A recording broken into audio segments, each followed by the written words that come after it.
Chair Rios, we are now live. You may start.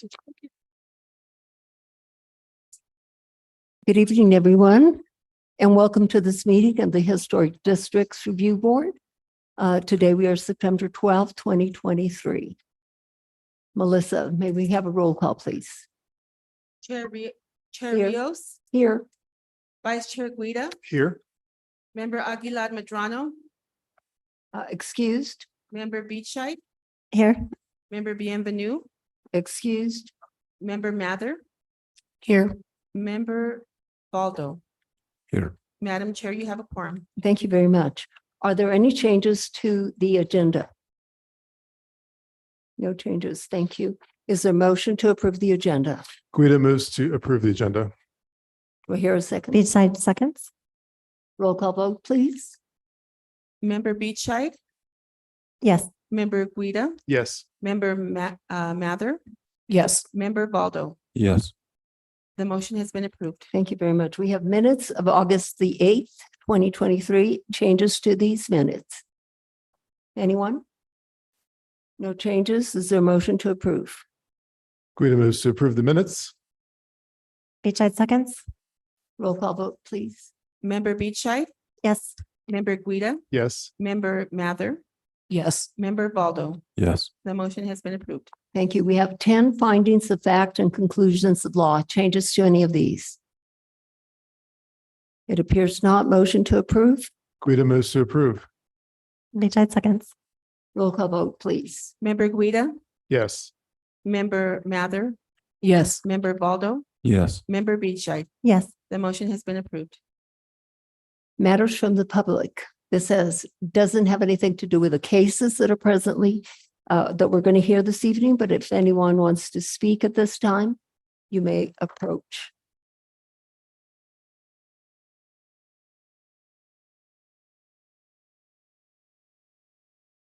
Yes, Hello. Mr. Martinez. Richard Martinez. I'm speaking as the president of the Santa Fe chapter of the AIA. And I want to remind you that we have a conference, the state conference coming up at the convention center September 23rd. And the keynote speaker is going to be Mass Design Group, a local office of architects who has an international, a national and an international presence. They have offices in Boston and in Rwanda. And we're going to have two speakers from Santa Fe, Joseph Kunkel and Sean Evans, and one of their directors, architects from Boston is going to speak as well.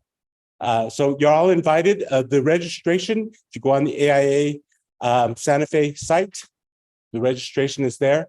We also have a lecture, just tickets for the lecture, which are much less expensive. So I invite you all. The second thing is that the AIA and some of its members are very concerned about the rules governing exceptions. And we haven't heard anything lately, and we don't know what's going on. And it seems like it could be taken care of very quickly. I don't think the city council has ever reversed the decision of the historic. And it seems to us that there would be no need for it to go to the city council for final decision. It simply serves to delay projects in the city. And we've had this happen to a few of our members. Thank you very much. Thank you, Richard. Yes. Will that conference last one day? Is it a one-day event? It's a one-day event. Yes. Okay. There's actually a class the day before on Friday. That's an all-day class. It's a disaster training preparedness course with it's an all-day course. But the conference itself is on Saturday. The conference has the AIA National President, Emily Grandstaff Emily Grandstaff Rice speaking. This year, for the first time, the AIA National has as its president It's a vice president and its treasurer, women architects. That's very important and very nice to see. Thank you. Thank you, Richard.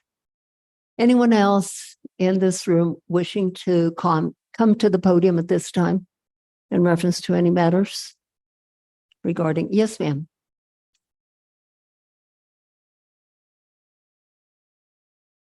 Hi, I'm Margaret Pearson. I'm at 1590 Canyon Road. And would you speak right into that mic? Everyone, when you're speaking this Sorry. evening, don't be afraid to talk right into that mic so we can all hear you.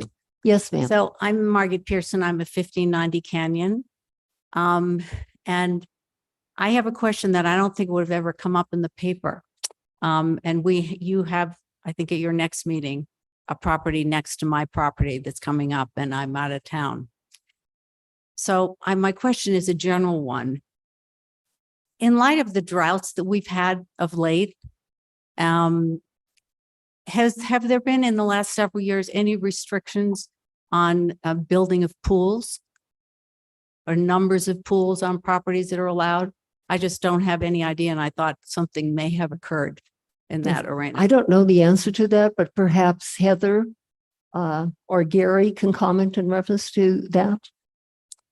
Chair Rios, with reference to the number of pools, so certainly we have water conservation measures. But as to whether they're permitted at all, I would have to double check code. So if you can give me your contact information, then I can get back to you. Sure, great. Thanks very much. Thank you very much. Anyone else wishing to come to the podium and speak their mind? If not, is there anyone on Zoom at this time? I am on Zoom. It's Stephanie Beninato. Can you hear me? Hello, can you hear me? Yes. Okay. I don't know. I came in at 5:32, so I don't know if you had already voted on the minutes and the findings of fact from the last meeting. But I do want to raise a point of order that I tried to raise with the city attorney and the land use director, and I guess Ms. Lamboy as well. The law does require a majority of the a vote of the majority of the members present to decide an issue. And on the case on Upper Canyon involving Trey Jordan as the architect, that vote was a 3-2 vote with 7 people in quorum. So that is not a successful vote for the project. That denies the project. And in fact, probably you, Chair Rios, should have voted, because it does say that in the case where the chair's votes needed to make, legally meet a legal requirement, that you could vote. I'm not sure if you would have voted for it, and it just would have been a tie, and it still would have been unsuccessful. But I think if you have already adopted those findings and facts and conclusions of law, I'm going to ask somebody to take them off the table and reconsider it, given the vote that occurred. And I do have to point out that I know that the city attorney has said that the actual wording, they couldn't really mean that because it would create a supermajority. But in the first chapter of the code, I think in the first section of the code, there's a definition of majority, and it's really talking about council being 5 members is a majority. But it also says that the council may create through resolution or ordinance supermajorities, votes that require supermajorities. And that's what they've done here. They have required supermajorities when they're very small boards with small quorums. So you needed 4. 4 is obviously a majority of 7. You didn't have that. And so I think that vote fails, or maybe you want to reschedule it to see if you should, if the chair should vote, if this kind of lesser than 4 occurs again. And otherwise, I think it's an illegal vote, and I'm pretty much ready to challenge these improper votes that are not meeting majority and that are allowed by code, required by code, and supermajorities are allowed, despite Miss Sherry's horror at the idea that you should have 3 people actually agree to something, or 4. Oh my gosh. Anyway, thank you. Thank you. Anyone else on Zoom? Chair Rios, no.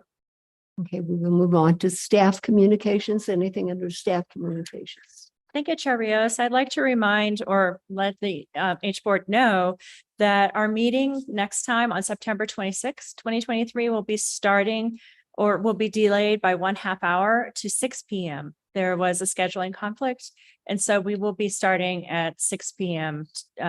Just push back 1/2 hour. And it will be here in the In council the council chambers? chambers, yes. Thank you. We have nothing under old business, and we will move on to new business. Ladies and gentlemen, we have 12 cases this evening, so I am going to need everyone's cooperation in trying to move everything forward in a smooth manner. I do believe in due process, obviously, and I will limit comments from the public, not people that are involved in the case, not the applicant or the applicant's representative, but people that are commenting on the case. I will limit it to 2 minutes. And Melissa, if you will help me with that. And I will try to be as strict as possible since we do have a lot of cases.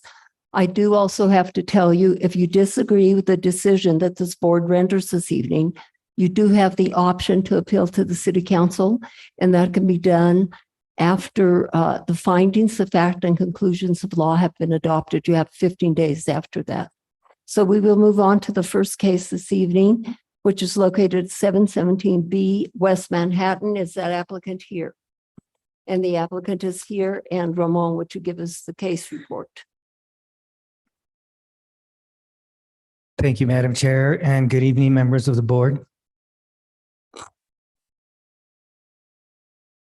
As you mentioned, this is 007162 HDRB 717B West Manhattan Avenue. This is 717B West Manhattan Avenue is located just west of the rail yard and west of Romero Street. This is a new residence that will be located on the lot outlined in red, directly north of a contributing building 1717A West Manhattan, shown here in blocked out in blue. The applicant proposes to construct a 2,540 square foot additional dwelling unit to a height of 14 feet 6 inches, where the maximum allowable is 14.6, and a detached carport to a height of 11 feet 8 inches. Exception is requested to 14-5.2 B9D for a pitched roof where one is not permitted. The exception is required because the pitched roofs do not meet the 50% threshold of properties with a pitched roof within 300-foot radius of the property. This is a similar request for an exception that was recently approved in case 2023-006859 HDRB, which was located at 229A Maynard Street in the same historic district. This is an image, to get for context, this is an image of 1717A West Manhattan from the streetscape, the contributing structure.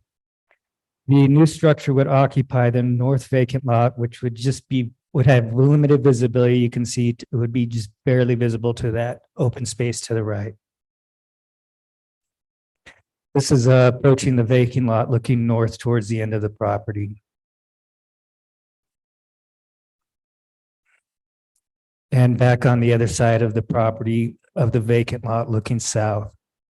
You can just barely make out the existing contributing 1717A in the background.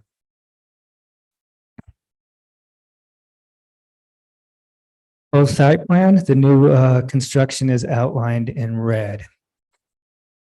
The carport would be on the southern portion of the lot, and the pitched roof new residence would be to the north. This is the proposed floor plan.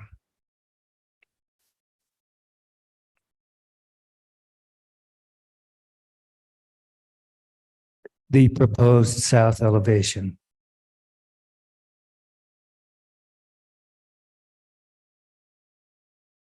The proposed north elevation. And the proposed east and west elevations.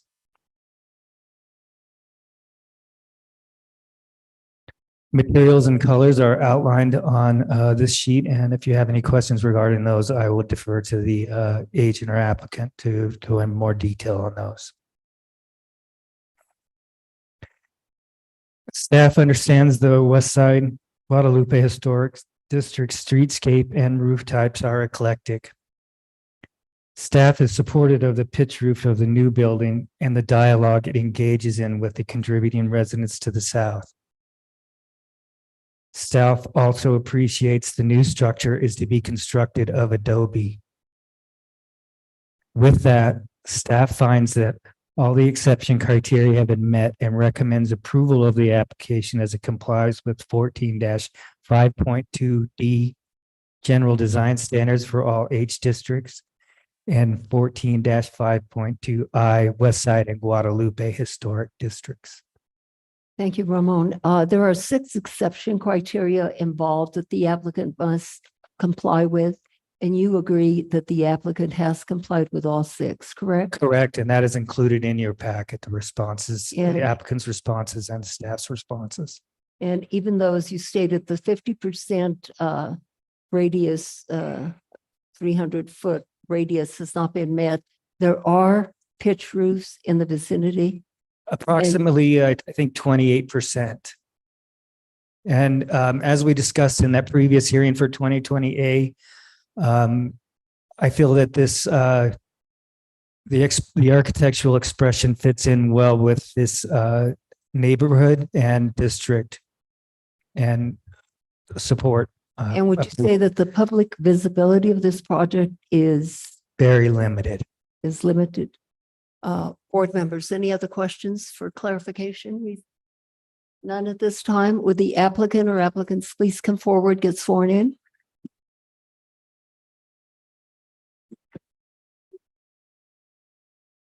You swear under the penalty of perjury that the testimony you're about to give is the truth, the whole truth, and nothing but the truth? Thank you. Please state your name and address for the record. Andrew Lyons, P.O. Box 8858, Santa Fe, New Mexico, 87504.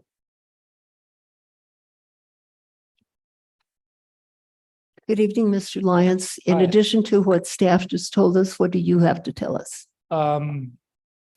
That the structure is going to be constructed out of adobe. We felt that the pitched roof was appropriate for the protection of the exterior walls.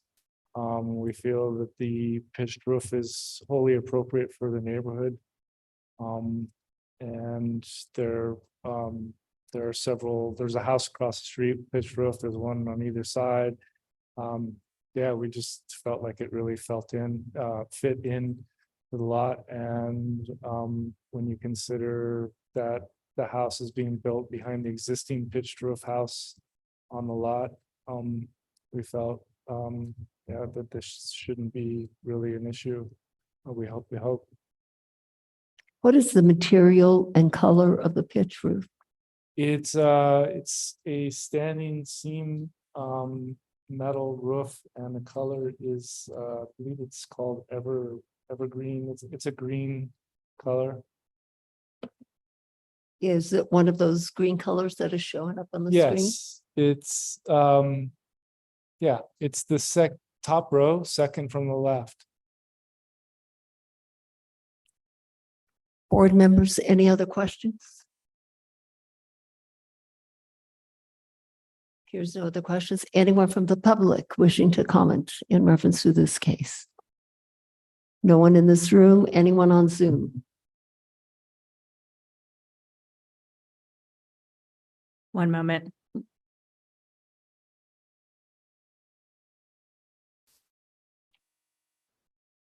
Thank you.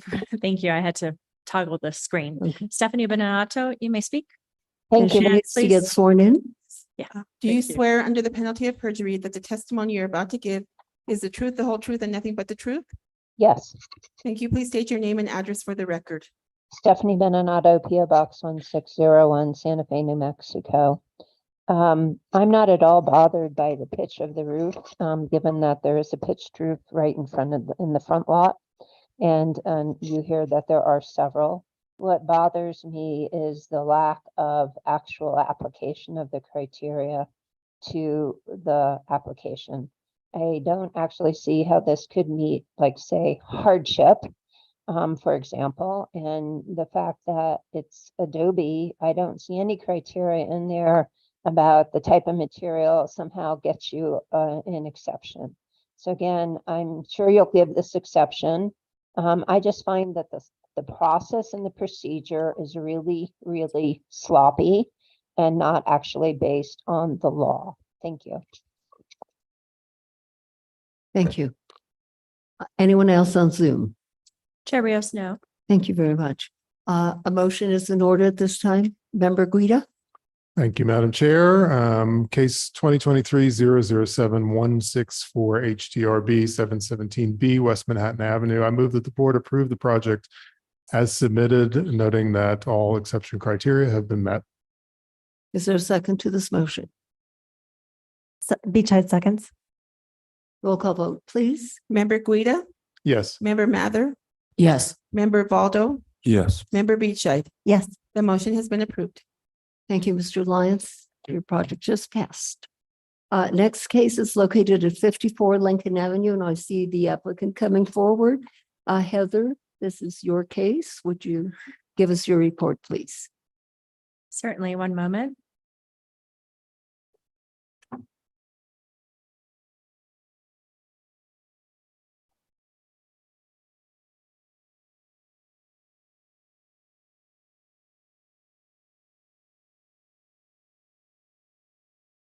I really need two screens.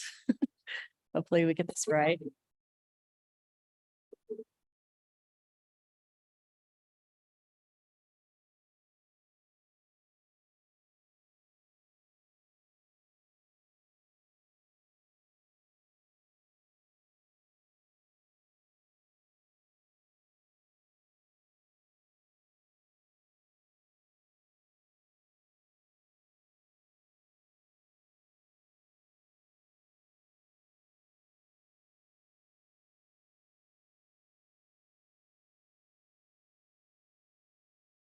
Let me reshare.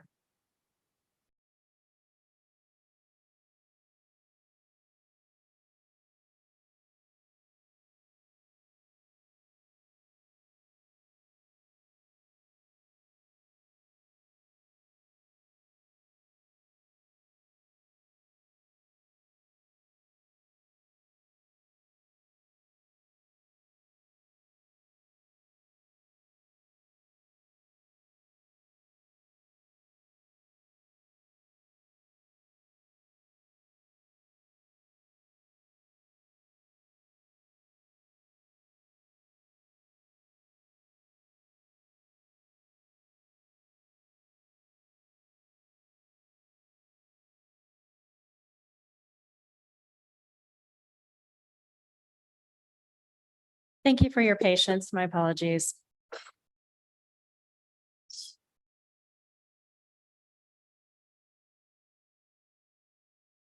The site located at 54 East Lincoln Avenue is better known as the Plaza Cafe. What is being considered tonight is the proposal for the maintaining the two existing outdoor dining areas that are on site. You may recall a couple of years ago, there was an urgent need to accommodate outdoor dining due to the pandemic and in an effort to support the restaurant business in the city of Santa Fe. The city quickly drafted up some regulations that were emergency based and, mostly was through the Public Works Department because it really had to do with safety more than design at that time, although a lot of the restaurateurs took it upon themselves to have something a little more formal than just a deck. So these decks did start appearing around town, and the city is currently working on drafting more formal regulations. But now that the COVID pandemic has officially kind of ended, we would like to formalize and approve those cases, those existing outdoor dining areas as appropriate with code. The case number is 2023-7258-HDRB. This site is located in the downtown and east side historic district. You can see an aerial here that was taken actually during the Pride Festival of the site. And the areas are located on the right-hand side of the aerial, the plaza being at the top of the photograph. And you can see there's a passageway between the two dining room areas. The original one, the original dining area is a rectangular form, and the new one is the square form.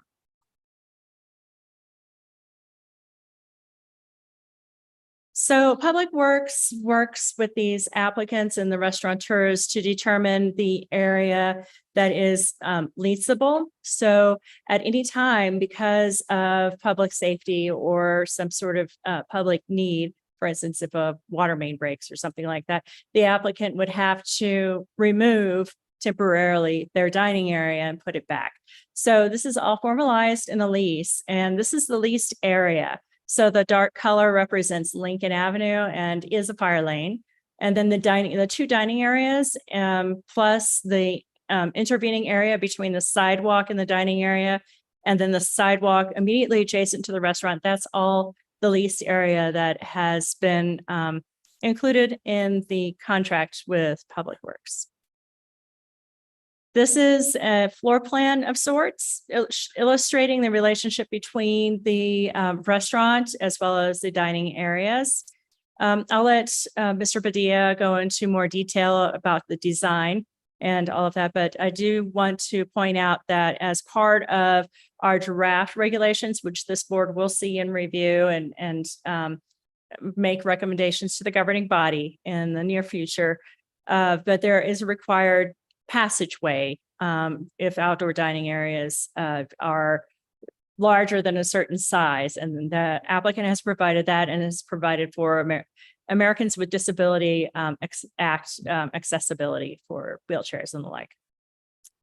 Here are some photographs. I'd like to point out that the original outdoor dining area has a retractable roof. So while you saw in the aerial the colorful cover of the area, the outdoor dining area, it does retract, as you can see in this photograph. And then umbrellas help to provide protection from sun as well as other elements like rain. And on the newer outdoor dining area, you can see that the original outdoor dining area is made of wrought iron, and the new outdoor dining area is made of wood as a deck material. And the applicant has also added decorative features to those outdoor dining areas to make it more friendly. So what is the Historic Districts Review Board reviewing this evening?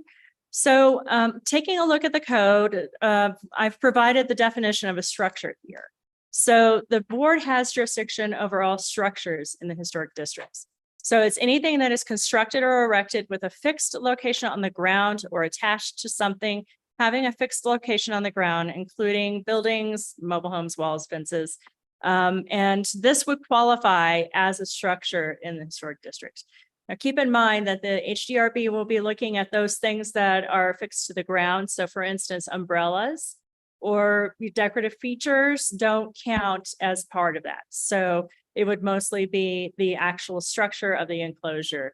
You may recall we had a discussion about what the H board would like to see with reference to enclosed spaces. And generally the consensus was of the board that we need to consider it on a streetscape by streetscape basis, but also the direction was that they would be lower, so there would not be high walls along these streetscapes. And this application complies with that criteria, which we may formalize more as we go forward.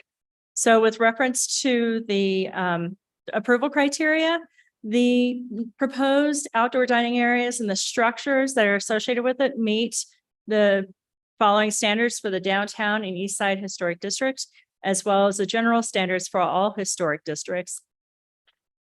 And the recommendation of staff is that the proposed outdoor dining areas are harmonious with adjacent buildings in the streetscape. And it also, the dining areas do promote economic, cultural, and general welfare of the Santa Fe community members, businesses, and visitors. And that concludes the staff presentation. Thank you. Any questions for staff? Member Guida. Thank you, Madam Chair. Hi, Heather. So just a couple of questions about what we're looking at, what we're approving, and on what basis, because this is, to my knowledge, the first one that we're approving formally. I remember in the conversation that we had about this, I think Carly gave us a presentation about parklets, throughout the country and all over, and things to think about. I remember, there being discussion of kind of uniform standards, possibly, of the discussion about wall heights and all of that. I think the two that we're looking at tonight, I think, are, tasteful proposals. But are we going to be asked to also look at formalizing, things that right now are just a bunch of Jersey barriers and all that? I mean, there are a few that are pretty rough looking. And I'm curious, you said this meets the historic district standards. What standards are we applying here? Is it about like fences and walls primarily? Chair Rios, Member Guida, it is a bit vague. And so that's why I chose the harmonious. It's harmonious with adjacent construction. And considering that, say, for instance, this was a deck on a building, these are permissible materials for a deck on a building. There is another example that I provided in your packets for the next case of a parklet, which would be more of a parking space. But there was a reference on La Boca, you actually heard on April 12th, 2022. There's references to those elements that you would find underneath the portal and with that enclose the portal. So sorry, my throat's deciding to go crazy right now. With reference to standards, the HDRB, we're working on those as a cross-disciplinary team with Public Works, as well as with economic development, and those would be reviewed by the board.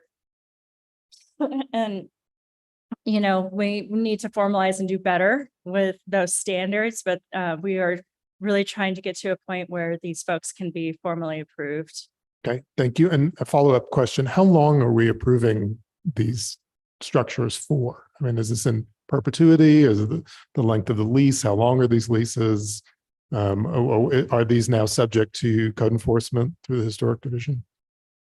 Chair Rios, Member Guida, yeah, to start with the enforcement, Gary Bocchino has been out to the site, as well as Bobby Padilla, our chief building official. And so for construction standards, they will have to get a building permit and certainly not make changes to it unless they receive permission from the city, both from, either administratively or from this board as applicable. And, there can be code enforcement associated with that. And the other question was. How long are we approving these for? Thank you. So these will be approved as long as they have a lease with the city. And the leases are renewable. So it could be for a very long time. Once again, that hasn't been clearly defined, but we are working on. And then, so how long is a lease? Is it 99 years or is it 10 years? Chair Rios, Member Guida, I will have to look that up to be sure. Okay. I don't want to give you the wrong information. I'll get back to you. Thank you for clarifying. Member Beachside. Thank you, Madam Chair. Just a question about the pending criteria that will be formalized by the city. Is that, I assume that'll be in the form of guidance, or will it be a code addition? And what happens to these approvals? Do they have to be reheard when that is issued? Chair Rios, Member Beachside, with reference to there will be a text amendment that will be prepared, but it touches many parts of the code, including the public works sections relating to streets and street design and the like. And there will be things like these parklets, not this particular case, because the street is closed, but parklets that are adjacent to a street have to, the speed limit cannot exceed 25 miles per hour. So those types of things that we don't necessarily touch oftentimes in the historic realm will be included with the text amendment. So we are currently working on that, and this board will review that once the time comes. And we may want to have a study session before it formally comes out so that we can ensure that the board's, concerns are addressed as well. And what happens to these approvals? Do they have to be reheard once the criteria is issued? Chair Rios, Member Beachside, these approvals are intended to remain. They would not have to be reheard. Heather, how is the size of the area determined that the applicant is applying for? And also, are there restrictions in terms of seating? Chair Rios, Chair Rios. The size is determined by the Public Works Department because they are the ones that have jurisdiction over public right of way. And so therefore, there's no input from our division and department on the particular size. It is a request made by the applicant. And in this particular case, the applicant did amend the lease to include the new area prior to our reviewing it. So the original area was built at the beginning of COVID, and then the new area that was recently constructed in the past 5 or 6 months was also part of the leased area, and the lease was amended. So that determines the size of the area, and the purview of this board is the design. Right. Just as a curiosity, more than anything else. Okay, will the applicant or applicants please come forward and get sworn in? Do you swear under the penalty of perjury that the testimony you're about to give is the truth, the whole truth, and nothing but the truth? I do. Thank you. Please state your name and address for the record. John Padilla, P.O. Box 22986, Santa Fe, New Mexico, 87502. Good evening, Mr. Padilla. What do you have to tell us? Chair Rios, members of the board, I want to express my gratitude to Heather for her work in assisting us with the presentation and bringing the information forward to you. Also, like to express my thanks to Gary Moquino and Bobby Padilla that actually met me at the site. We walked through what we had as far as existing conditions and how we needed to move forward with this presentation. We are, I guess, blazing a new trail tonight and going to start establishing the criteria for these type of parklets or outdoor dining areas. The one thing I'd like to make sure we all understand is that the lease that the Plaza Cafe has is one lease that is it is 816 square feet, all under one lease agreement. The area that we have is that we've actually designed it's 16 square feet less. So it's 800 square feet. You asked about how seating is determined. It's square footage per each of the actual dining areas. We do have the ADA compliant accessible path between the two so that it serves two purposes: to be able to allow individuals that are on the sidewalk to be able to access the two deck areas. It also allows people that are on Lincoln to be able to access the northernmost seating area.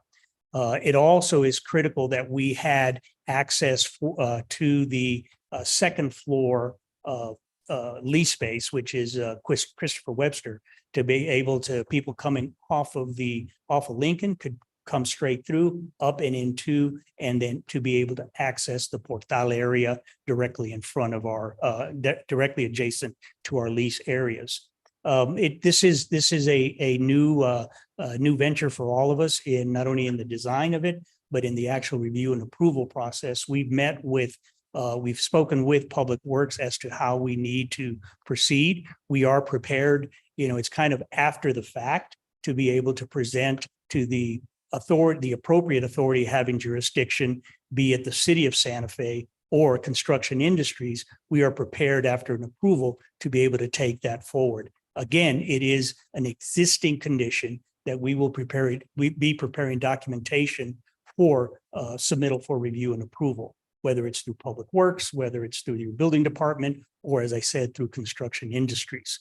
Another point of clarification, as far as the structure is grounded.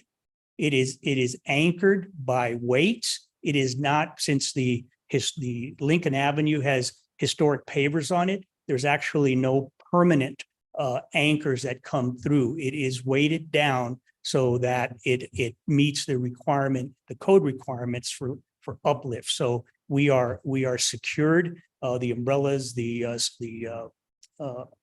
deck area is anchored that way. I think one of the things that the owners wanted to do was to preserve the integrity of Lincoln Avenue and the historic brick pavers that are there. So there is no actual grinding or anchoring in and through that. With that, I'll stand for questions and hopefully look for a positive outcome out of this. Thank you. So John, what is existing there now, that is what you are asking for approval for, correct? Madam Chair, that is correct. The existing 27 by 16 deck that has the what's the appropriate word, collapsing canopy cover, that is existing. And then the northern deck, which is the one with the umbrellas, that is what we're asking for approval tonight. And it's a mixture of both metal and wood. So, I'm prepared to answer any other questions you might have. Any other questions, board members? Member Guida? Thank you, Madam Chair. Hi, John. How long, do you know how long the lease is for? I do have the lease. If I can pull it up, I can take a quick look at it. Okay. Heather. Heather has the answer, I think. Yeah. Heather? Chair Rios, Member Guida, I think it has to be an action. I was looking at the severability clause, and in the event that one or more of the provisions contained in this agreement or any application thereof shall be invalid or illegal or unenforceable, then it can be severed. And there's also notice portion if the applicant were to want to terminate, that they would have to provide notice to the city, but I don't see any specific termination dates. Hopefully less than 50 years, so we won't be reviewing historic parklets someday. I would have to contact Public Works, but I can get back to you next time. Cool. Thank you. Any other questions? Here's no other questions at this time. Anyone from the public wishing to comment in reference to this particular case? Anyone wishing to comment, please come forward, and all of you can get sworn in at the same time, or two people or however many people are going to speak.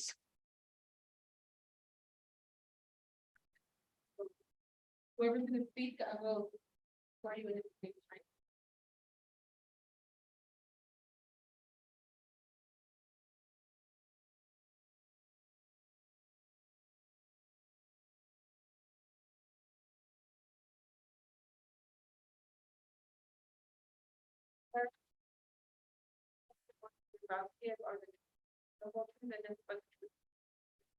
Thank you. And when you get to the podium, state your name and address for the record.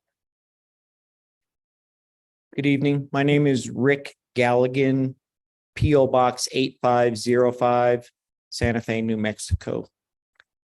Thank you for your time, Madam Chair. I would simply request, having heard the presentations by Heather and by the Plaza Restaurant, and hearing words like vague, and there's a lot to still be ironed out and these types of things, 2 minutes is simply not an adequate amount of time for any of us to counter the amount of time that they had to present their favorable information. I would ask for more than 2 minutes. Well, I would say that 2 minutes is plenty of time, because look at all the people that are there. And if you have your thoughts ready to express them, I think the 2 minutes is plenty of time. And sometimes concise comments are in a way more tend to stay more with us than if people talk and talk and talk. Okay, That's my belief. had that. So we have a lot of people speaking, so the 2-minute limit Okay. will remain. Thank you, sir. Well, and I will thank you all for reading my submitted comments online. I assume you've read them thoroughly, and if you have any questions for me, please let me know. I will speak to 2 key points that may not have anything to do with historic preservation. And I do want to say that I like my neighbors. They run a great restaurant. The food is good, the product's good, good service. I have no issues with my neighbor. My issue is with the city creating an unfair, unlevel playing field for operating. There are 4 entities right now that are operating parklets or street side restaurants. There's only one on a main thoroughfare like Lincoln Avenue, and that is the Plaza Cafe. In Heather's memo, she states that additional dining area for restaurants help to promote the economic welfare of the restaurant business owners as they continue to recover from COVID impacts. I can tell you that my restaurant and the Plaza, we're not recovering. PPP and the other avenues available for us allowed us as business entities to stay whole. So that statement is not true. It was when COVID was present. And I was first and probably the most to thank the city for putting a program in place to where we could stay in business. But as stated by Heather, that era is beyond us and the COVID impacts don't apply. The other is in the lease for the Plaza, the city states that their rate of $50 per square foot plus the $13 for the parklet portion, this rate has been determined to be the low end of the market rate for retail and restaurant space with frontage on the historic Santa Fe Plaza. So the city themselves is saying, we're giving you dirt cheap rent.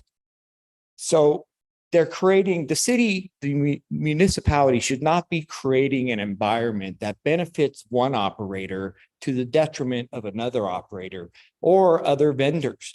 You're not seeing people allowed to sell jewelry because they that it's restaurants only. Is that my time? Thank you, sir.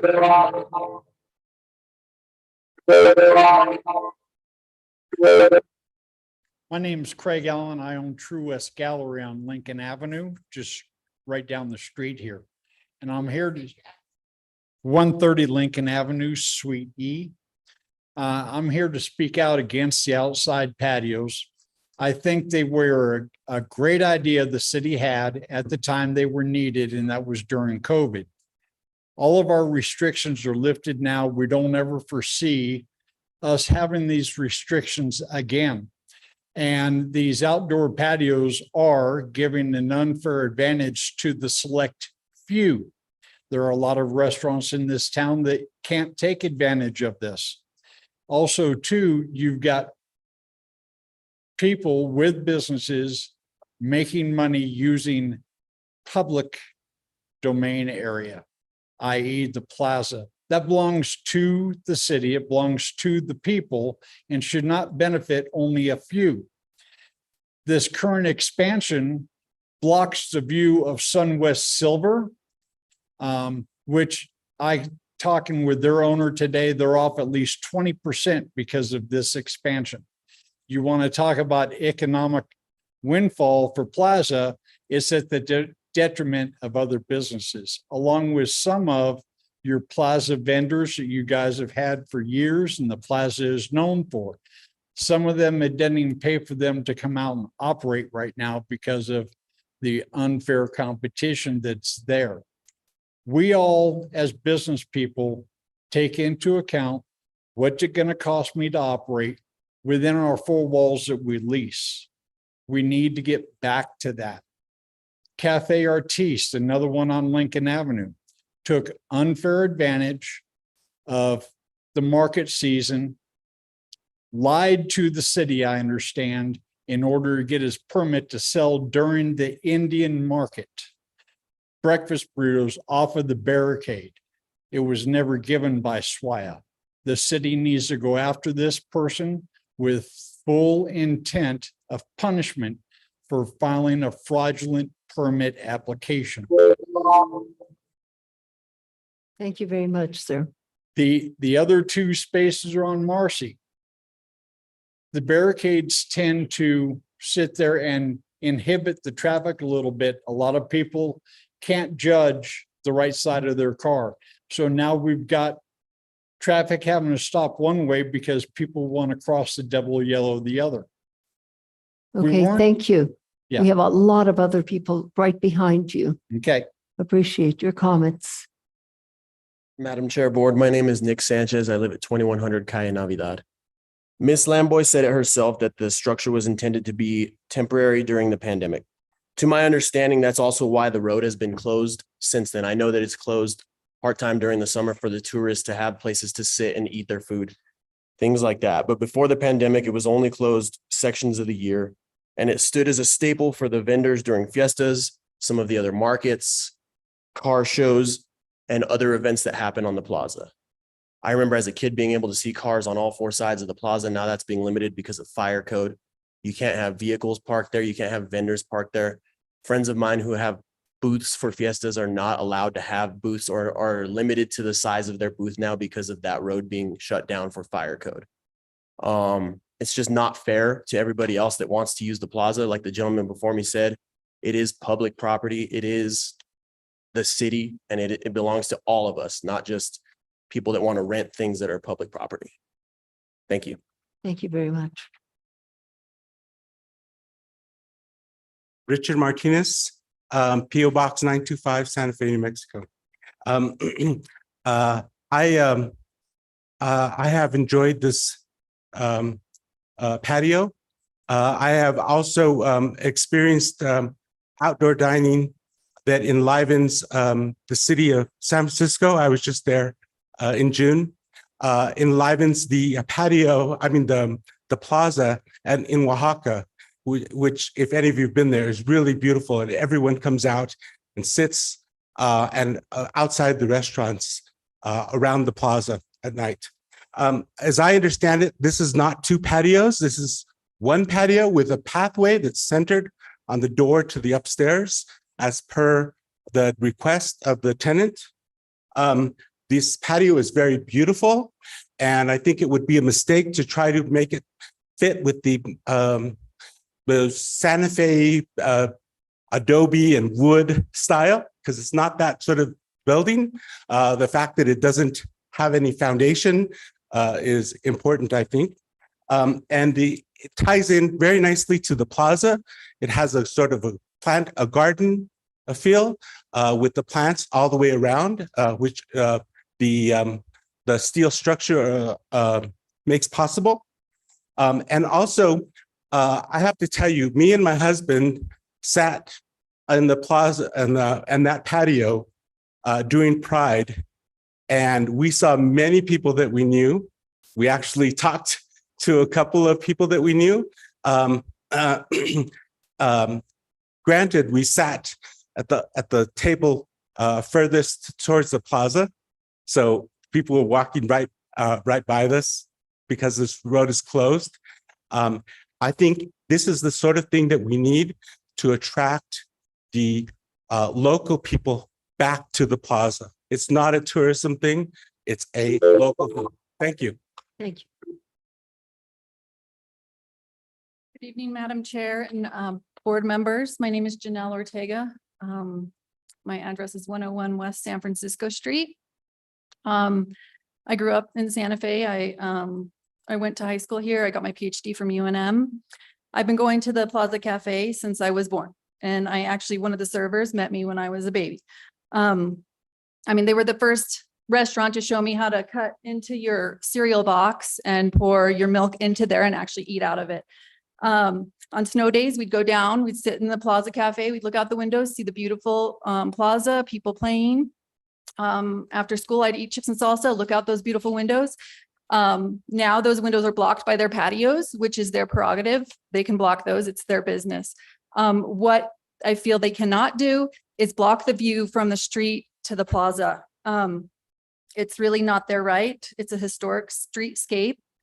And those who have to go around because it's so congested, then have to go around and it's blocked. The buildings, the streetscape is blocked from the plaza. I've heard a lot of proponents compare these eating spaces to those in Europe and how we should become like Europe. But as I know from spending a lot of time in Europe and living there, my husband's from Spain, those plazas were basically made for pedestrians, not for cars and vehicles. And not only that, they're many floors high. So you can have these tables, but they're not, blocking the buildings behind them. Sure, the Plaza Cafe, they have beautiful flowers around their skeletal metal structure, but it does not make that cohesive to the rest of the historic district. In Spanish, there's a saying that says, aunque una mona se viste de seda, mona se queda. Even though a monkey dresses in silk, it's still a monkey. Like you can put lipsticks on a pig, it's still a pig. But the aesthetic properties are really the least of my worries. I think it's a fire hazard. And the code says to leave 20 to 26 feet. They have left 18. There's been many fires there. And there's just a tiny space for fire trucks. Thank you.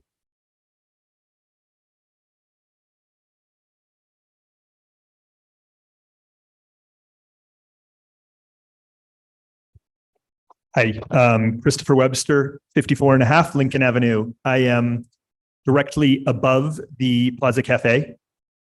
We have operated a business there, my family, for over 50 years. I pretty much grew up in that space and have pretty much run the gallery for the last, many years. I can't count right now. But what I really want to speak in favor of for the Plaza Cafe is the vitality and vibrance that it has brought to the west side of the plaza. And I've heard the comments that have been made today. And I agree with many things that many people say, but I think that one thing that has not been taken into account is the fact that the view from the plaza is one thing, but also the sidewalks between the dining rooms, the patios, and the building have become far more vibrant with far more traffic, and it has created a true synergy and reason for pedestrians to pass between the plaza and the west side of the plaza.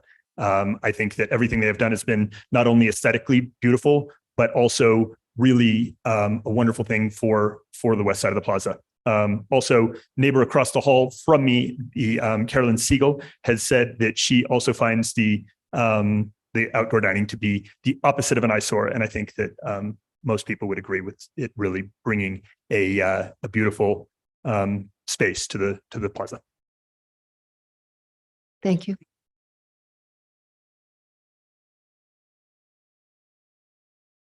Jose Garcia. Yeah. Jose Garcia, 101 West San Francisco Street. Then I would like to talk about all the constrictions is between. And speak right into that mic. Sorry. please. Yeah. Then I think it's very important to know we are in a historical meeting today. Then historical meeting means we don't talking about if it's pretty or it's not pretty. We're talking about if we're following the code the city has in place on that. Then the harmony we're attacking, I don't see the harmony based on the code. Then basically, then the Plaza restaurant and the building next to it is in a territorial style. And there are white and they're in earth colors. I don't see any of those colors on an outside patio from Plaza Cafe. Then the Plaza Cafe patio that are putting is not a historical absolute outdoor patio and is not stay with the code, continue the aesthetics of the preservation of the historical area and the building. Is not continue the construction of the building on the historical style. Is not curious with the historical design in any kind of style, forms, color, texture, or materials. Then the majority of the thing is metal, and is not any metal on the plaza at this point. And then that's it. Thank you, sir.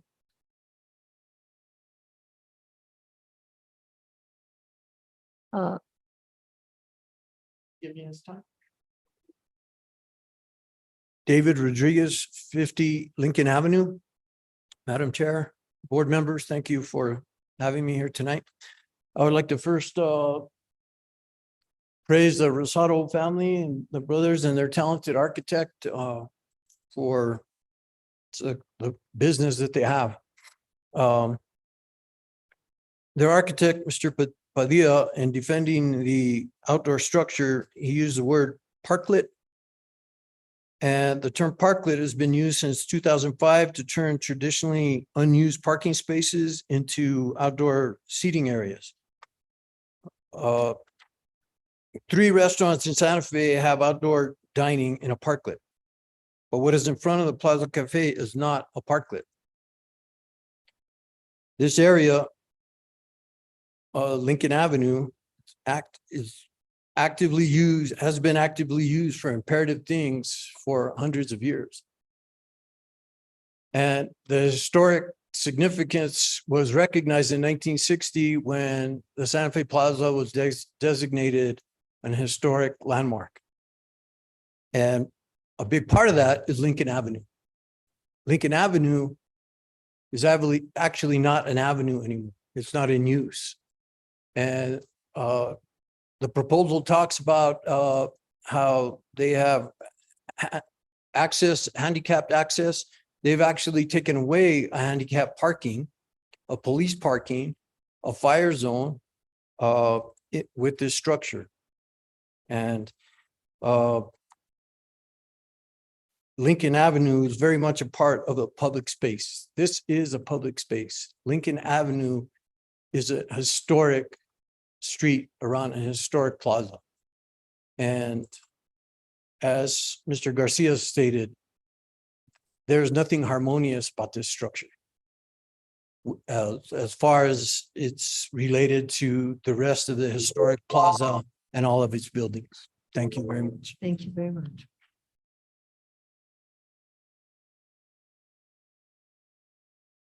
My name is Andrea Caldera, owner and operator of El Molero Fajitas, and I sit on the plaza across from the Plaza Restaurant.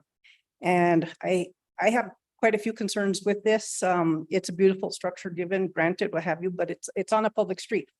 And I don't understand how we're closing a public street that is owned by the citizens of Santa Fe, and how everyone's paying taxes to maintain the street in order for one company to be able to make a lot of money.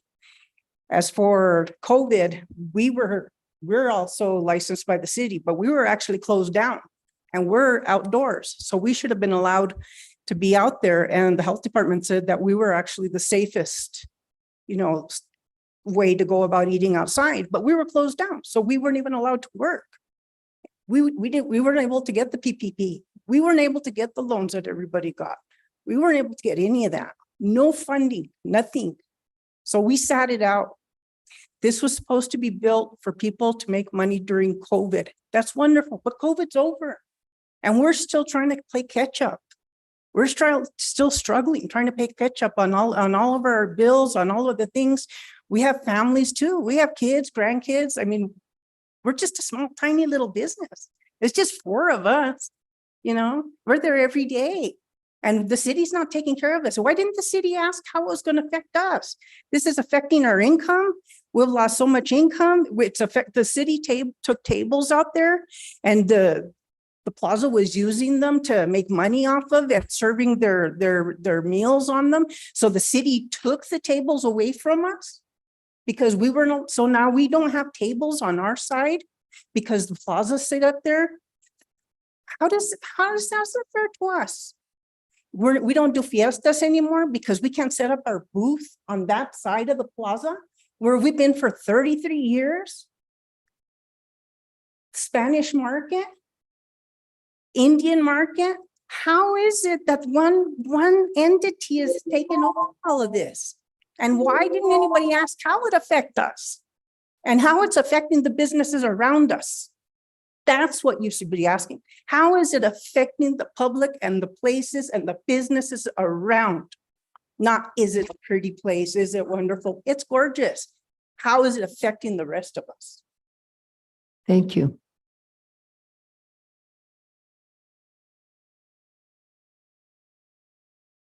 My name is John Eddy, 14 Avenida Campo Verde, Santa Fe, New Mexico. Thank you, Madam Chair, board members. I agree with the predominance of the opinions that have already been expressed, so I will try not to repeat any of them. But there's a lot of passion over this issue. And I think essentially that you're in a very precarious position considering this case, because this is basically land use issues. It has very little to do, you can argue that it's about design, but tonight it's about land use issues. And all these people behind me know that. So there will be a response to your judgment tonight. And I'm just urging you to be very careful about this. I would agree with the public that this has been an essential taking of public space to advantage particular vendors over others. And the playing level is not, it's not level. The playing field is not level in Santa Fe. So please be careful, and thank you for your time. I appreciate it.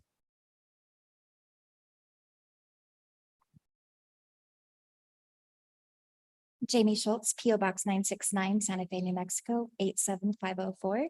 Good evening, Madam Chair, board members, and staff. Thank you very much for this opportunity to speak. I speak for Santa Fe Indian Market. I come here today because I really do want the words of our artists to be heard. I absolutely appreciate what the hospitality industry is struggling with. Being a business owner for almost 20 years in a very high resort area in Taos Ski Valley, but being very seasonal, I completely understand some of the issues that are on the table. But also within this, the structure of the 8 feet space that is being proposed and the vagaries of the proposal are concerning to me. We have now a position where you might have to grandfather something in that directly affects the economic impact of about 30 artists who are already coming from marginalized and very difficult situations themselves. I don't think it's just Indian Market. I think that you are affecting markets, period. You're known to be an actual event space. This is an imposition into those footprints, but also because it's not clear about what these implications mean, that they're changing quite a bit and not clarified. So for our artists, since COVID, we have lost those 30 spaces, which has caused those artists not to have their economic revenue for the last 4 years. That in itself is a big deal. We're trying to be creative. We're trying to be good community partners, but I do think you have to take that into consideration when you are taking up public space or making approvals on very vague definitions that could be grandfathered in when there isn't a lease that has an end date. That is also very, very concerning for me. I have been working with these folks. I absolutely appreciate them as community partners, but I also would like for the reciprocity to happen. Thank you very much. Thank you very much. Is there anyone else in this audience that would like to speak in reference to this particular case? I see no one else. Is there anyone else on Zoom? Yes, Chair Rios, Stephanie Benenato. And Stephanie has been sworn in and she can speak. Thank you. Excuse me. Stephanie Benenato, thank you very much.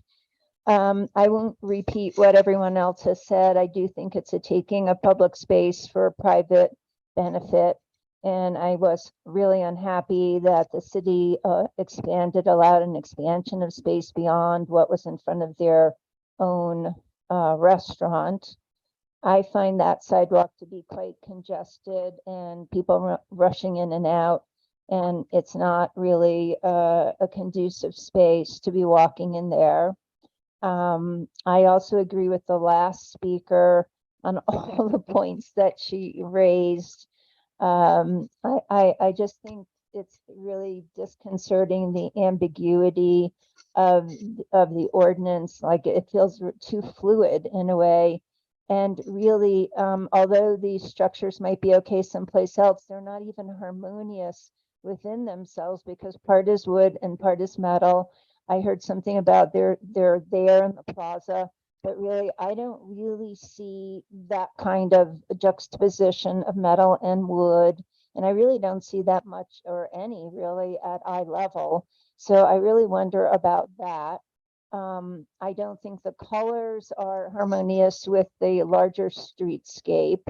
And I would ask that those kinds of things, if you're really going to approve this without knowing how long the lease is, I mean, actually it's an indefinite lease, it sounds like, which is really, really unfair. These were supposed to be, again, temporary types of things. And now they're becoming permanent in more and more places. But I'm trying to focus on the design. I just don't think it's really harmonious within itself or for the plaza itself. Thank you. And let me just say, I appreciate the design, but not on the plaza. Thank you. Thank you. Anyone else on Zoom? Yes, Chair Rios. Robin 505, you may speak. And she needs to get sworn in. Do you swear under the penalty of perjury that the testimony you're about to give is the truth, the whole truth, and nothing but the truth? Yes, I do. Thank you. Please state your name and address for the record. Robin Gavin, 117 Arroyo Hondo Road, Santa Fe. Thank you. I just wanted to reiterate, I guess, that it seems odd to me that this has even come before the H board, because as John Eddy mentioned, it seems to be a land use issue. And it seems like the city hasn't figured out exactly what to do with this. I may be wrong, but and the other thing is, I think a lease with no end is a real red flag. So I just wanted to reiterate those things. Thank you. Thank you. Anyone else? Chair Rios, no. Board members, comments, questions? Member Guida. Thank you, Madam Chair. And thank you to the members of the public. I appreciate the diversity of comments and the passion behind them. And I think, as always, I'm kind of proud of our town for these types of debates in public. I drove here tonight in a 3,000 some odd pound vehicle and parked it out on the street and rented a space until 6 o'clock. And now I'm occupying that space, and that's a public taking as well. I would much rather see parklets, and I would much rather see restaurants and life and activity around the plaza and in our public streets than parked automobiles. The circumstances of how long that lease is, whether it's an hour and a half or it's for 50 years, the circumstances of where those places should be and whether the plaza should be different than other streets in the downtown district. These are matters that I would agree with Mr. Eddy are not matters for the historic board to decide. To date, the issue of parklets has been inside or within the purview of Public Works. I think it should remain there. I think it's, and I think, as a matter of land use, I would, caution land use director and land use department about the slippery slope here, or at least the unintended consequences of reviewing such a case in this forum at H board.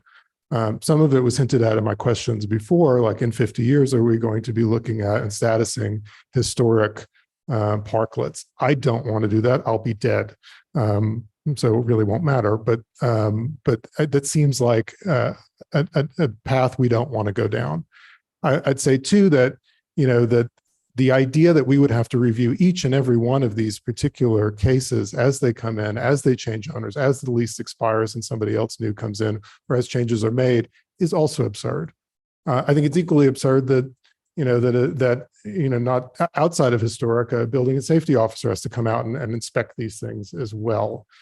These are not structures, and I think I fundamentally take issue with the idea of that definition that you showed us, Heather, that that all of this is depending on the land use department saying that this is or going along and saying that this is a structure and it needs to be reviewed first by H board and then by permitting and so on and so forth. This is not a historic structure. This is not anything other, in my view, than street furniture. We don't have to review every time somebody paints a curb, paints a stripe on a parking space on the street, installs a new parking meter, installs a new bench. There are generally agreed upon standards for those street furniture items within the historic district. I think it's entirely possible for the historic division to come up with a set of recommendations for the Department of Public Works to use for railings, for decks, for ADA ramps and stuff like that, for appearances and materials. And it's certainly valuable for the Building and Safety Department to put restrictions on occupancy and ADA compliance and all of those things that pertain to code, and certainly any structural review.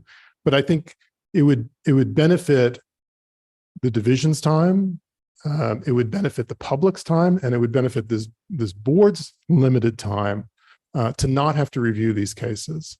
And we can happily weigh in on a set of standards. But I think, the notion that we're going to have this whole other type of structure, which is not a structure, come in before us, I think is way out of line.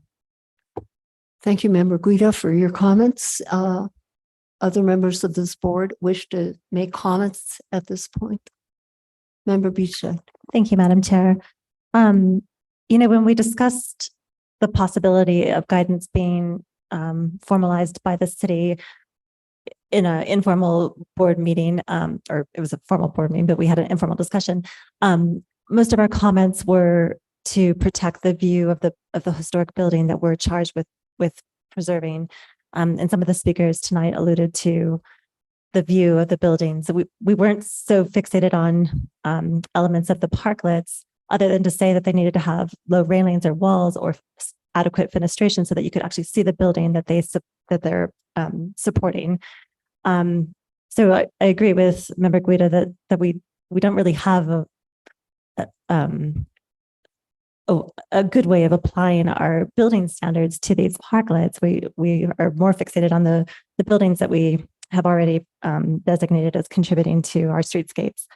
I was bothered by the fact that the guidance doesn't seem to be finished yet. And so I'm sort of wondering, what is this out of order? Like in the first place, we should just maybe have the city issue the guidance and then pursue any sort of review that's needed. I'm not sure, you mentioned the Public Works Department would need some code revisions. Does that provide an opportunity for the types of concerns that we've heard here tonight to be addressed or considered?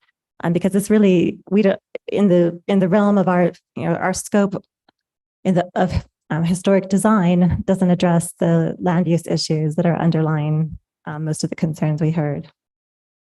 Chair Rios, Member Beachai, with reference to any text amendment or any land use action, there will have to be a series of public meetings, and we are planning on doing that.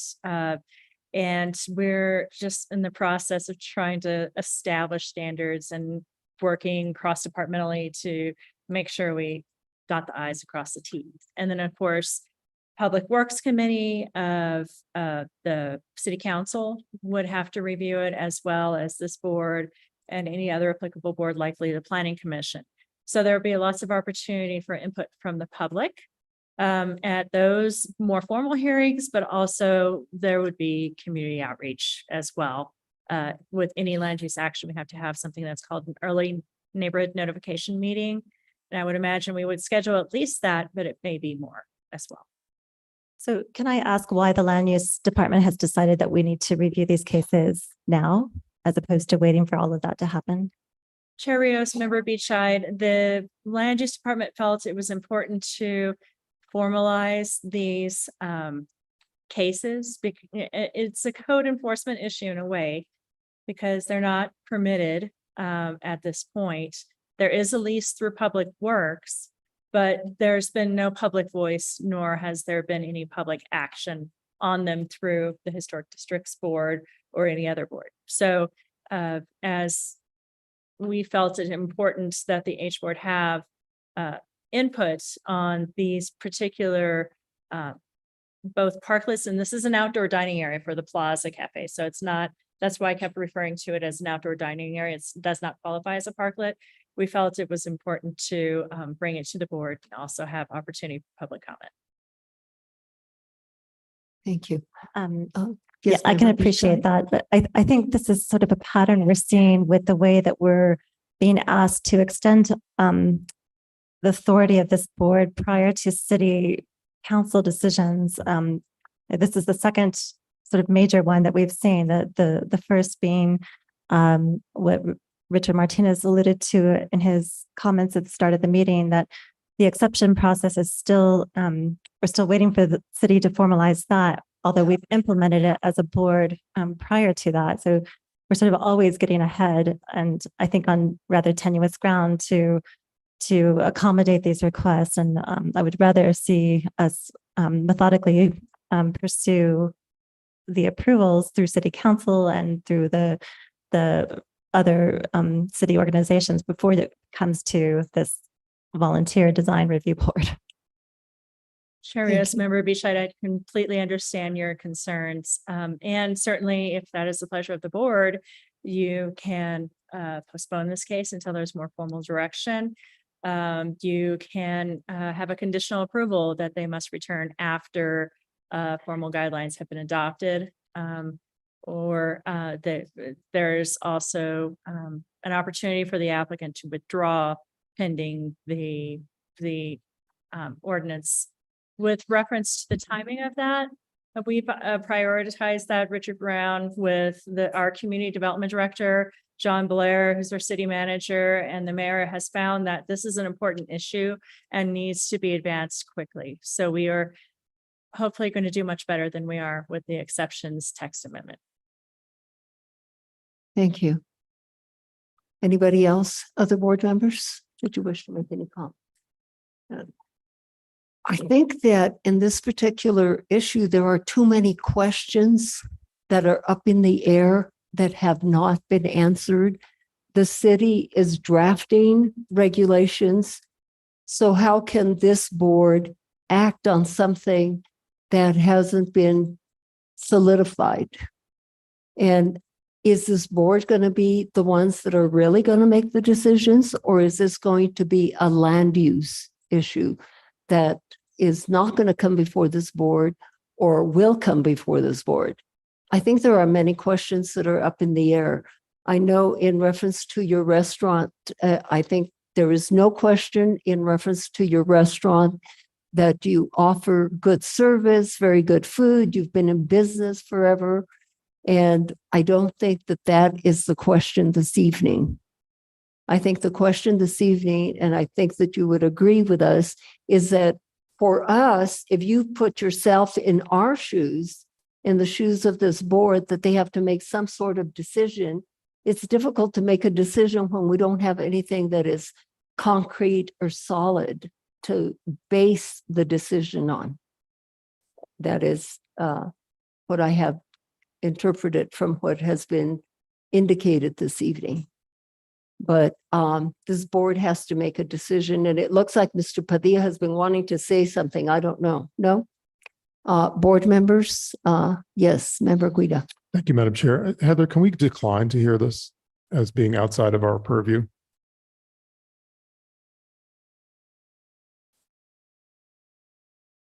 Attorney Rubali, can you comment?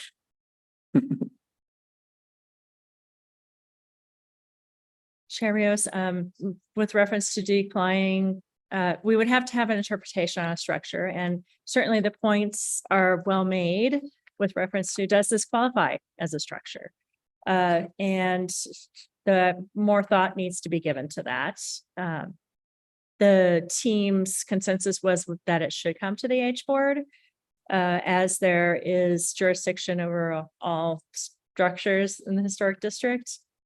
But for instance, a picnic table and something like that, you are correct, it does not come before the H board. And my reasoning for declining to hear rather than postponing or disapproving the case or disapproving the submittal is one that comes down to process. You know, I think you know, and just to be clear, this is a land use board, and this is, you know, an issue that is within the purview of land use in some ways, but to date, Public Works has been allowing these things, and an executive order from the mayor has allowed these things to happen. They happened quickly during COVID. If we rule on this case right now, this sets these things up like any building addition, building alteration, new structure in the historic district, and sets up this entire process of having to come in and go before H board and then going over to permitting and getting that reviewed and all the zoning stuff taken care of on top of the leasing and all of that stuff. So the idea that any of this can happen quickly again, and we know that permits are backed up with the land use department for months and months and months and months. I don't want to go down this road of causing that hardship to businesses in our community, or causing that extra workload to city staff when there are already so many permits for needed housing in the pipeline. So, you know, so to me, a rejection of the case as not being within our purview would to me make a strong statement about where this should lie and what steps should happen first, and where the H board and the division would be proper, where it would be more proper to weigh in than on a case by case basis and adopting a standard land use practice or standard review process for these things as structures in the historic district, which they are not.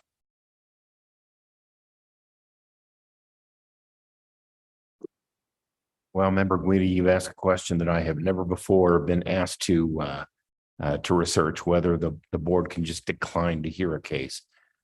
I don't know. If I could look up, I'm looking at some, I looked at the city resolution that controls the procedure for land use and city committees, which is resolution number 2009-20. And it does not indicate that you can decline to hear a case. So I'm looking at Robert's rules. If I could have just a moment.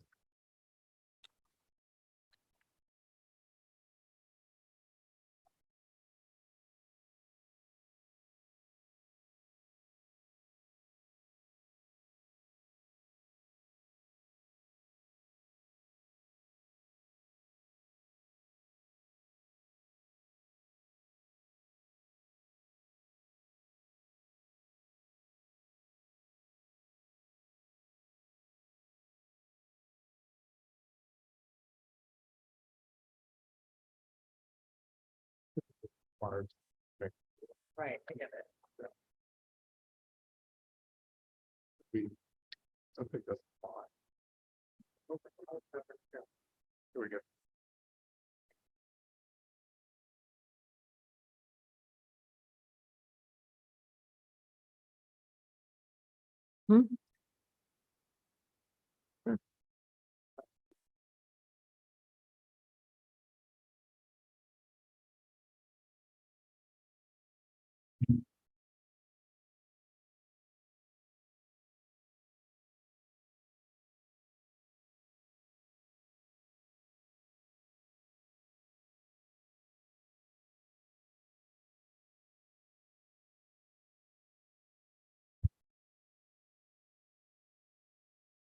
I believe that under these circumstances, it might be appropriate to table the question.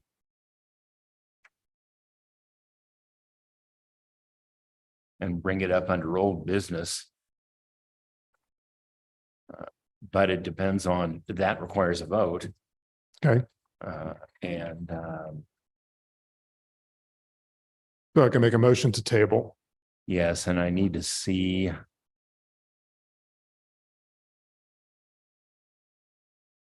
Whether that requires a simple majority or a supermajority.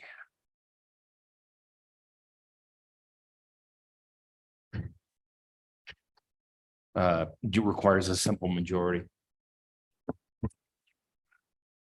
It's just a suggestion. I'm not saying you have to. I'm just saying it's something you can do and we can research this question, but you know, I don't know. I don't know that you have the discretion just to say this is outside the scope of our jurisdiction, so therefore we decline to consider it. I've never seen that happen before.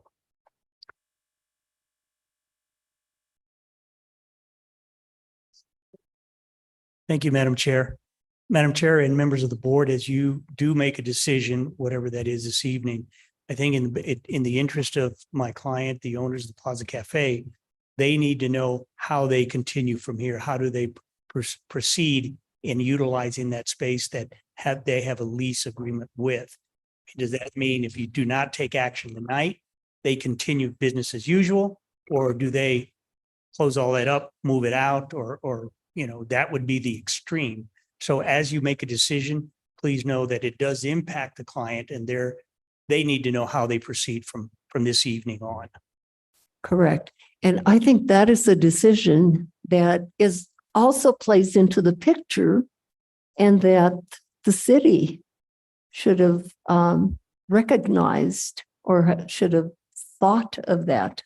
And that is something that I don't know that this board can make this evening. That is something that the city would have to decide. Madam Chair. And I realized that, and I was thinking of that as this case was before us. They already have everything set up. Do they continue business? Do they stop? Do they dismantle? I don't know, because those regulations are not in place. We don't have anything that is concrete. Everything, John, is right now rather vague. It's up in the air. So, And Madam Chair, as we move, as you render a decision, it would be good to know what the procedure is going forward. Once we do get approval, what is the procedure that the owners need to proceed to legally permit their structure? So those considerations as you make your decision this evening would be helpful. Attorney Rubali. Madam Chair, I do recall that questions like this have been before the H board before. The parklet out in front of the La Boca on Palace, is that or on Marcy Street was before this board, and I do recall there being an issue that only 3 people voted on it. So Member Guida, I don't remember if you were present or you were the chair or the acting chair at that time. But this board has voted previously on parklet issues. So I don't think I think it would be just inconsistent for the board to say, we don't have that jurisdiction. So. Well, we did a lot of things before that we no longer do. Well, because it changes in interpretation, but I understand your point. I'm just saying, there's a precedent out there. Whether the precedent has any, basis in the code is I guess another question. But that question did not come up at that time. And each case has its own individual set of circumstances. And I think one of the important things in this particular case was that it's located in the plaza area. And so let me see if anyone on this board could make a motion that makes some sense. And I will also say that the next case also involves outdoor seating. So I believe whatever motion is made for this case should also involve the 130 Lincoln Avenue case. So are applicants here for the 130 Lincoln Avenue? Yes, Chair Rios, we Okay. probably should. Yes, just listen carefully. We, Listen carefully to what motion is going to be made in reference to the case that we are hearing right now, which is 54 Lincoln Avenue, and this will apply to 130 Lincoln. Oh, is that right? I've tried to speak right into the mic. So, board members, I will entertain a motion. Let's see if we can make some sense of this. Cheerios. Just Yes. one thing. There's two separate cases on the agenda for each property.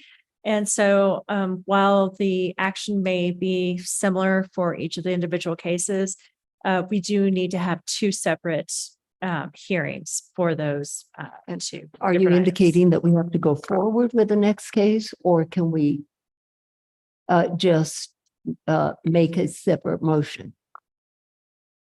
We would have to have a hearing associated with that particular property. So that would require that we complete this case or table this case to the end of that presentation, because we also need to give the public opportunity to have input on that particular case. Okay, and you know, there is a difference between tabling and postponing.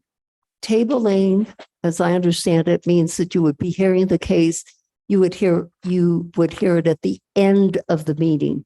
Postponing means that, so I think the wording postponing means that it would be heard at another meeting, at another time. So I think whoever is going to make the motion has to be very precise in their wording. And I will entertain that. Yes, Member Beachside. Sorry, I'm not quite ready to make a motion. I just wanted to emphasize that this board hears the cases that are brought before us by the city, relying on the fact that the legal review and the code reviews have been completed.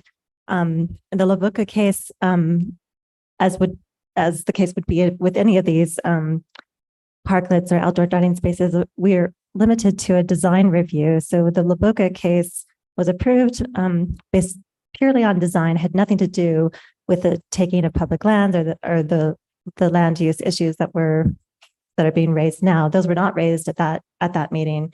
So I don't think we're being inconsistent at all in hearing from the public and highlighting this concern now. In this case, the research by the city is not complete. And I don't think that we should have to hear this. We're being forced to make a decision on a case that's not ready to be heard. So what I'm wondering is, can the city staff acknowledge that this was prematurely brought to the board and withdraw the case to be brought back another time if that's appropriate, or to go through the process of finalizing the code revisions and the interactions with the other organizations that are still required? Member Beachside, and Chair Rios, I do think that to a degree, the Historic District Review Board has to consider some things about outdoor parklets under 14-5.2, and that would be subsection C. Subsection C3, which reads, except where this chapter provides for review by staff, the Historic District Review Board shall review all applications for new construction, alteration, or demolition in the historic districts and of landmark structures throughout the city. Landmark structures doesn't apply here because this isn't a landmark structure. Historic Board may approve an application for alteration or for new construction on the condition that changes relating to exterior appearance recommended by it be made in the proposed work. In such case, no permit shall be issued until new exhibits satisfactory to the board have been submitted. All development located within the historic districts and subject to this section shall comply with all applicable general development standards, as well as any applicable specific development standards set forth in subsections E through I. In this case here, of course, the downtown and east side historic districts.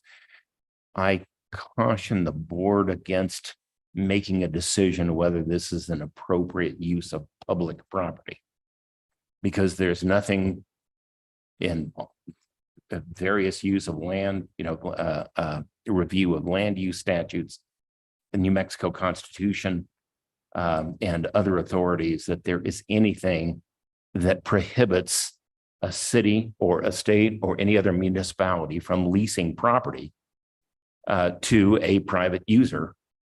There is a prohibition in the New Mexico Constitution against allowing somebody to use it for free, because there is a prohibition in the New Mexico Constitution against gifting property even to a nonprofit agency.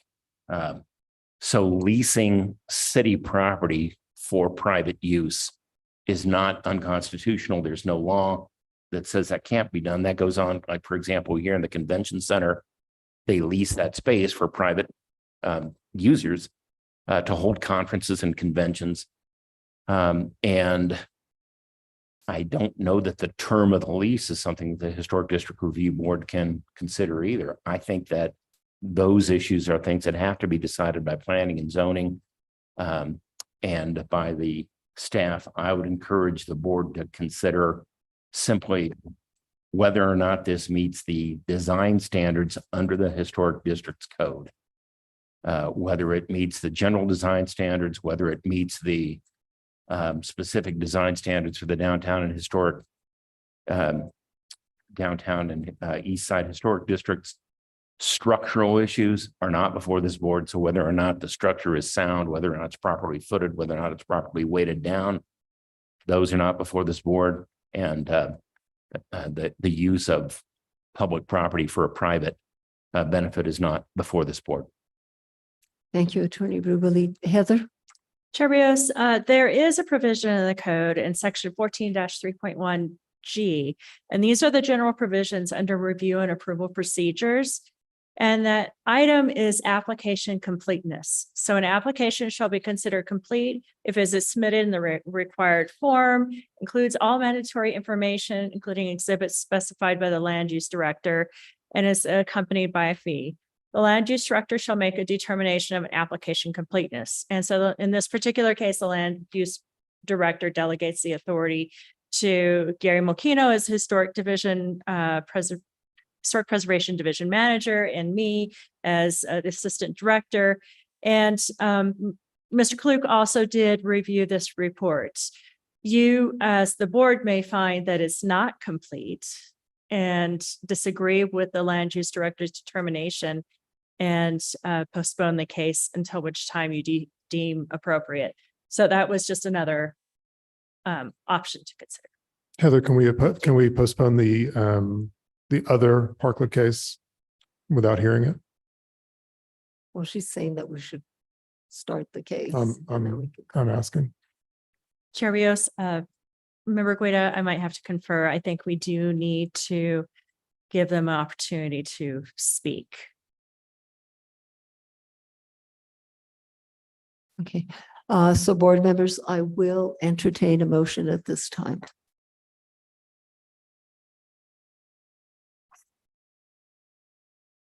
Gather your thoughts for a second and go forward. Madam Chair, I'll make a motion. Member Guida. Case 2023-007-258 HDRB 54 Lincoln Avenue, based on public comment and based on board discussion, which I believe does not place this case of parklets within the purview of the H board. I move that we postpone to a date certain this case. Is there a second to this motion? I second the motion. May I make an addition? Yes, to your own motion. To my own motion, pending further direction and consideration from the land use director as to whether this is a appropriate case for the H board to hear. Any other amendments? Maybe a friendly amendment or a point for discussion. But the application is not complete because we don't have a final set of criteria to evaluate this case against. I agree that this is out of scope, so I'm not sure if that. I agree with Member Beachside. I think that it should be indicated that the application is not complete in order to go forward with this motion. Accepted as friendly. Roll call vote, please. Member Mather, Yes. Member Valdo, Yes. Member Beachside, Yes. Member Guida. Yes. The motion has been approved. Thank you. And I do want to indicate we did not postpone this to a date certain, and that's probably perhaps purposely. Yes, Okay. Heather. Chair Rios, with reference to the postponement date, as we are uncertain as to when things will happen, we will just ask the applicant to renotice. And notice will be provided via the newspaper as well as signs on the property regarding a potential hearing in the future. And And the applicant has requested the direction where should they go now based on the action. And I will confer with the city management to determine next steps and get back to you. yes, I would suggest that you get with city officials to know where you're next, to know what you're supposed to do. And that would include, Madam Chair, that would include how we continue to operate as of this evening. Okay, Okay, thank you. thank Thank you. you. Thank you, everyone. Next case is located at 130 Lincoln Avenue. And that case is also Heather's.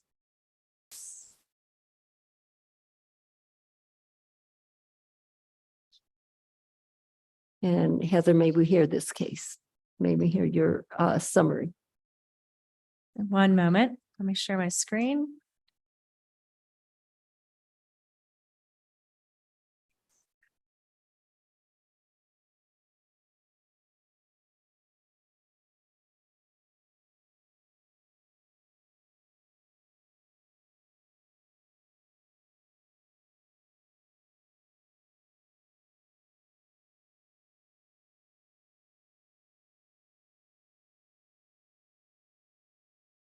Better this time. All right, so the case that is to be heard is a parklet relative to the Café des Artistes, which is located at 130 Lincoln Avenue and in the downtown and east side historic district. The site is located to the south of City Hall along Lincoln Avenue. You can see in this photograph, the parklet itself, the aerial photo is sort of sticking out. Once again, this picture was taken during the Pride event. And And it's blocked excuse up. me, we have nothing up on the screen. Oh. My You'll apologies. bear with us, There I we go. think. There we go. There was just the introductory slide beforehand, so you didn't miss anything there. So the site itself is blown up in the lower right where you can barely see the location of the parklets on the west side of Lincoln Avenue. Similar to the Plaza Cafe, this is a parklet, it's not an outdoor dining area. There is a lease that the city has engaged in with the owner of the property. And the dark area represents Lincoln Avenue, which provides access for the public as well as emergency services. The parking space itself is being taken up by the parklet. And then there, of course, there's the area between the curb and sidewalk, and then the portion of the sidewalk immediately adjacent to the building. This is an image of the parklet as it is now. It has been adorned on the inside with a texture to represent boulders or a rock base, as well as flower pots have been installed on top of the concrete barriers. This is the street view of the subject property, illustrating the concrete barriers as they face Lincoln Avenue. And then a detailed view of the particular material of the concrete and boulder finish.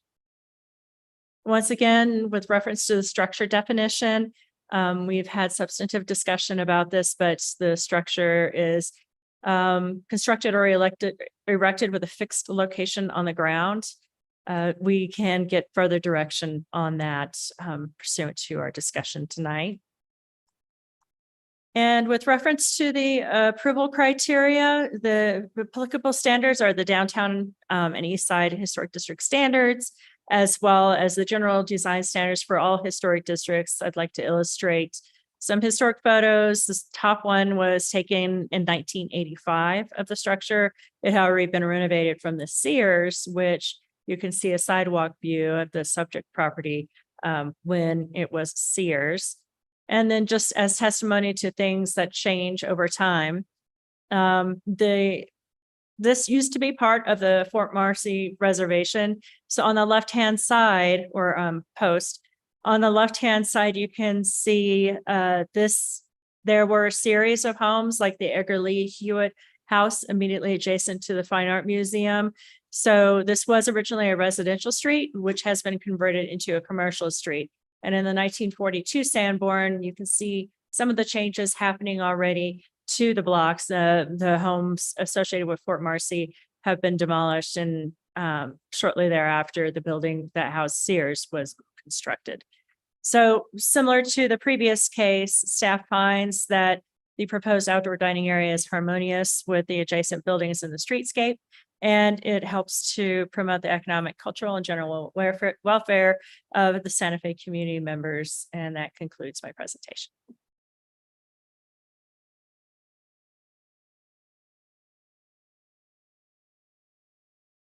Any clarification questions for Heather? None? Applicant or applicants, please come forward and get sworn in. You swear under the penalty of perjury that the testimony you're about to give is the truth, the whole truth, and nothing but the truth. Thank you. Please state your name and address for the record. Sierra Alta, Santa Fe, 87501. Good evening, sir. Good evening. So someday somebody from the city came to my cafe and told me I could use the parking space in front of my cafe because they didn't want everybody to get sick inside my cafe. They could breathe some fresh air outside. Great. It's COVID. Maybe I'll be able to pay my rent this month. So I use the space. I spent a fair amount of money. I had to go and make some concrete block poured in an Adobe color to fit, the New Mexico designs and looks. I had to build some big redwood box around it, over $10,000 in the middle of COVID. And they told me I could use this space. And then eventually they told me to sign a lease. So I could now pay rent for the space, and I'm paying rent for the space. And here I am to see what you guys want to do with me.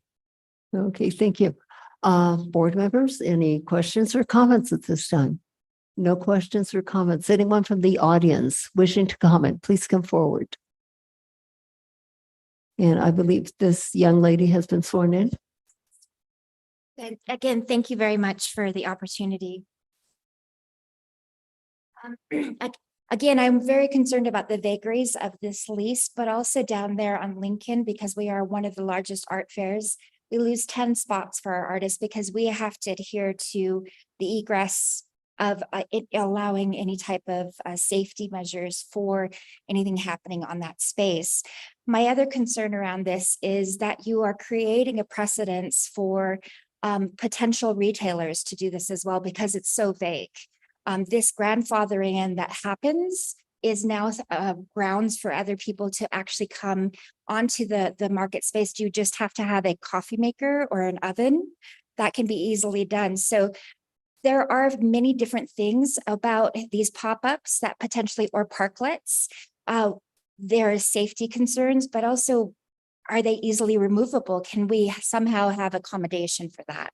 The event that I represent brings in quite a bit of an economy to the city as well. And it is a problem with flow. You don't see it from the Pride pictures, but if you take an aerial of Santa Fe Indian Market, those streets are full. And it has been an issue, and not only with this area, but with La Boca. But we are trying to be good community partners and making sure that we have that. But we take and pay extra for our safety. We pay for all of the parking that happens on those streets.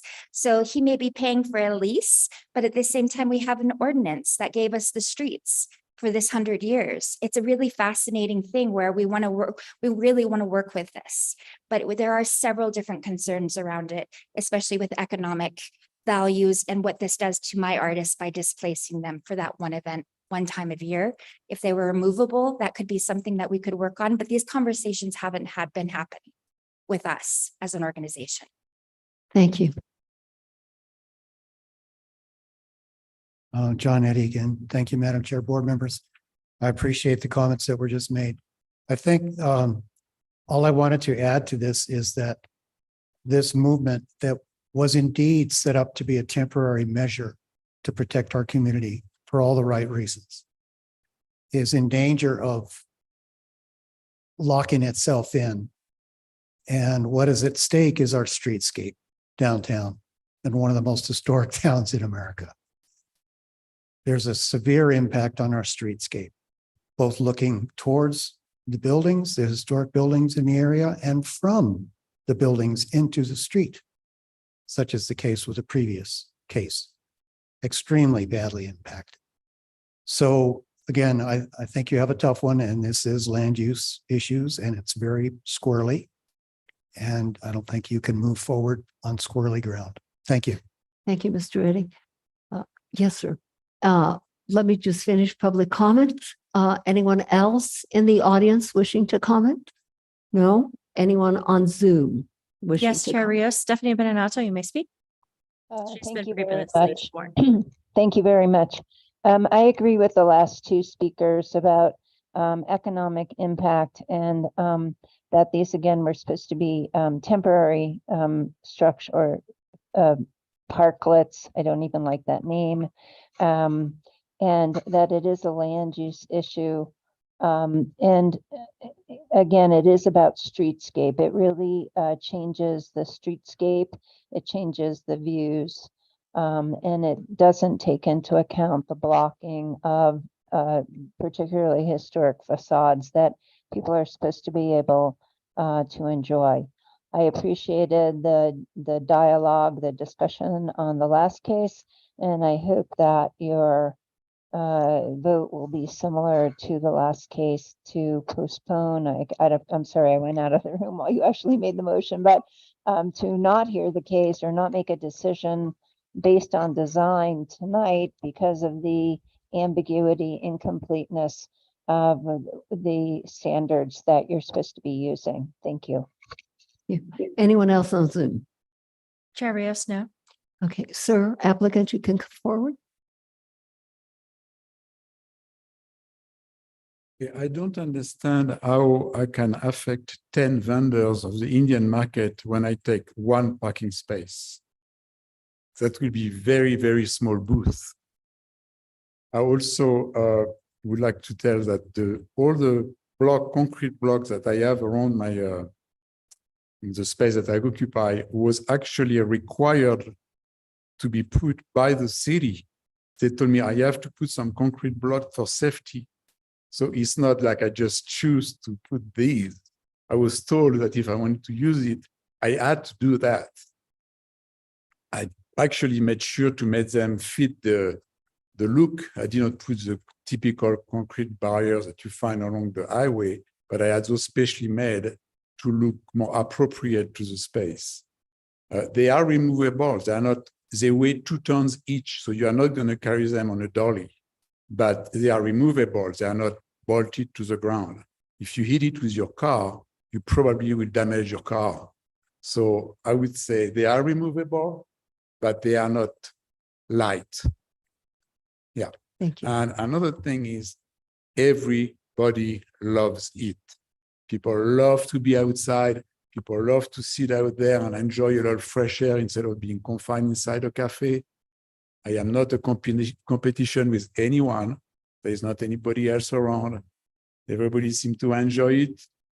There is a word called conservative, people who want to keep everything the way it is forever and ever and ever. But the world is something that just moves. And when something is pleasant and people enjoy it, usually it's a good direction to go into. And I think that the terrace for cafes are very pleasant things. It's part of a culture of communicating with people, putting people together. And I just think that to lock them back up inside would be a very big mistake. Thank you for your comments. Board members, do you have comments or questions? If not, I will entertain a motion. Member Guida. Thank you, Madam Chair. So for case 2023-007-261 HDRB 130 Lincoln Avenue, in recognition that the application is incomplete without proper guidance on policy for parklets and review standards, and also believing that the review of individual parklet cases is outside of the purview of this H board. I move that we postpone ruling on this case. Is there a second to this motion? Second the motion. And is there anything further to add? Did you feel the application was complete? I noted that it was incomplete without the guidance. And are you adding that to your motion? No, I made it as part of my motion. Roll call vote, please. Okay, Member Valdo, Yes. Member Beachide, Yes. Member Guida, Yes. Member Mather. Yes. The motion has been approved. Thank you very much. And Thank you, Mr. LaSalle, I'll follow up with you as well. Thank you. Next case is located at 551 Canyon Road. Is that applicant here? The applicant is here. And this is Ramon's case. Good evening again, once again, Madam Chair and members of the board. Are we up?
Shown on the image of this introductory slide is a block print from that was produced at the property in question. This is 551 Canyon Road, case number 2023-007165-HDRB. It's located in the downtown East Side Historic District. Ramon, I don't think we're seeing your slides. Oh, sorry. Please advance the slide, Heather. Okay. The property is located just north of Canyon Road, west of Camino Escondido. The structure is outlined in red.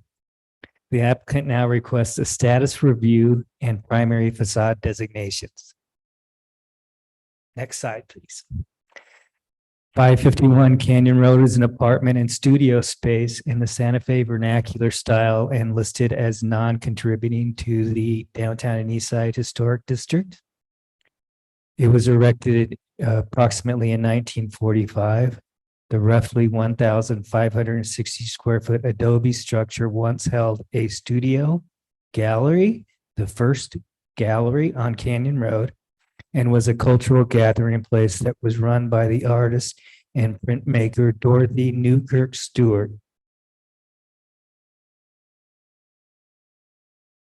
The building is located down a gravel alley just east of El Zaguan, which houses the Santa Fe Historic Foundation, 545 Canyon Road. And that is a significant structure. And it is just north of 553 Canyon Road, also a significant structure. In this site and floor plan, I'd like you to note the unique nature of the floor plan, adjusting to the lot lines and creating spatial interest at the entry courtyard. The bipartite plan is unique in its typology. The north portion of the building housed the gallery, And the south portion of the plan housed the workshop area.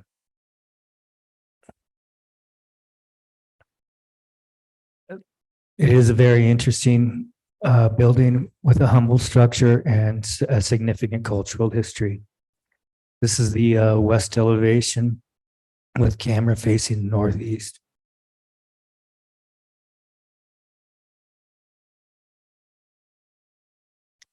The wrought iron gates lead to the entry courtyard. To the right, the massing is of to the right of or south of the entry is the original workshop, and to the left, the north is the gallery area. Next slide, please. Entrance doors. At the entrance courtyard, note the DNS for Dorothy Newkirk Stewart tiles.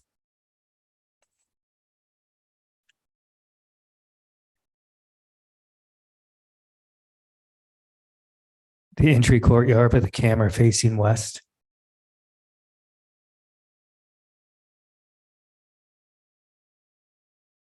The entry courtyard with the camera facing south.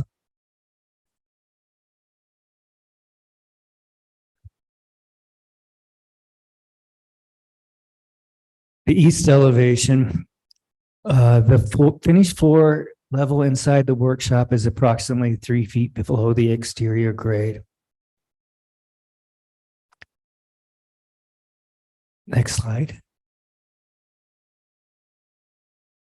The north elevation, the finished floor is approximately 5 feet below the north finished grade.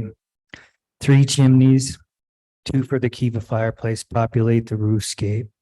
And you can also see the industrial skylight illuminating the workshop. Next slide, please.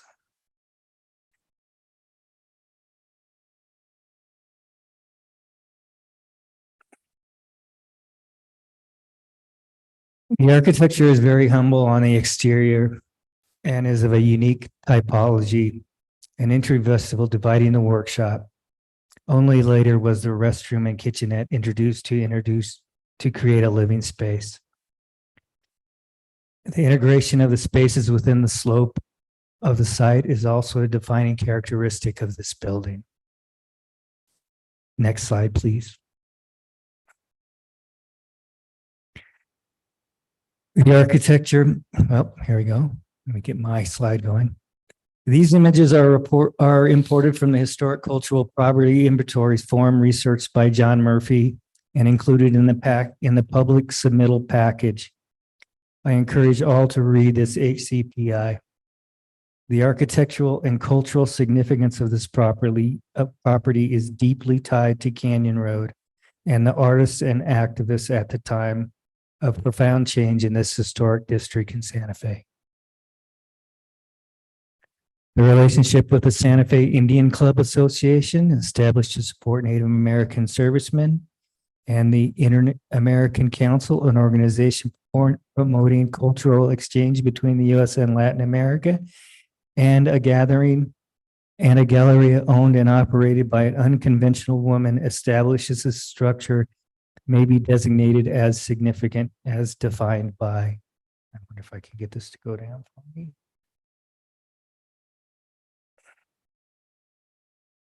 Cultural and significant spaces in 14-5.2.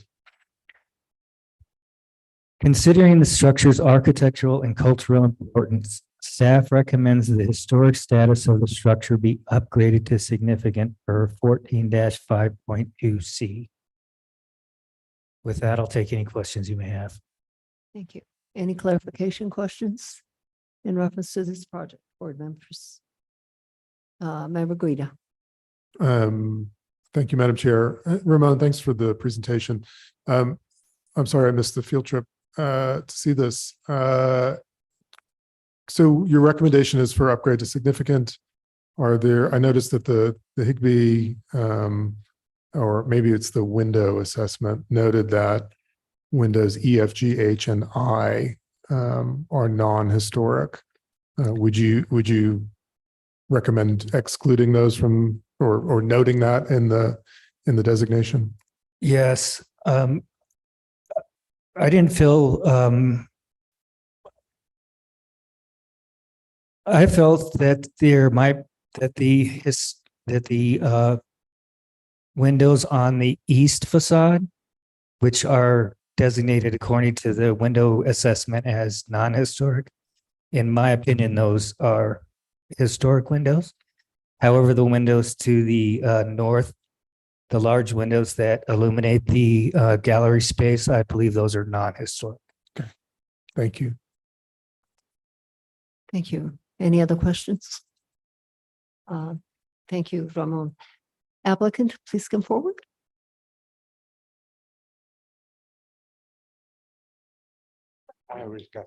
Yes, Richard Martinez. Hello. On behalf of my clients, we don't oppose significant status for this building. It is a beautiful and very important building, and one of the few that has that retains much of what it had before. There are, however, some non-historic windows. The windows in the studio are actually door panels that are not windows that are held in place. It's noted on the window report from Ray Patterson. And the windows in the courtyard, which are historic and are mentioned in there as historic, are beautiful, and they're completely different than the other windows. The other historic window is the bathroom window, but the ones along the east side, the back side of the building, and the ones in the studio are not historic. Also, the skylights. There's beautiful skylights on the roof, that the skylights have glass in them that is not tempered, that is wire glass, the original wire glass, but it's very cracked and falling apart. And you can see that they had to put some shading device on part of it to maintain the inside. And so that has to be replaced, the glass itself, not the skylights necessarily. So I would note some of that. I also want to note that this building has been used as a living space for many years. The owner, whose son and daughter now come before you, he bought it in 1970 or so, and he's been living there. He was a clock repair person, very well known, so I need to have egress windows in those spaces. We didn't have that before. I just want you to note that. So thank you. Thank you. Those of us that were on the field trip have the privilege, because thanks to Richard, even though the H board doesn't have purview of interiors, we did have the privilege of going inside. And I'm going to tell you, it was very interesting. The ceilings are about 14 feet high, I would say, lots of vigas. And in the courtyard, as you enter, it's mud plastered. Yes. So there's a lot to this small, humble building, as was indicated by both you and Ramon, that you called it humble. And it is humble on the outside, but on the inside, it is wonderful. It just is old, and also the furniture that is there at this time is lends a lot to the interior of the building. So Richard, the windows that you and Ramon are referring to as non-historic, they probably aren't original to the building, but do they fall within the 50-year mark? Not according to Ray Patterson. Not, okay. And the ones, could you be more specific? You said the ones on the east side and also on the... And the windows that are in lighting the studio, those big windows are actually door panels. And What elevation is that on? That is the North. north. North Yes. So the east elevation and the north elevation. windows. Yes. Thank you. Any other comments or questions? None at this time. Anybody from the audience wishing to comment? We have John Eddie coming forward and he's already been sworn in.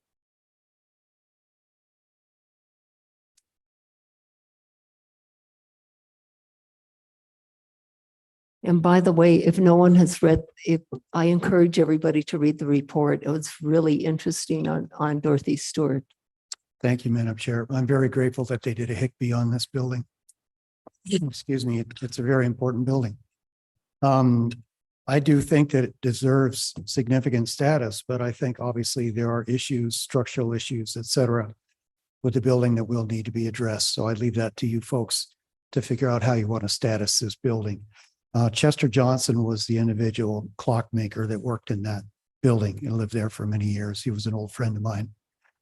The association of that Dorothy Stewart had with everyone in that section of Canyon Road is unmistakable. And again, I'm sure it's in the reports. The adjacency to El Zaguan is very important. And to the south, I believe, if my topography is right, that building to the south that's on Canyon Road was built by William Penhallow Henderson. So again, we're down in what's the word? Ground zero for historic Canyon Road from the Anglo point of view. So I appreciate your deliberation. Thank you very much. Thank you. Anyone else in this room wishing to comment on this particular project? No one else? Anyone on Zoom? Yes, Chair Rios, Stephanie Benenato. Yes, hello, Stephanie Benenato. I'm very happy that the board is considering upgrading this structure to significant. I think it absolutely deserves that status, and I'm happy that the owner is not objecting. The set of two what look like windows, doors, I think it was north facade, that were used were there because of the studio space. Although perhaps not historic, are harmonious, I think, with the rest of the building, and certainly with a historic facade with historic facades in that area. And so I'm not sure that should stop the board from making it contributing. I wonder if there's information on whether those openings were there, or were there any openings? Was it a solid wall? That might help determine, or might inform your decision about that particular facade. Thank you. Thank you. Anyone else on Zoom? No, Chair Rios. Yes, I wanted to make one more statement. The windows, non-historic windows also have metal grills on them that are not historic that should be removed as well for egress reasons. Thank you. Thank you, Richard. Board members, if you have no further questions or comments, motion. One Member question Lita. for Richard. Richard, so noting that the north and east windows are non-historic and their security grills as well. There's security grills on the other windows. Are those historic or not? They seem to be older because the metal and the profiles are really very different. Okay. So thank you. Yes. I will now entertain a motion, board members.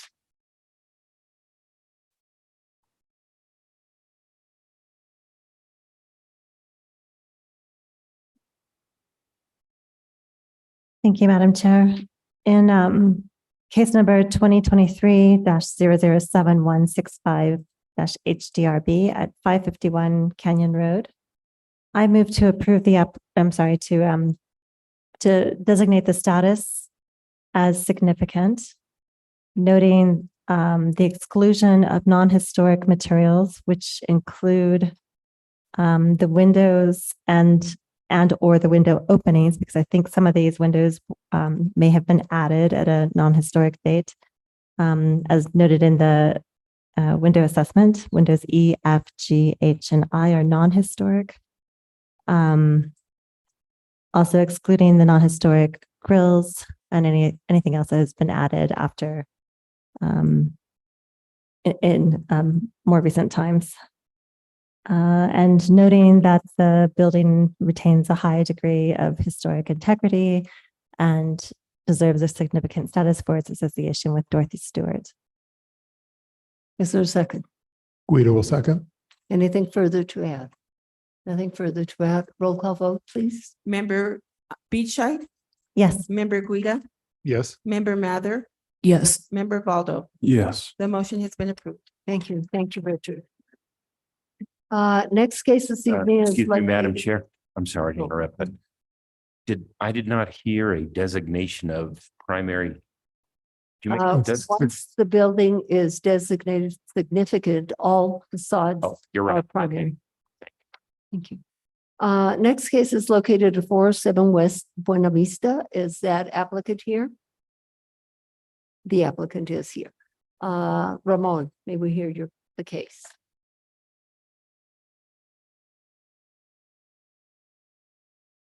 Heather, can you pull up? Working on it. Okay.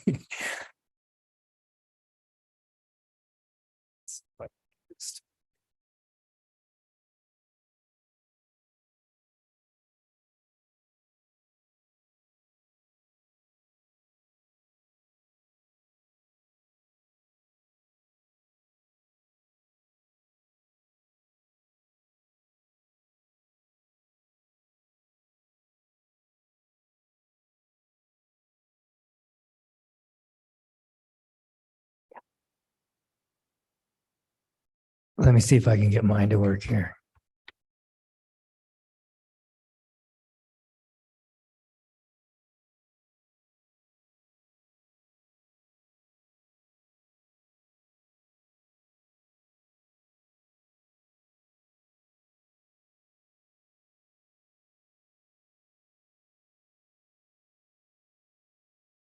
Yeah.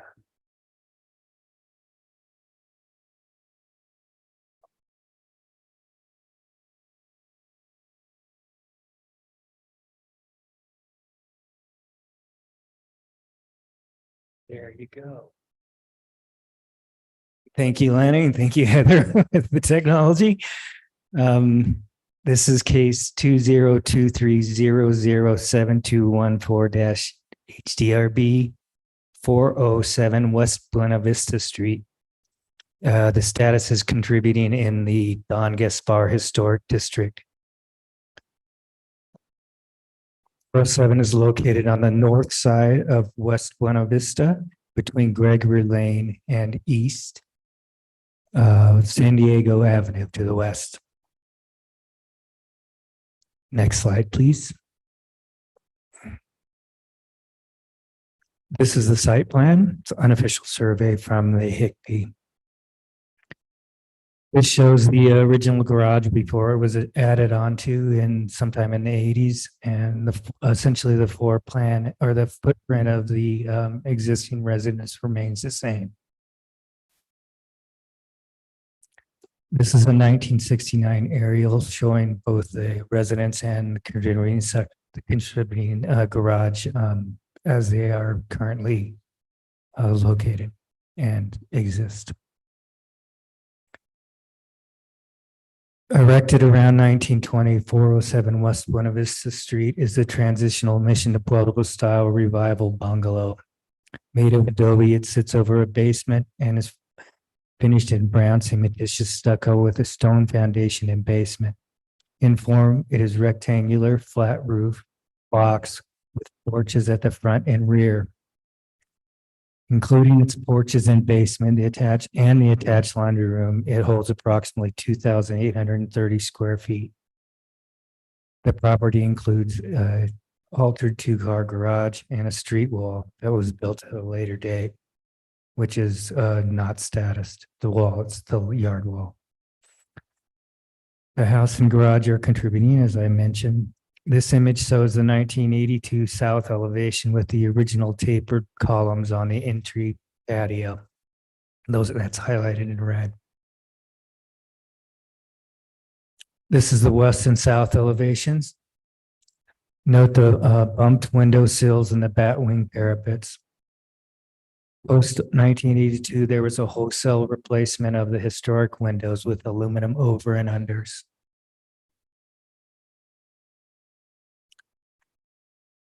This is a partial west elevation with the camera facing northeast.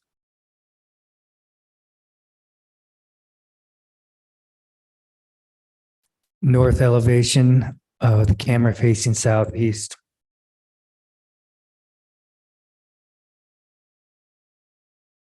And the east elevation.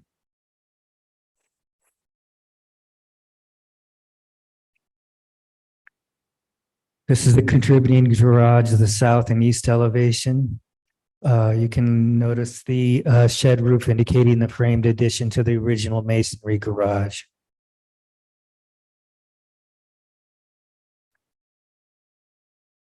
This is the proposed primary facade diagram, and this shows the south facade, most of the west facade of the main residence, and the south facade of the original garage, and the east facade of the original garage. Staff recommends this main residence and garage maintain their contributing status. The staff further recommends on the main residence, the south facade and porch, excluding the columns and capitals. The stepped intermediate center facade visible in the north elevation that I noticed today has been roofed over with TPO. And the west facade and enclosed north porch be designated as primary. All to exclude non-historic windows, yet maintain the bumped window sills. On the garage, the east-facing facade excluding the non-historic window, and the south facade excluding the framed addition to be designated primary. All for contributing structures 14-5.2C designation of significant and contributing structures. I can take any questions you have now. Thank you, Ramon. Questions, clarification, or any type of question for Ramon, Member Guida? Thank you, Madam Chair. Ramon, thanks for the excellent presentation. Question, not that there aren't instances in which this is true, but, contributing or significant garage always gives me pause. Given that there's an addition from the 80s on the front of the garage, and the east window is no longer historic, does the garage have the integrity that's even worthy of a contributing status designation? In my opinion, yes. The construction type is a masonry kind of ashlar stone construction. And the expressive parapets, I think, add a certain amount of historical significance to this particular structure. But what's visible to this and contributing to the district would at most be that portion of the original facade that's buried, just the lumpy parapet that's still there. The lumpy parapet. I would like to protect that facade, so it sometime in the future, should that frame addition go away or the use change, that facade be protected. Okay. I don't know that I agree, but thank you for the explanation. Any other questions? Applicant, please come forward.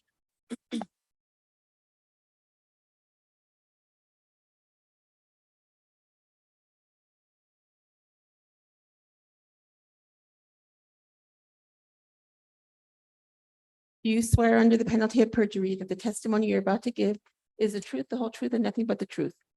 Thank you. Please state your name and address for the record. Taylor Pardue, 905 Nicole Place, Santa Fe. Can we bring up the primary facade diagram there? This is actually the first time I'm seeing this proposal. So I'm originally, I think that I was expecting to see the primary facade designated as just the front side of the building. And I think that having both the east side, or I'm sorry, the west side, and then the back side is also kind of a surprise to me. I guess, I would prefer just to have the primary facade be the front and leave it at that. Thank you. Any questions for Mr. Pardue? And why do you feel that the west side should not be primary? Well, I think over the years, the house has been changed enough that it, to me, like visually, it doesn't, it's not quite as visible. I mean, maybe the front, I don't know what you would say, 30 feet or something from the front facade, the corner. But I just don't think that the rear is that visible from the street and should be considered primary. And in what way has that facade changed? And Ramon, do you agree? Well, I think the windows have changed over time. And I just think the architecture of the house is the significant part of the building is really the front facade.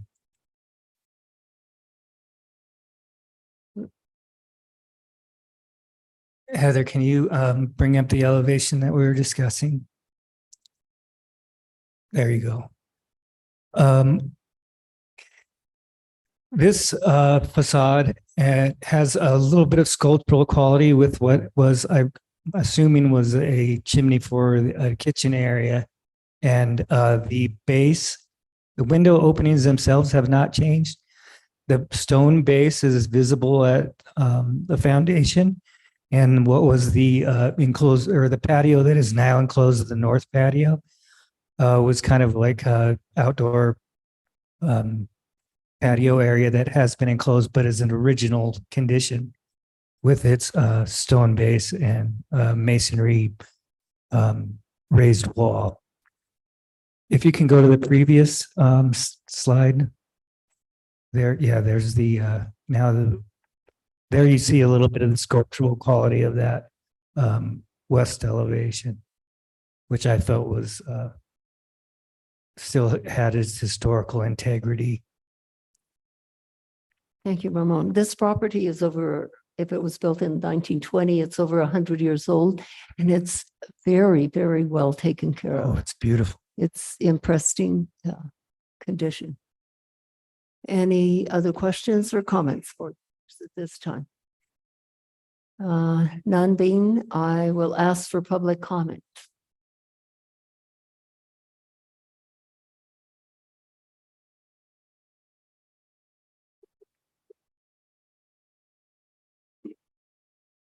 Thank you, Madam Chair. I'll try to make this brief.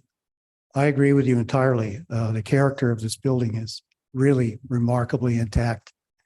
And the acumen of staff to recognize that is really appreciated by me. I also, again, really appreciate, I think it's wonderful that applicants seem to be understanding that HICPE reports are very important to you and very helpful to you. They're also very important and helpful to our history in Santa Fe, understanding our architecture. So I applaud the applicant for that. I fully support staff's recommendation on the status for this building, and I appreciate that at this board we agree to disagree sometimes. I think that's good, and I want to encourage us to keep doing that. I think that the parapets of the garage, the undulation of the winged parapets, speak directly to the house, and I think that staff was very right on when he chose that significance of these details. Thank you very much. Thank you. Anyone else in this audience wishing to comment on this particular case?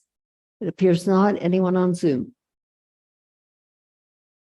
Yes, Chair Rios, Stephanie Benenato. Stephanie Benenato.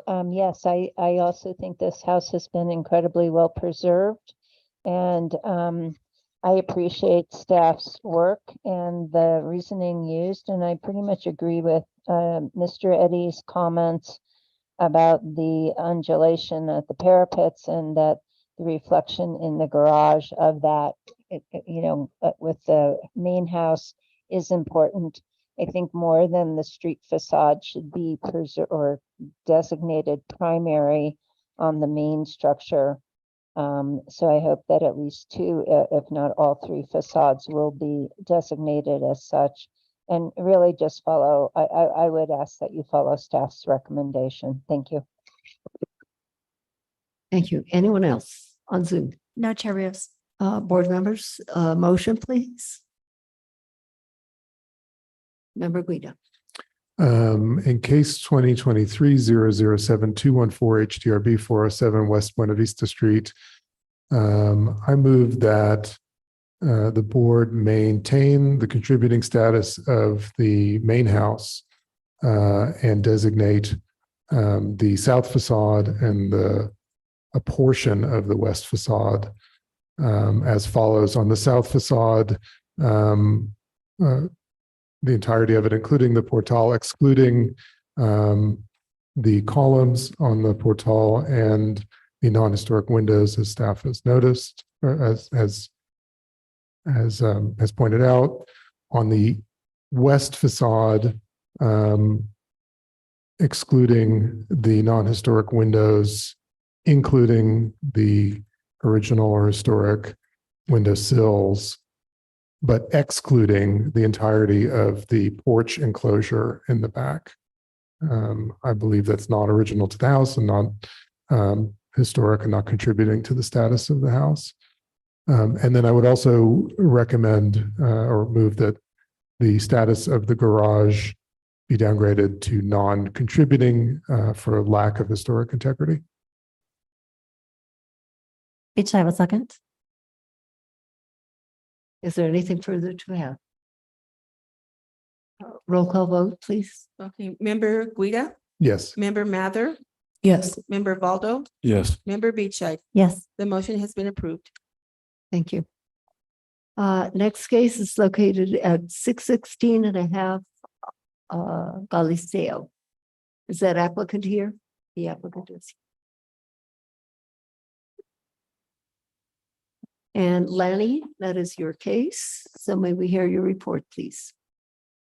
Do you have the Yes, the pictures? terminal, there it is. There you go. Thank you. Good evening, Madam Chair and board members. This is case 2023-007090 HDRB for 616.5R Galisteo Street, requesting a downgrade in status. 616.5R Galisteo Street is located on the west side of Galisteo and is the third property in from the street behind 616 and 616.5 Galisteo. The building is connected to 620 Galisteo Street on the west elevation and a structure at 1409 Paseo de Peralta on the north elevation. The building at 616.5R Galisteo Street is a 1,351 square foot single family residence listed as contributing to the Don Gaspar Area Historic District. The property is landlocked with no legal access from either Paseo de Peralta or Galisteo Street, nor can the building be seen from any public right-of-way. Galisteo Street is approximately 175 feet to the east, and Paseo de Peralta is approximately 145 feet to the north.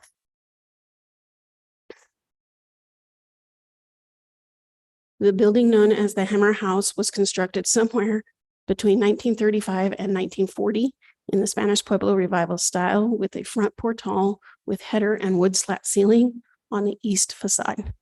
The portal has a gable roof over it, where the rest of the structure is a flat roof. The building is constructed of a combination of concrete block and adobe with a stucco finish in a cream color.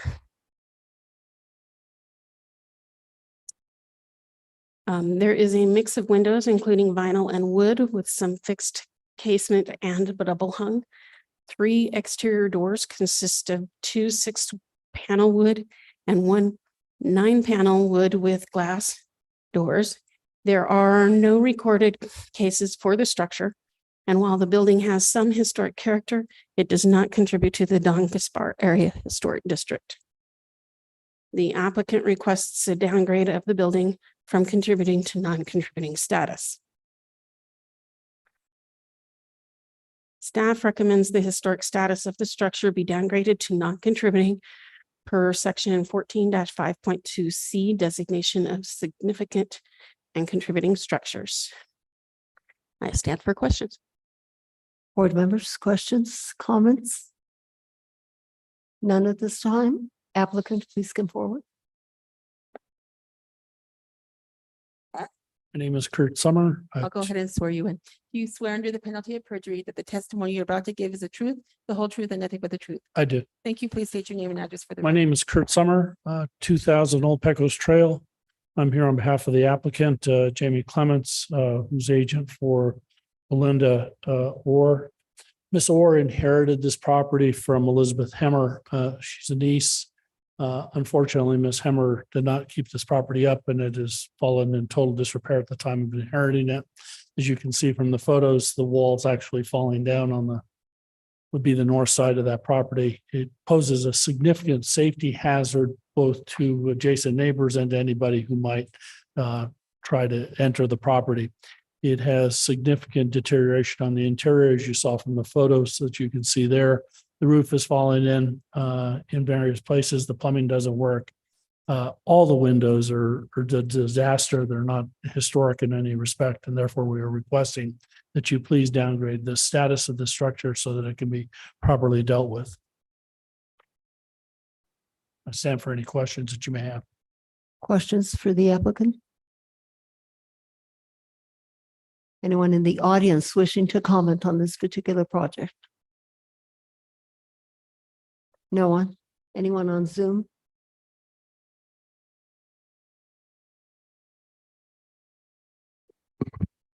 Yes, Stephanie Benenato. Good evening, Stephanie Benenato. I used to live very close to this house and I actually knew Miss Hemmer. I'm sorry that it's in such disrepair because her son actually was in town and I would have hoped that he would have taken care of this property to some extent. And I find it really sad when these kinds of properties degrade. There is a cluster of contributing buildings right there, about 10 of them, some of which whose facades have been changed to the point maybe they are no longer primary. But I find it just a loss. And I guess I wonder if you take it down or make it non-contributing and it changes greatly in its footprint or perhaps height, how would that affect the other buildings, if particularly the ones it's very close to? And then second question is, how do you actually do renovation on this property if it's landlocked? How do they have vehicular access to it? Thank you. Anyone else on Zoom? No, Chair Rios. No one else. I will entertain a motion if you have no further questions or you didn't have questions. Member Beachside. I'll make a motion. Thank you, Madam Chair. In case number 2023-007090 HDRB at 616.5 R Galisteo Street, I move to adopt staff's recommendation to downgrade the building from contributing to non-contributing. Is there a second? Guido will second. Anything further to add to the motion? Nothing further.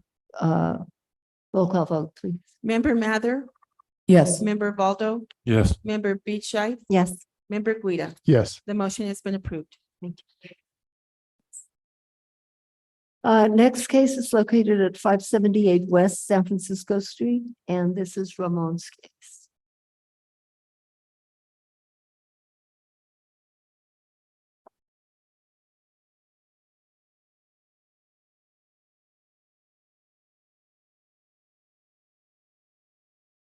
This is case 20230069 4-HDRB for status downgrade request from contributing to non-contributing for main residence located at 578 West San Francisco. Excuse me.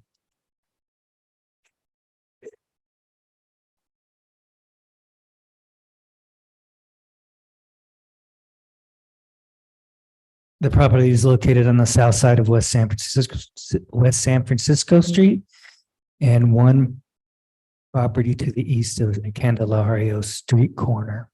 It's highlighted in red. On July 13th, 2023, the case 2023-006954-HDRB, the board found the main residence to maintain its contributing status. These images show the condition of the building as of now.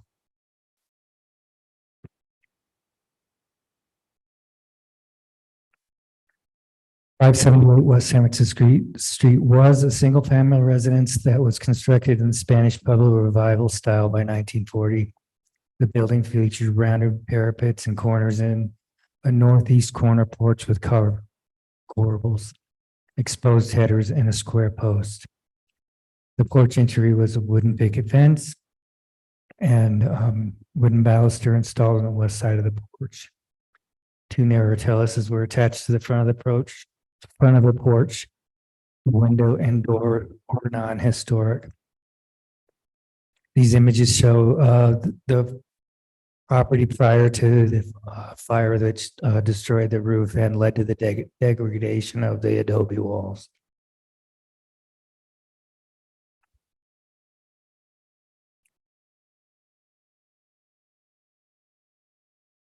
The south and east elevations after the fire, but prior to the removal of the roof.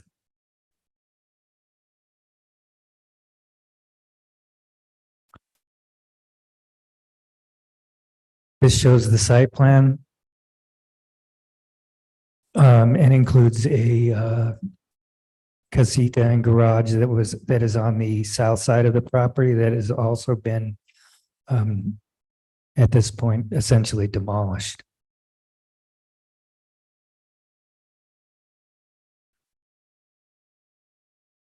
A fire occurred in the main residence that prior to 2017. And under the case H17088A, the applicant had a status review where the status of the main structure was retained as contributing, with the north and west facades designated as primary and the guest house listed as non-contributing. Later in the year, the applicant proposed to repair the structure by replacing the roof, windows, and doors and constructing an 83 square foot addition.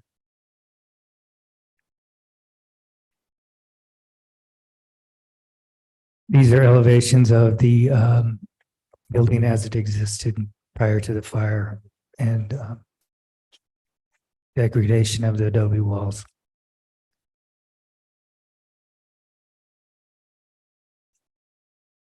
The applicant obtained permit 2021-15463 EXTR in 2001 to begin the approved renovations. The permit lapsed into expired status on May 23rd, 2023. This is the what was the existing east facade. This was the existing south facade.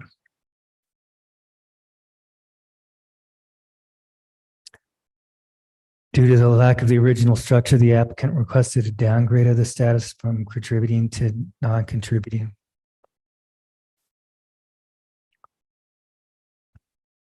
Staff finds the exception criteria has been met and recommends approval of a demolition of the contributing main residence and the non-contributing adjacent garage and apartment. This has been a bit of a problematic residents, and I will answer as many questions as I can. Any questions or comments? Really, Ramon, there is no historic material really left of this, correct? I mean, there are some adobe bricks and there's no structure there. No, and the applicant has provided a report from a structural engineer stating that none of the existing portions of what remains of the residence is usable. Any other questions or comments? None? Anyone in this audience wishing to comment on this particular case? No one. Anyone on Zoom? Yes, Chair Rios. Moment. Stephanie Benenato. Stephanie Benenato. I just want to repeat, I guess, my comments about demolition by neglect, which is what happened at the Hemmer House as well. And this is how we begin to lose the historic fabric of our town. And I think in this case, if maybe I'm not remembering correctly, but it seemed to me that there was a case where there was a fire and, for example, the window openings weren't correctly supported and walls and the roof and the parts of the wall fell in. And again, just what seemed to be ignorance of engineering, simple engineering things that you do to hold roofs up and window openings up was so lacking if this is the right case, that it almost seemed as if the owner was doing it intentionally, or whoever was doing it intentionally so they could come back and demolish what was a contributing structure on a very important street, actually, in terms of history and historic structures in our town. Thank you. Thank you. Anyone else on Zoom? Heather? No, Chair No one. Rios. Board members, if you have no questions or comments, I will entertain a motion. Member Beachside. All right, just a question for Ramon. I believe the yard wall was designated as contributing and that remains intact. Is that correct? That is correct. And is it just the front, the wall along the street, or does it make a curve along the driveway? That Just along the street, they're along the street frontage. So I would suggest that the maker of the motion indicate that the wall is contributing. And I will entertain a motion. Chair Rios. Yes. Point of order. Did the applicant get the opportunity to speak? Oh, of course. I'm so sorry. I guess moving right along. And you didn't even give me a signal or anything. So sorry. My total apologies to you. Please, you have the floor after you get sworn in. Do you swear under the penalty of perjury that the testimony you're about to give is the truth, the whole truth, and nothing but the truth? I do. Thank you. Please state your name and address for the record. Mark Macton, 1305 Lujan Street, 87505. Not much to add to this. It was mostly, you have to imagine this is mostly just ignorance, more than negligence. And it is a sad issue, but it wasn't on purpose. Obviously, he was genuine in wanting to restore the house, but due to ignorance, it fell in on itself, and there's nothing left to save. So in the next case that we're going to review, we have every intention of restoring it visually. So we'll wait for that. That's all I have Thank to add you. right now. Any questions for Mr. Nukin? No questions? And so I will now entertain a motion. Yes, Member Beachside. I'll make a motion in case 2023-006955 HDRB at 578 West San Francisco Street. I move to approve the demolition of this contributing structure by exception, noting that the exception criteria have been met as documented by staff, and noting that the state of repair and stability of the structure is beyond saving. And noting that the street section of the front yard wall remains contributing and remains intact, and that will continue to be contributing to the streetscape. Is there a second? Do I hear? A second. Second. Anything further to add? Nothing further? Roll call vote, please. Member Valdo, Yes. Member Beachside, Yes. Member Guida, Yes. Member Mather. Yes. The motion has been approved. Thank you. Next case, same address. 578 West San Francisco.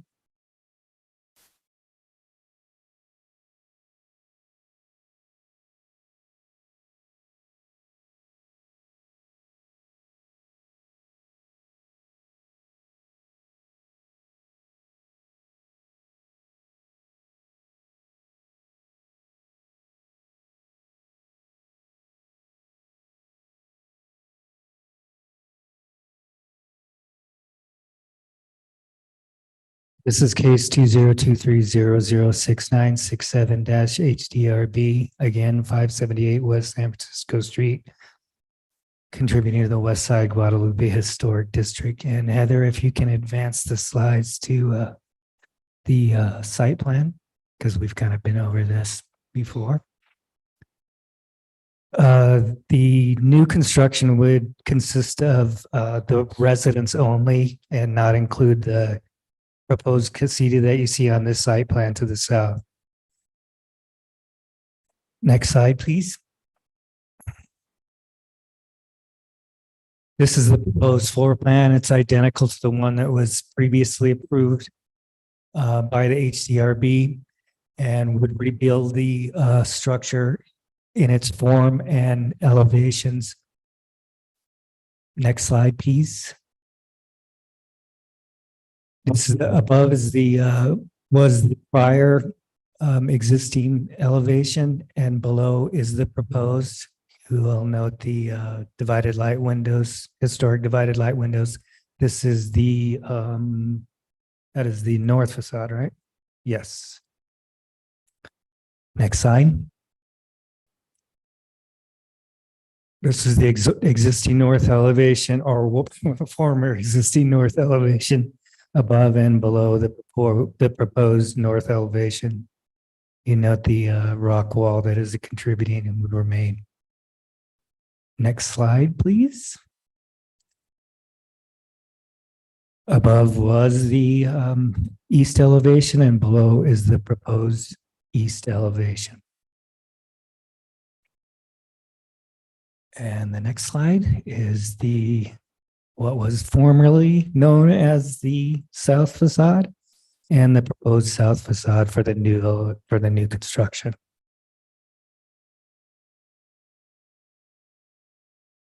And again, the former west elevation and the proposed new west elevation.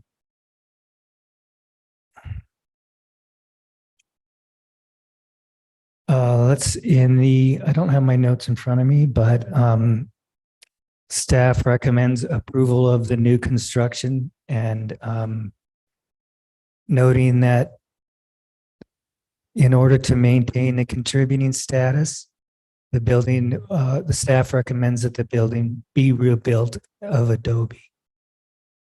With that, I'll answer any questions that you may have. Member Guida. Thank you, Ramon.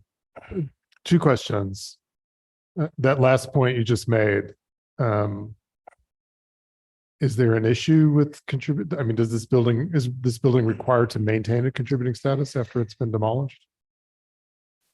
Heather, maybe you can help me out with this one. Yes, Chair Rios, Member Guida, the reference that was made during the hearing consideration of status was the contributing status would be retained in order to require that it be rebuilt in the same style and the same materials.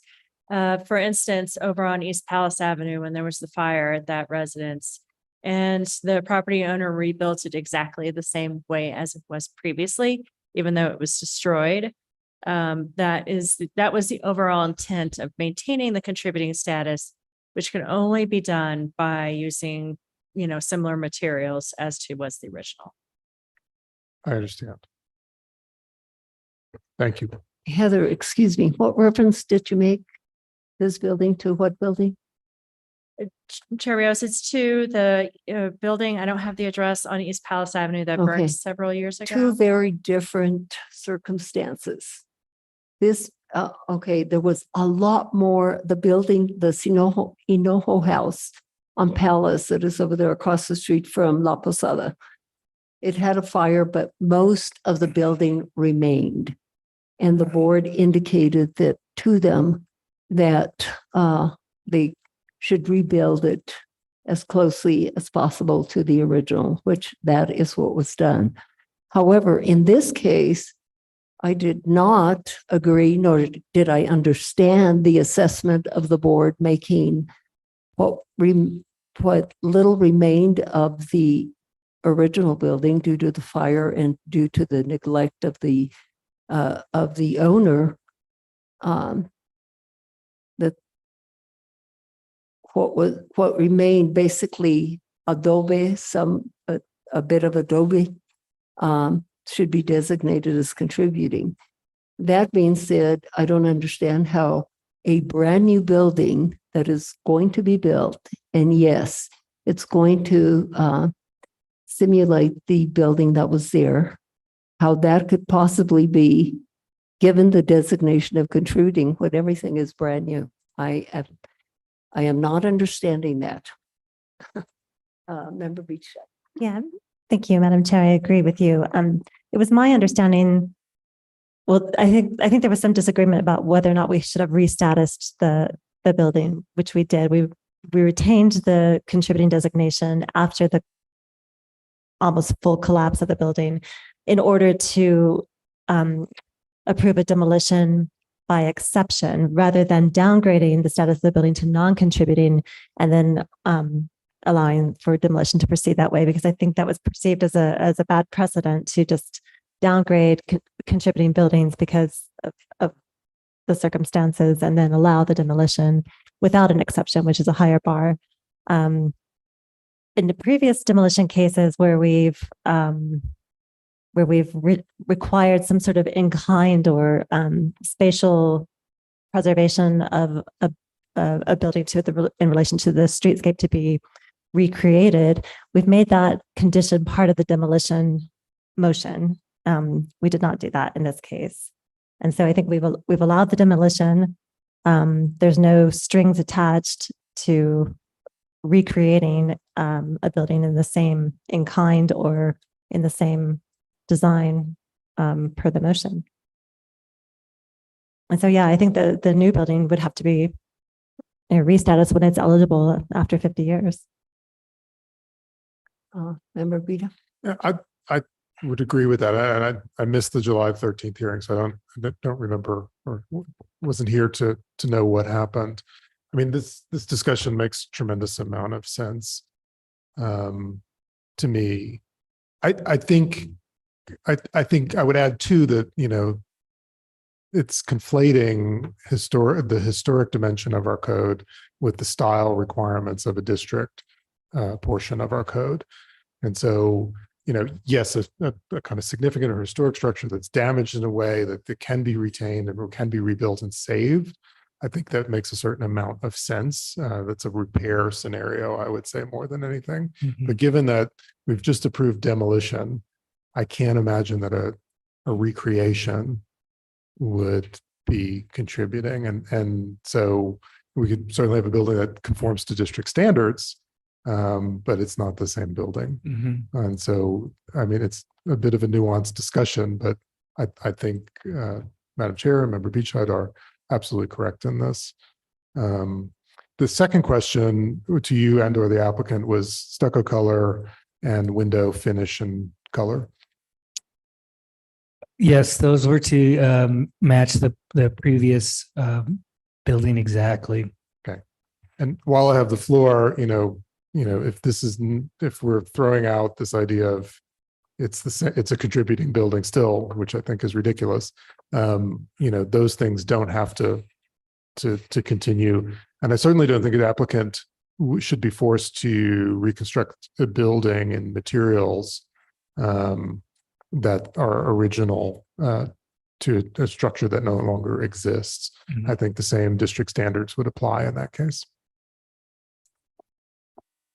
And who indicated that this building, the proposed building, is contributing? Well, we were debating the philosophical points of that actually, and the precedent of the place on Palace Avenue led us kind of down the path that we would like to have seen this rebuilt in Adobe.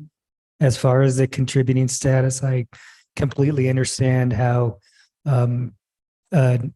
essentially a reproduction would not be authentically contributing. So I understand the board's opinion on that. Applicant, please come forward.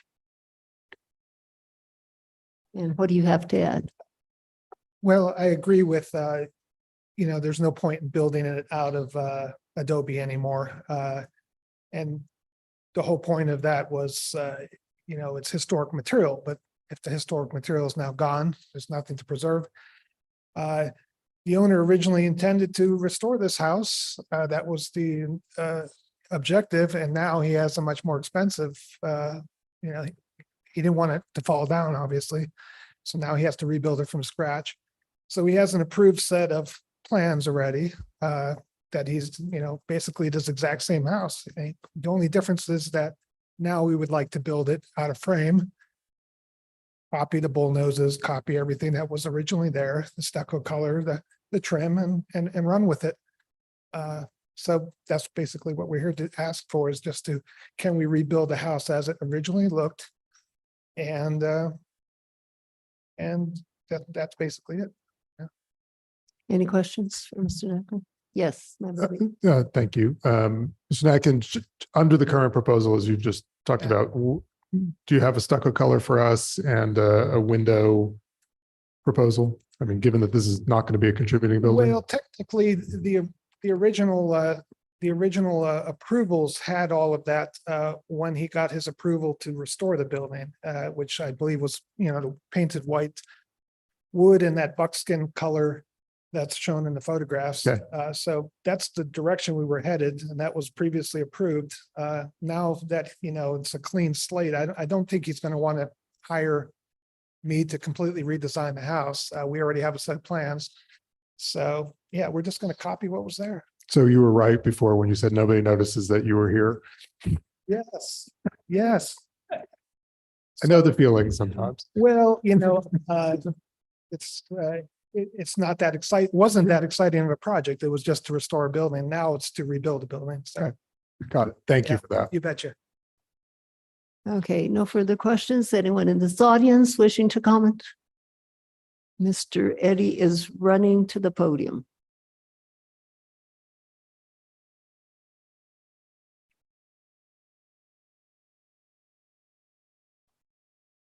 It would be presumptuous of me to sit closer, so that's why I sit over there. This is a really interesting case, and it's very unfortunate that demolition by neglect did take place, a fire took place, et cetera, et cetera. You're starting with a fresh slate here, but I do think that the motivation of the board to try to press for continuing contributing status on this property was well-founded, but a bit of a bizarre way to go about this. The end result, it appears to me, is that those aims have been achieved, and this house will be rebuilt in the form, if not completely originally, if they don't use Adobe, to what was there originally. So what I see submitted here will fit in the streetscape. It will enhance the streetscape as a result of that. And it will be an improvement on what was there, whether or not it's built out of frame or Adobe. And I can see that this day and age, having to rebuild this house in Adobe would be a stretch for just about it, most of the people on San Francisco Street. So I urge you to approve this submission. Thank you. Thank you. Anyone else in this audience wishing to comment? No. Zoom.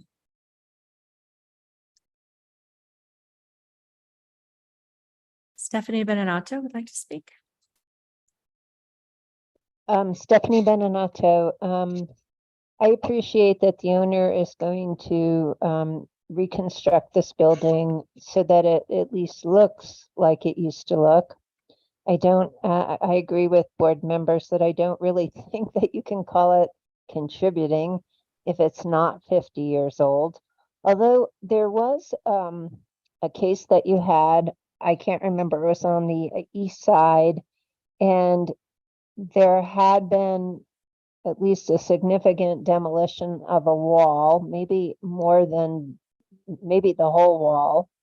And you did require them to rebuild using the footprint, keeping the footprint. I'm not sure that, I can't remember if you required the original material. It would have been nice if it could be the original material.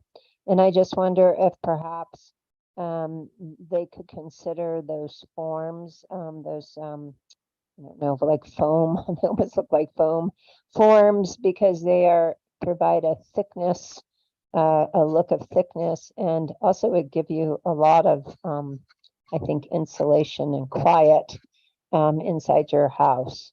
And thank you. Thank you. I'm going to guess no one else on Zoom. That's correct, Chair Thank you. Rios. Motion, please, board members. Yes, Madam Regreda.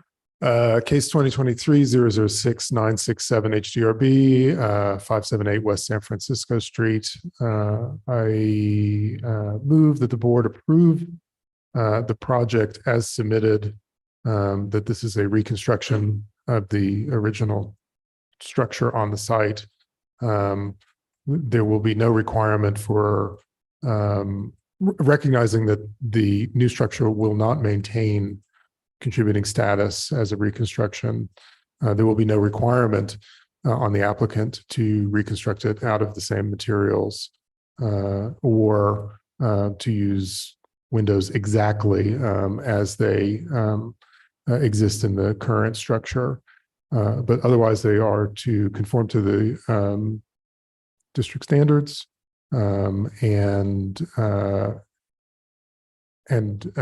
stucco color and trim color shall be as per the previously approved submittal. Is there a second? Second. Roll call vote, please.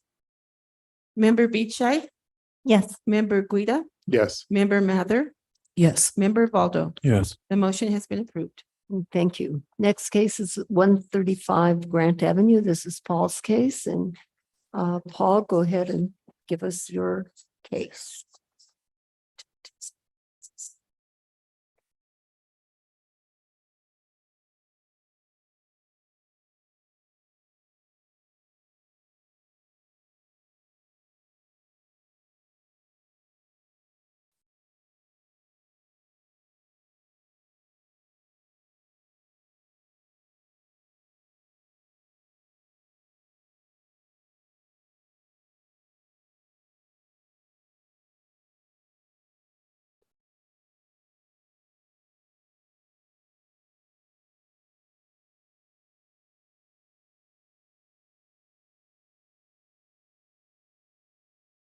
Well, you may proceed. Thank you. Thank you. Good evening, Madam Chair, board members. In case number 2023-007221 HDRB 135 Grant Avenue, status review. Background and summary. 135 Grant Avenue is the Georgia O'Keeffe Museum administrative offices, previously the Otero Burgeri House, and is listed as a significant structure. And 123 to the south, Grant Avenue, is the old Safeway building and is designated as a non-contributing structure to the downtown and Eastside Historic District. The white wooden picket fence on the western property line and the masonry stuccoed wall on the eastern and southern property line of the Otero Burgeri property are currently not statused.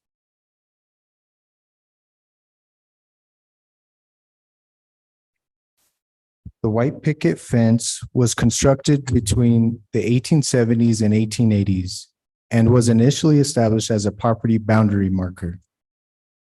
Using this plat map from Fort Marcy Military Reservation from 1883, the legend indicates that the officer quarters were surrounded by white picket fences in 1883. The wooden picket fences at the Otero Burgeri House has previously undergone renovations between 1912, the 1970s, and into the early 2000s. Here's a photograph from 1873 after the officer quarters were established, and you can see the white picket fences moving westward and surrounding the properties.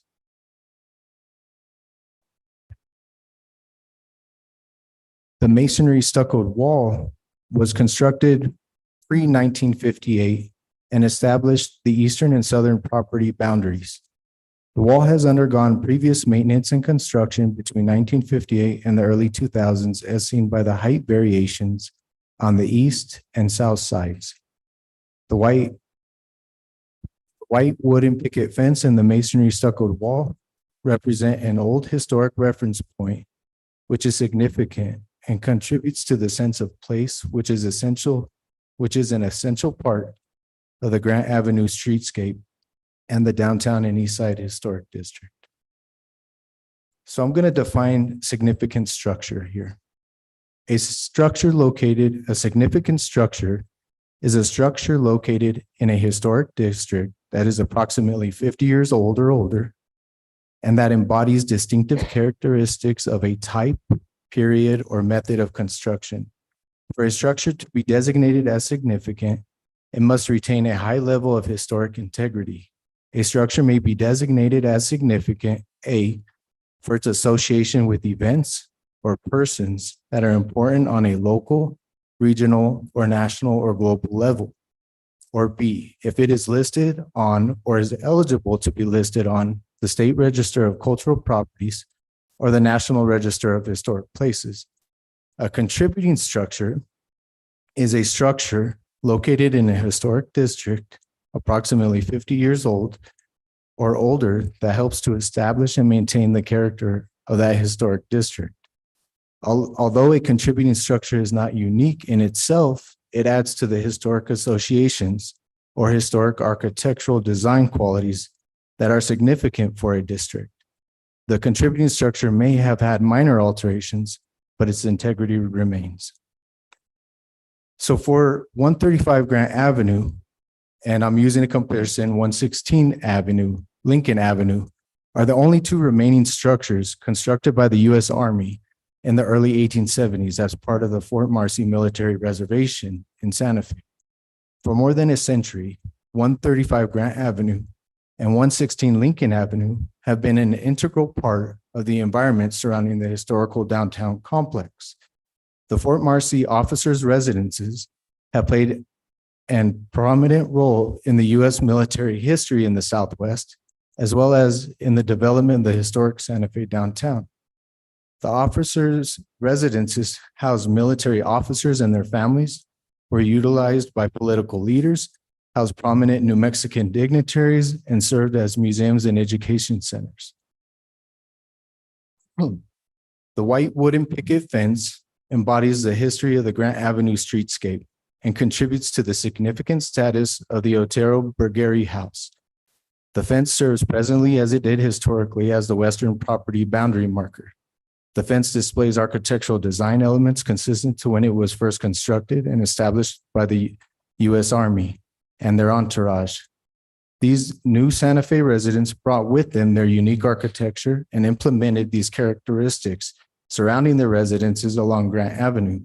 Anyone who walks by 135 Grant Avenue can feel the presence and essence of a time and space of the old historic downtown Santa Fe. The masonry stuccoed wall is a contributing structure to the downtown and east side historic district. The wall is not unique in itself. However, it adds to the historic associations and historic architectural design qualities that are significant for a district. The wall serves as a historic property boundary marker, is older than 50 years, and is congruent to the other contributing structures in the district. The contributing structure has undergone minor alterations, including the raising of the height and previous stucco repair, but its integrity remains.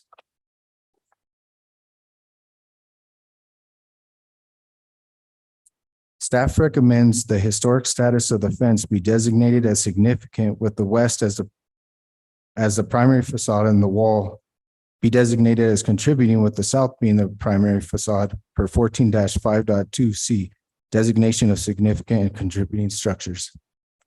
That's all I Thank you, have. Paul, for your very thorough report. Question, are there other white picket fences in that streetscape? Madam Chair, yes. And did you count them? Do you know how many?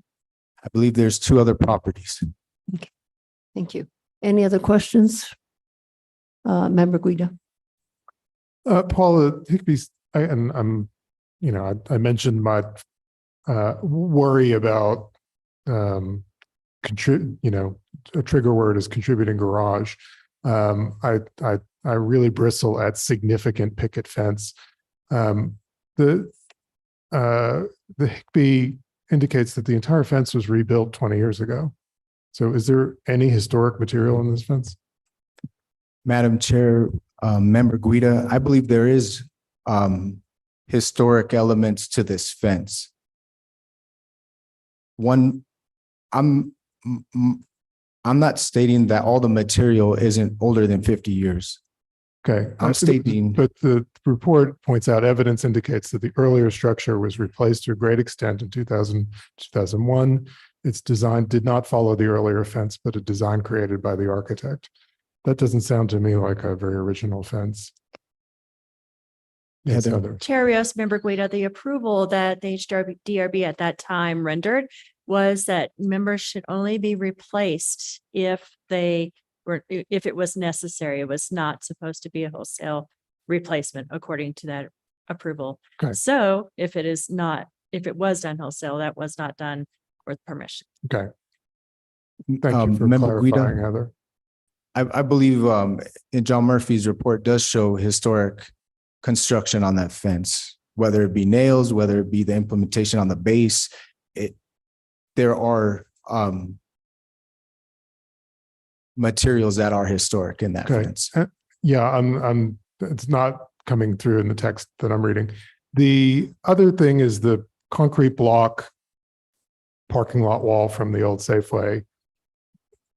Again, contributing for just a kind of property boundary wall that's from the late 40s, early 50s. I mean, I'm struggling with that as well in terms of contributing status, how it contributes to the district. And it's not like any old wall. Now, I believe this Anywhere wall else? serves as a historic boundary marker, and that's significant for this property. This property being a National Register of Historic Places, a state registered property, a significant property for the city of Santa Fe, for the historic downtown and east side. Sure, but we're not talking about something that's from the period of significance for this property, right? We're talking about something that came later. Correct. Okay. And with that, so the white picket fence is a detail to the structure, to the residence. The boundary, the stuccoed masonry wall came after. From 1941 to 1958, it was established. Somewhere in between then. It contributes to the elements that are requested in the historic downtown and east side. Now, similar structures like these are contributing in the downtown and east side. Now, if you don't deem it as contributing, I understand that, but it does have those elements. It's older than 50 years old. It is constructed with similar materials of that time, and it serves as a historic boundary marker. Okay, we'll discuss further. Thanks. Anything else at this time, board members? Anything further? If not, applicant or applicants, please get sworn in.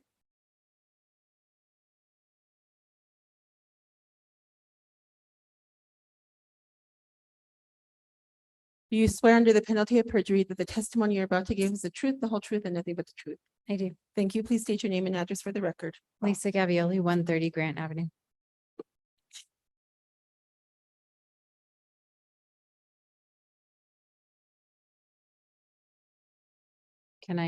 Do I need to switch the thumb drive or switch the computer? What do you recommend? Due to the renovation, it's going to have to It's be not on this computer. for me.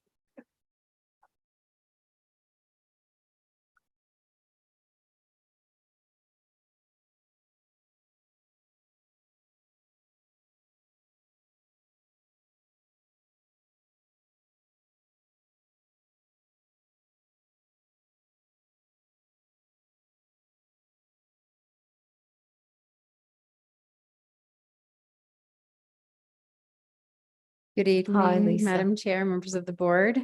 It's nice to see you all. While the presentation is being drawn up, I'd just like to make a couple of introductions. I'm joined this evening by Cody Hartley and Jennifer Foley with the Georgia O'Keeffe Museum and Jennifer Jenkins from Jenkins Gavin.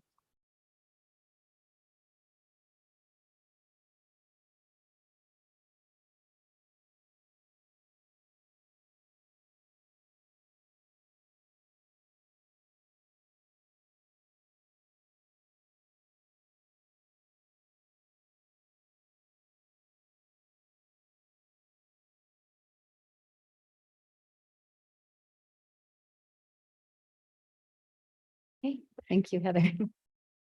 So we're here this evening to discuss, as Paul mentioned, the historic status of the white picket fence along the Grant Avenue streetscape and the stuccoed masonry wall on the south property boundary at 135 Grant Avenue. If you could forward to the next slide, please.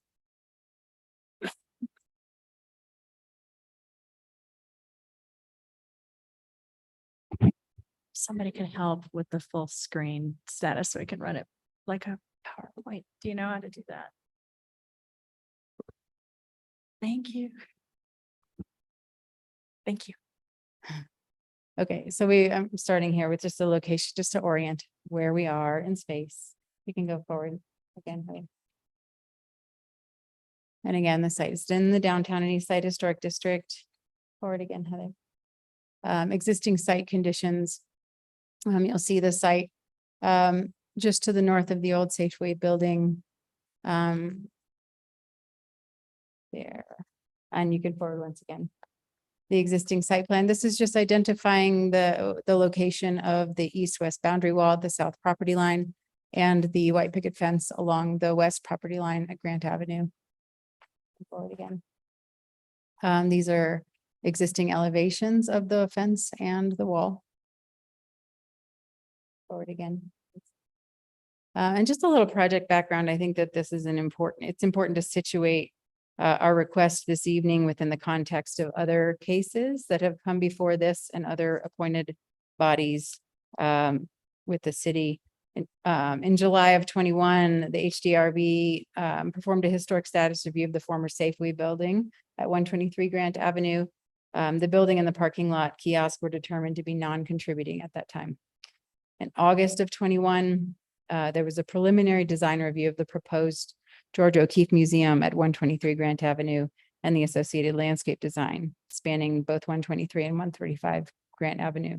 And feedback was given by the board at that time. In September of 21, the HDRB approved the demolition of the Safeway building at 123 Grant Avenue. Approval, like I said, was granted, but the staff at that time requested a separate status review of the east-west site wall and a separate demolition application, as that wall technically sits on 135, not on 123. So it was really, in my mind, a technicality that the wall was not included in that previous demolition and status request. So in November of 21, the Georgia O'Keeffe Museum Development Plan was approved by the Planning Commission. Over the next 18 months or so, there were design modifications made to both the museum and the landscape, taking into consideration feedback given by the HDRB and feedback that has emerged out of the Section 106 review process from NEH and the State Historic Preservation Office. And then in August of this year, we submitted application for a historic status review, providing an addendum to the HICP for the Bergère House, the Otero Bergère House at 135 Grant Avenue. At that time, we also submitted a design review for the new museum, which is forthcoming to this board. So get forward to the next slide, please, Heather.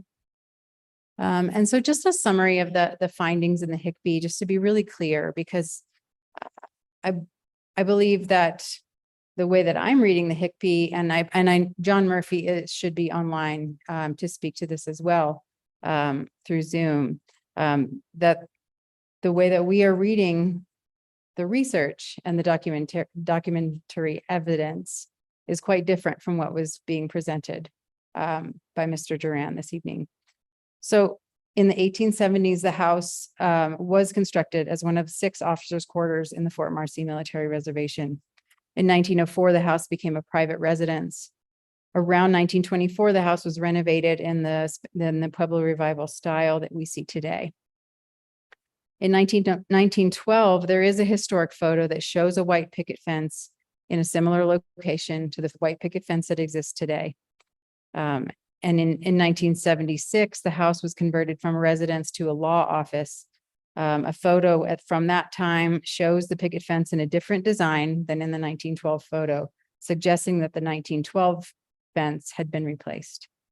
In 2000, the house was renovated for use as the George O'Keeffe Museum Research Center, and the HDRB allowed at that time the picket fence to be replaced in kind. And what John was able to ascertain, and he can speak to this more extensively than I can in his research and examination of the fence, is that the majority of the material was replaced, in fact, and in a design that was modified from the 1976 design even. So if you could forward just one more slide, thanks. And so I just would like to quote from the HICPE at this point. John writes, while a wood picket fence has defined the west edge of the property for over 100 years, the current structure, based on a 1976 photograph and an examination of existing materials and design, is not historic. Evidence indicates that the earlier structure was replaced to a great extent in the 2000-2001 project. Its design did not follow the earlier fence, but a design created by the architect, consisting of a mix of new and older members recast in a new design. It does not meet the threshold criteria for contributing status. The recommendation is to designate the white picket fence as a non-contributing structure to the downtown and East Side Historic District. So now I'd like to move on we're going to flip through the HICPE documentation. So here again is the 1873 photo of the Otero Bergere house when it was first constructed. John provides a zoom in photo of the white picket fence, showing that the design of that picket fence is quite different from the white picket fence that exists today. Going forward one more, the 1912 photo, it's kind of in the background of this wedding photo from 1912. You can see the white picket fence, it's kind of blurry, but you can make out some elements of the design there. And moving forward once more, the 1976 photo from when the property was converted to a law office. And again, noting there's some specific differences between this fence and the fence that was reconstructed in 2000. And moving forward once more. Here's a drawing that was presented as part of the case that came before the HDRB in 2000, showing the design of the picket fence. And some elements of the design as approved at that time do appear to have been changed upon implementation and construction or reconstruction of the fence at that time. And ending this portion of the presentation with some existing condition photos that you've already seen. So we'll move on to talk about the east-west site wall. Just again, I want to situate this wall in very specific documented points in history that are presented in the HICPE findings and recommendations. In 1941, a Safeway building was constructed at 123 Grant Avenue. Anecdotal evidence suggests that a picket fence separated 123 Grant from 135 Grant until this time. In 1958, aerial photo shows that a low wall extended along the property at that time. So by 1958, a low wall had been built, probably, as John has mentioned, as sort of a good neighbor wall to sort of separate the two property uses. In 1966, the original Safeway building was demolished and a new Safeway building was constructed. In 2021, John's survey of the property provided physical examination that indicated many modifications over time that not only increased height, but also changed the look and feel of the wall. There were buttresses, steps in the wall, significant increases in height. The HDRB designated the Safeway building a non-contributing structure in 2021, as mentioned previously, and approved its demolition to accommodate the new construction of the George O'Keeffe Museum, whose design is forthcoming to this board. So to quote again from the Hickby, the origin of the lower portion of the wall is unclear. However, penetrations indicate that at least west of the Safeway building, it is of CMU block construction, a common post-war building material. Visual and physical evidence shows that this earlier structure was significantly built up in height and further altered with new stucco applications. The recommendation is to designate the east-west wall as a non-contributing structure to the downtown and east side historic district.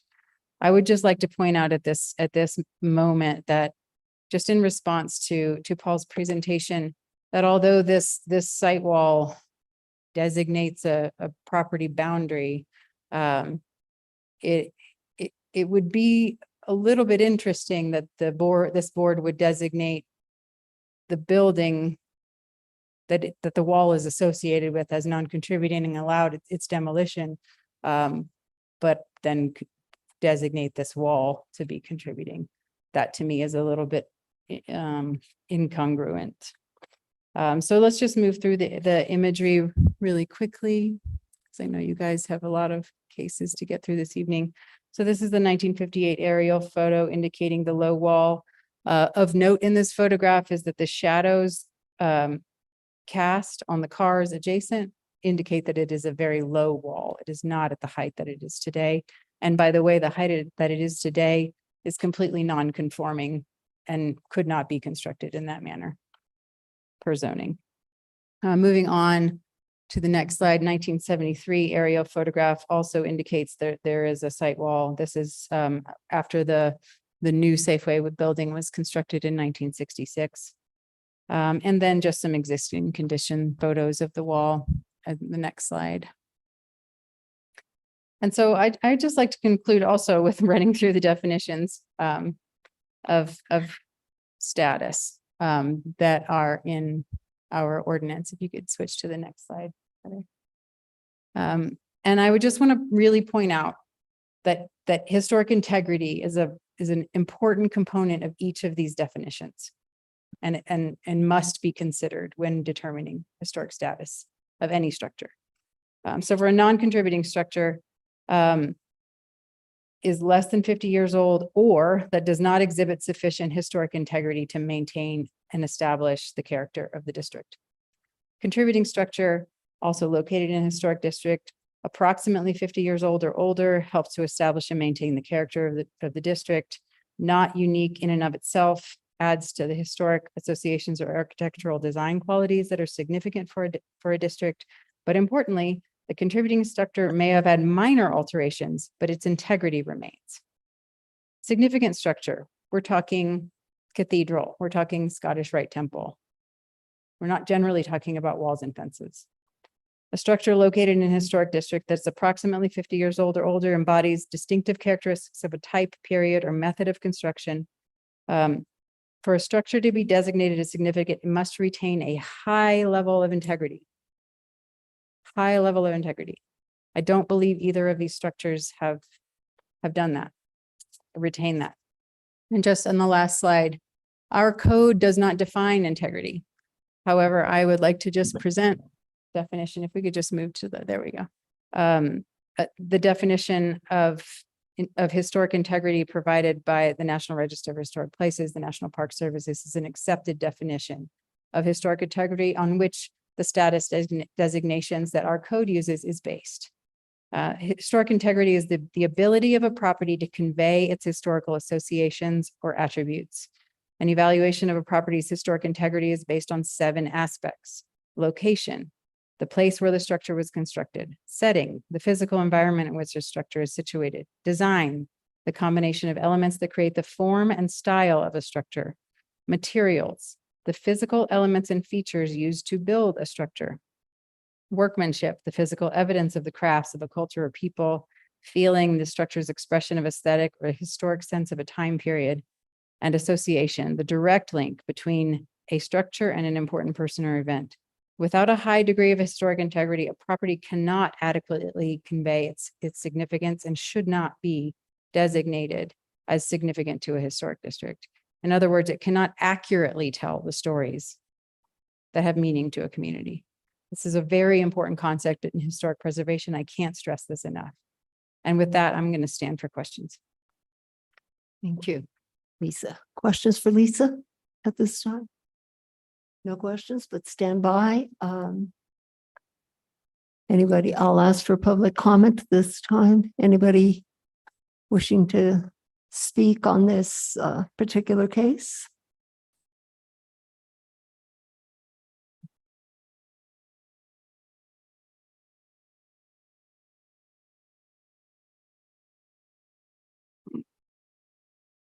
Thank you, Madam Chair, board members. This is a worrisome case for me because in my lifetime, there has always been a picket fence on that property. Also, there have been many picket fences or a number of picket fences on Grant Avenue. These are fences that contribute to the historic fabric and psychology of Grant Avenue. Whether or not the material of those fences is strictly historic, older than 50 years, or whether or not the design has been mushed a little bit by different people repairing and replacing in kind over the years, which is what has exactly happened on this fence and the other fences as well, is a patch of weeds that you can really get dragged into, I think. I think what's at the heart of this case and the elephant in the room is, does this board think that maintaining picket fences on Grant Avenue is important to the historic fabric of our city? To me, it boils down to that. I don't know what the museum has planned for this particular picket fence. They might want to see it go away. But the decision you make tonight would bear on the possibility of doing that, I think. So it's very worrisome to me. I'd like you to stay out of the weeds on this if there's any way you can, because the technicalities will be argued till the cows come home on this.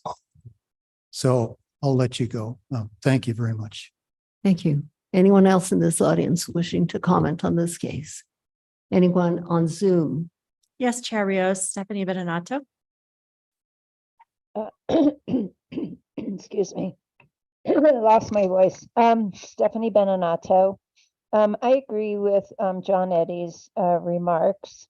There has always been a picket fence there, and you are allowed to repair historic buildings and structures. And I would expect that over a 100-year period, that you could have had 3 or 4, maybe 5 actually kind of new fences, and that all the material has been replaced, even if it's not replaced all at once.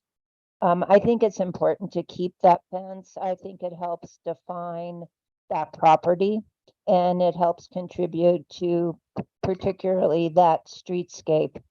And I would like to mention that although it's called the Bergère House, that Nina Otero Warren, that was her stepfather, and she lived there as well.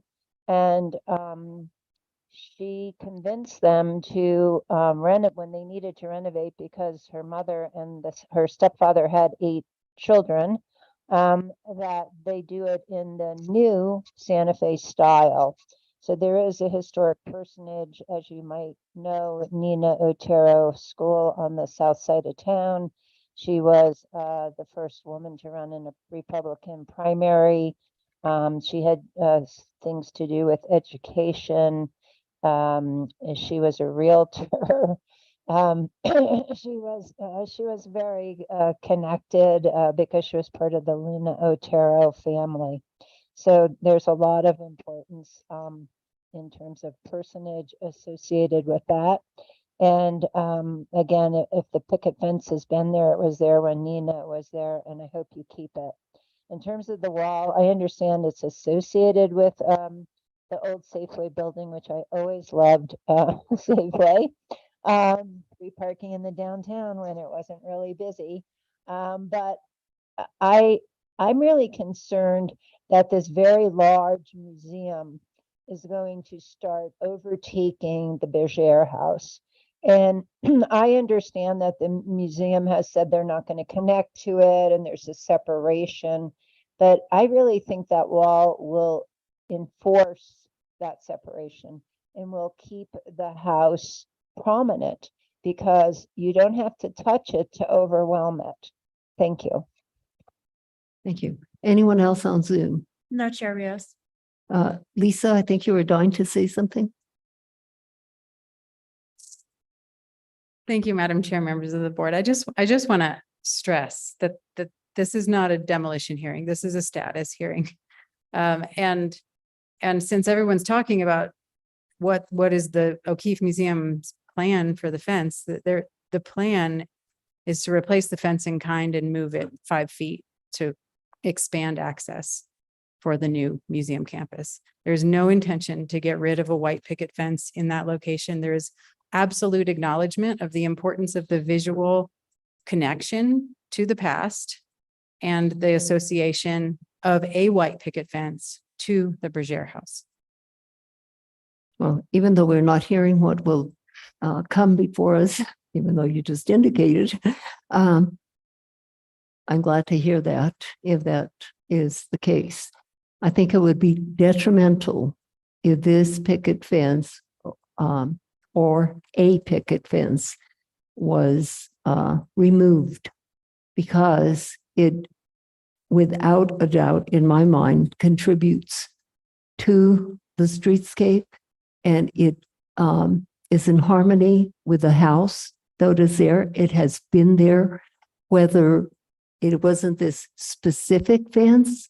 As I recall, sitting on the board many years ago, that the fence, as Paul indicated in his report, that it was indicated that to replace some of the pickets that were deteriorated, but the fence must remain.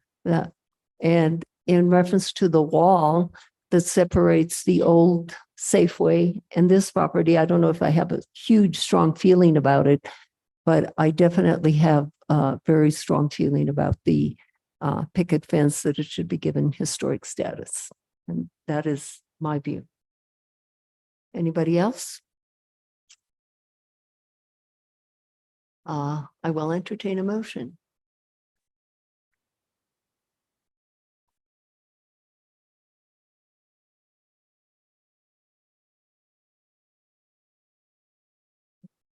You want? Oh. Yeah. Somebody. Yep. 1, 2, 3, 4, board members. Sorry, Amanda, you can do this. Member Beescheid? Thank you, Madam Chair. In case 2023-007-221 HDRB at 135 Grant Avenue, I move to status the picket fence as non-contributing and the wall along Grant Avenue, or sorry, the wall to the south of the property as non-contributing, consistent with the HICP report that indicates that the historic integrity no longer remains. Yeah, that's it. Guido will second. Anything else? Roll call vote, please. Member Guida, Yes. Member Mather, No. Member Valdo, No. Member Beachside. Yes. Madam Chair, you have a tie. And my vote is no. So the I motion will entertain failed. another motion. Now it's your turn.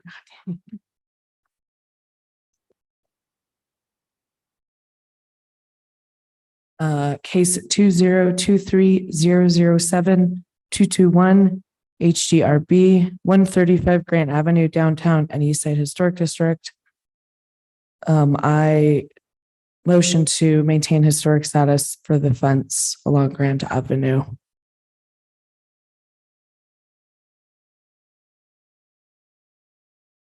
I need to go. You have to, it's part. Okay. As well as the wall along Grant Avenue. Give it historic status. Is there a second? Second. Yes, Heather. Chair Rios, just for clarification, is the motion to maintain it as contributing non-contributing or? I would say maintain it as contributing For both? for both. Thank you. Are the walls currently statused? Chair, that's correct. Member Guida, it's not currently statused, so I guess it would be to status it as. That's why I was a bit confused. Anything further? Roll call vote, please. Member Mather, Yes. Member Valdo, Yes. Member Beachite, No. Member Guida, No. Chair Rios. Yes, Thank you. The motion has been approved. thank you. Next case is located at 1369 Cerro Gordo, and that is Lanny's case.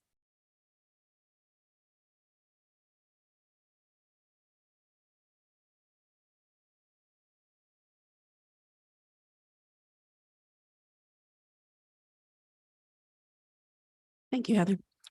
Good evening, Madam Chair and board members. This is case 2023-7140 HDRB for 1369 Cerro Gordo Road to convert a carport structure to a garage. The property at 1369 Cerro Gordo Road is a single-family residence listed as non-contributing to the downtown and east side historic district. The closest building on the lot to Cerro Gordo Road is approximately 300 feet down a gated and locked private drive. The property has 4 buildings, a primary residence with a guest house on the west side of the property, a secondary residence with garage on the east side of the property, and a workshop with carport to the north of the secondary residence, located on the east side of the property. All structures on the property are listed as non-contributing and are referred to as non-contributing in all cases since 2016. However, no status review of the property is on record, and the Historic Preservation Office has no inventory for the property. In the case H16-038B file, the applicant refers to additions in the 1980s and 1998 on the primary structure. An addition in 1998 was permitted under permit BLDR 1998-0891. The garage addition on the secondary residence from 2016 is greater than 50% of the original structure. The shop and carport structure are not mentioned in previous cases. The photos show them in their current layout. Historic preservation files for the 1980s and the 1998 cases referenced are no longer on file, and no case was found for the carport. However, given the amount of work done since 2016, which shows in the case summaries and the photos from the case packets, staff determines that the property continues to be a non-contributing property. The shop with carport is the focus of this case. The shop is adobe and was most likely constructed as one of the original structures on the property in 1932. An addition on the shop was built on the north side at an unknown date, but is historic. The carport is a much later addition to the shop. The carport is constructed out of scrap materials, including boards, latias, concrete, and old clay tiles salvaged from other properties. The applicant believes that the carport was added sometime in the late 1970s. The property has been before the HDRB on several occasions since 2016. An addition of 1,760 square feet was approved on the main residence on June 28th, 2016, under case H16-038B, along with pilasters, metal gates, and raising the yard walls along the driveway to 6 feet on the west and 6 feet over a 4-foot retaining wall for a total of 10 feet along the east.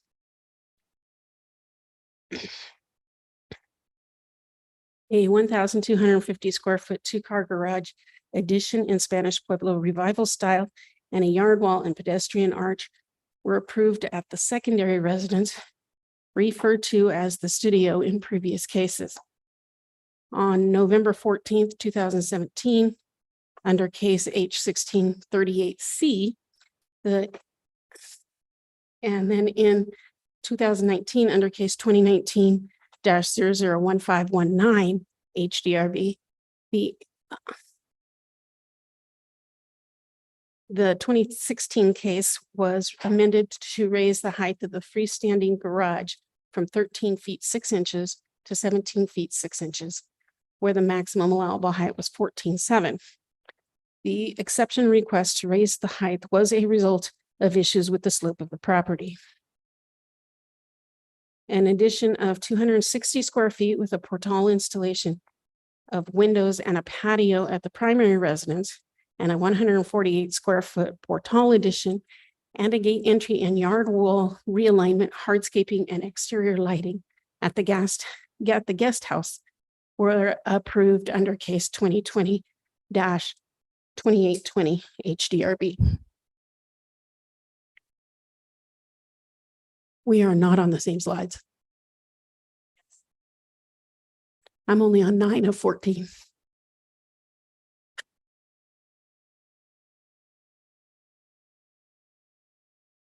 Oh, no, go to the east facade. That's where I'm at. The property has also been approved for yard walls, fences, vehicle and pedestrian gates administratively in 2009 and 2017. In 2020, the previously approved case 2020-002820 HDRB was changed slightly through an administrative approval. Now the applicant proposes the following exterior alterations. First, to enclose the existing carport and alter its design by removing the tile roof, raising the roof line, redirecting the slope to the east, and installing a parapet. A TPO roof, canales on the east elevation, install Viga tails and beams with patina covers on the west elevation, and match the garage doors to the other property garage doors. The height of the garage will match the shop portion of the building at a height of 14 feet 4 inches. They will also install a concrete foundation where none exists in the carport garage area. They will repair and clean up the existing windows on the south and north elevations. The windows will remain and be repaired. The wood encasing the windows will be stained to match the residence's darker brown natural wood color. And the full structure, shop and garage, will have stucco applied using El Rey cementitious adobe. They will install a Viga topped portal roof at the center door of the structure on the west elevation. The header above the door will be removed. They will install double doors at the shop building. The shop currently has 2 windows with headers on the north end of the west elevation. These will be removed and the wall infilled to fit the double doors and with header. I made it there. Staff recommends approval of the proposed project and finds that the application complies with section 14-5.2D general design standards for all historic districts and 14-5.2DE for downtown and east side design standards. I stand for questions. Thank you, Lanny. Any questions for Lanny? Not any at this time. Applicant, please come forward. Swear under the penalty of perjury that the testimony you're about to give is the truth, the whole truth, and nothing but the truth. I do. Thank you. Please state your name and address for the record. J. Noel Midyet, 1369 Cerro Gordo. Good evening, Mr. Midyet. Good evening. What do you have to tell us about this project that Lanny didn't? I'm more than happy to answer questions, and I cannot believe your guys' patience. So if you have any questions, I'm happy to answer them. This is the final phase of trying to improve and still stay within the historic guidelines and even going further of the 18-acre parcel in Cerro Gordo. So Okay, let's see if the board has any questions. Any questions or comments, board members? It appears not. Anyone in the audience wishing to comment on this project? Come forward, please.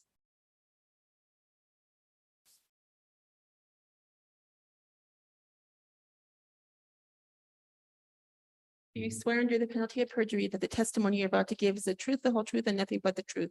I do. Thank you. Please state your name and address for the record. Doug McDowell. I'm at 1317B, Cerro Gordo Road, Santa Fe. I live next door to Mr. Millet and his property.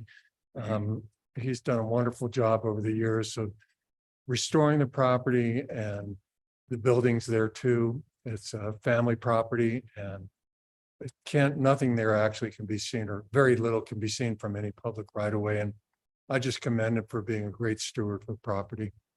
Thank you, Mr. McDonald. Anyone else wishing to comment? No one else? Anyone on Zoom? No, Chair Rios. No one on Zoom. Motion, please. Member Guida? Case, thank you, Madam Chair. Case 2023-007140 HDRB 1369 Cerro Gordo Road. I move that the board approve the project as submitted in line with staff recommendations. Is there a second? Beachhead seconds. Anything further to add? Nothing further. Roll call vote, please. Member Valdo, Yes. member Beachhead, Yes. member Guida, Yes. member Mather. Yes. The motion has been approved. Thank you very much. Thank you. Next case is located at 1243 Canyon Road. And this is Lanny's case as well. You guys will get a lot of me at the end here. So this is case 2023-006503 HDRB for 1243 Canyon Road to alter previously approved remodel plans for the main residence and the west and east garages.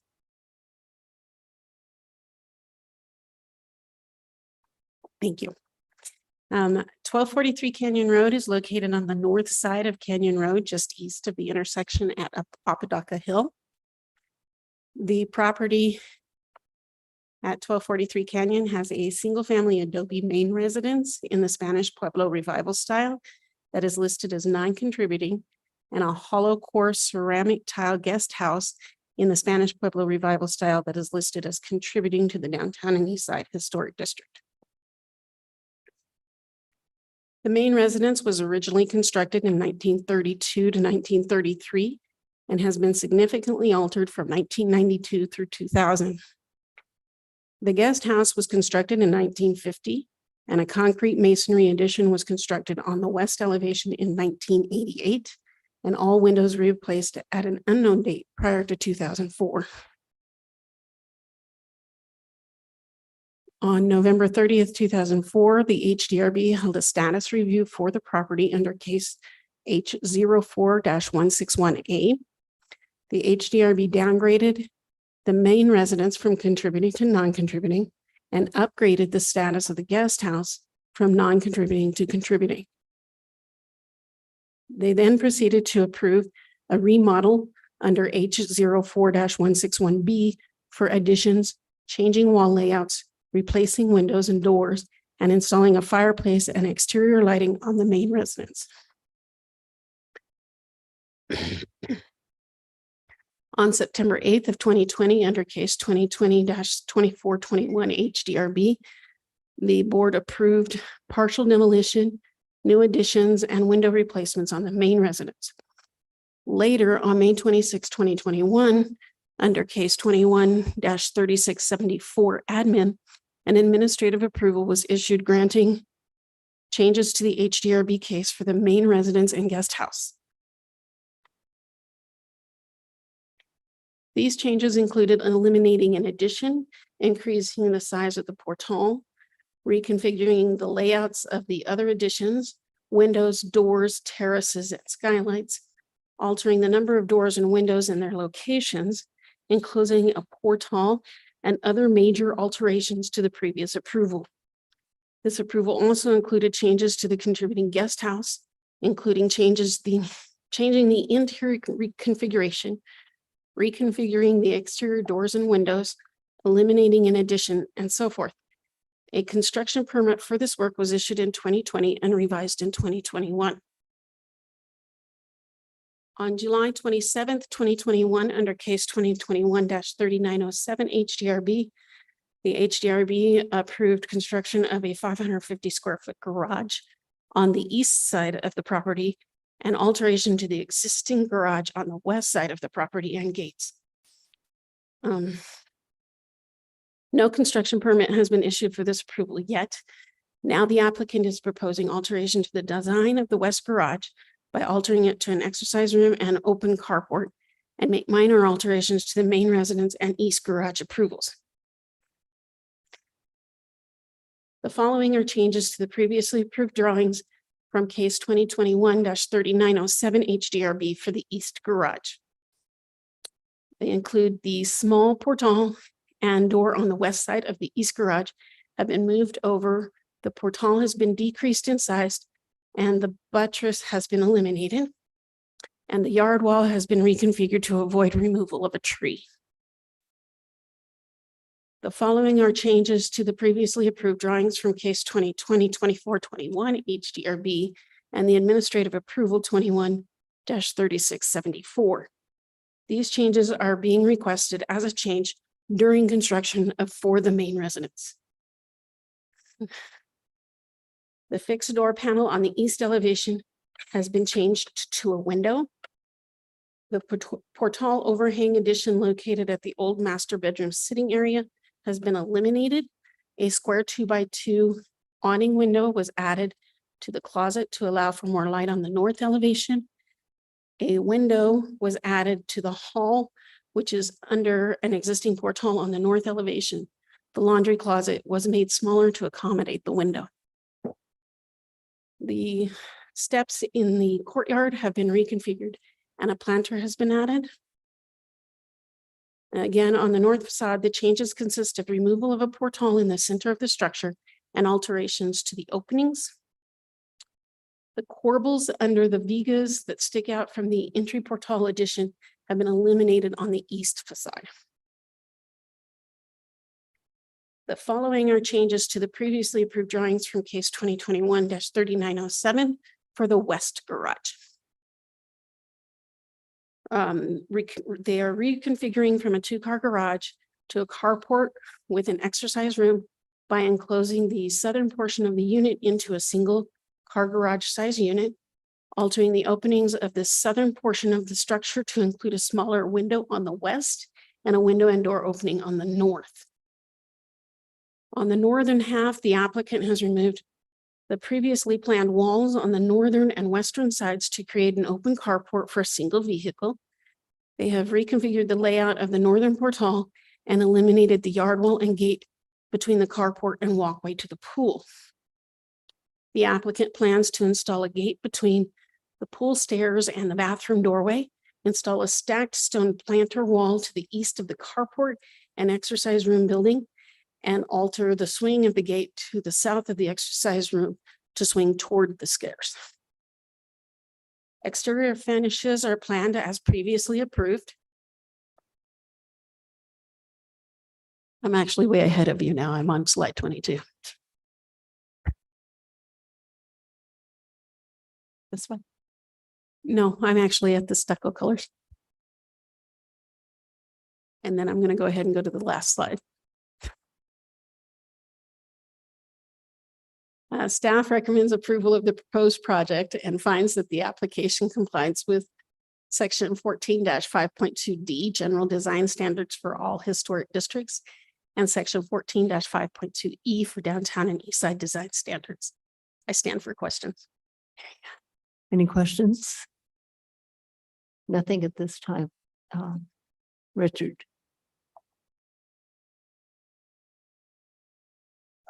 Hello, Richard Martinez. This is the case that I talked about that we submitted last March. So thank you for this. Most of the changes to the house and the changes to the east garage are non-visible. And they're just small changes like the window in the closet, the window in the laundry room, things like that. But the main change that we have is to the west garage. That's the garage that can be seen, the top of it can be seen from Canyon Road. That garage was previously approved as a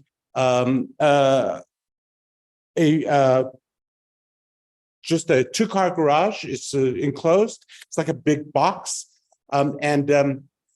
Because we found the sewer line too high, we had to redesign the garage because it's higher and it's closer to the street so that the turning radius into the garage is not as usable as it was before.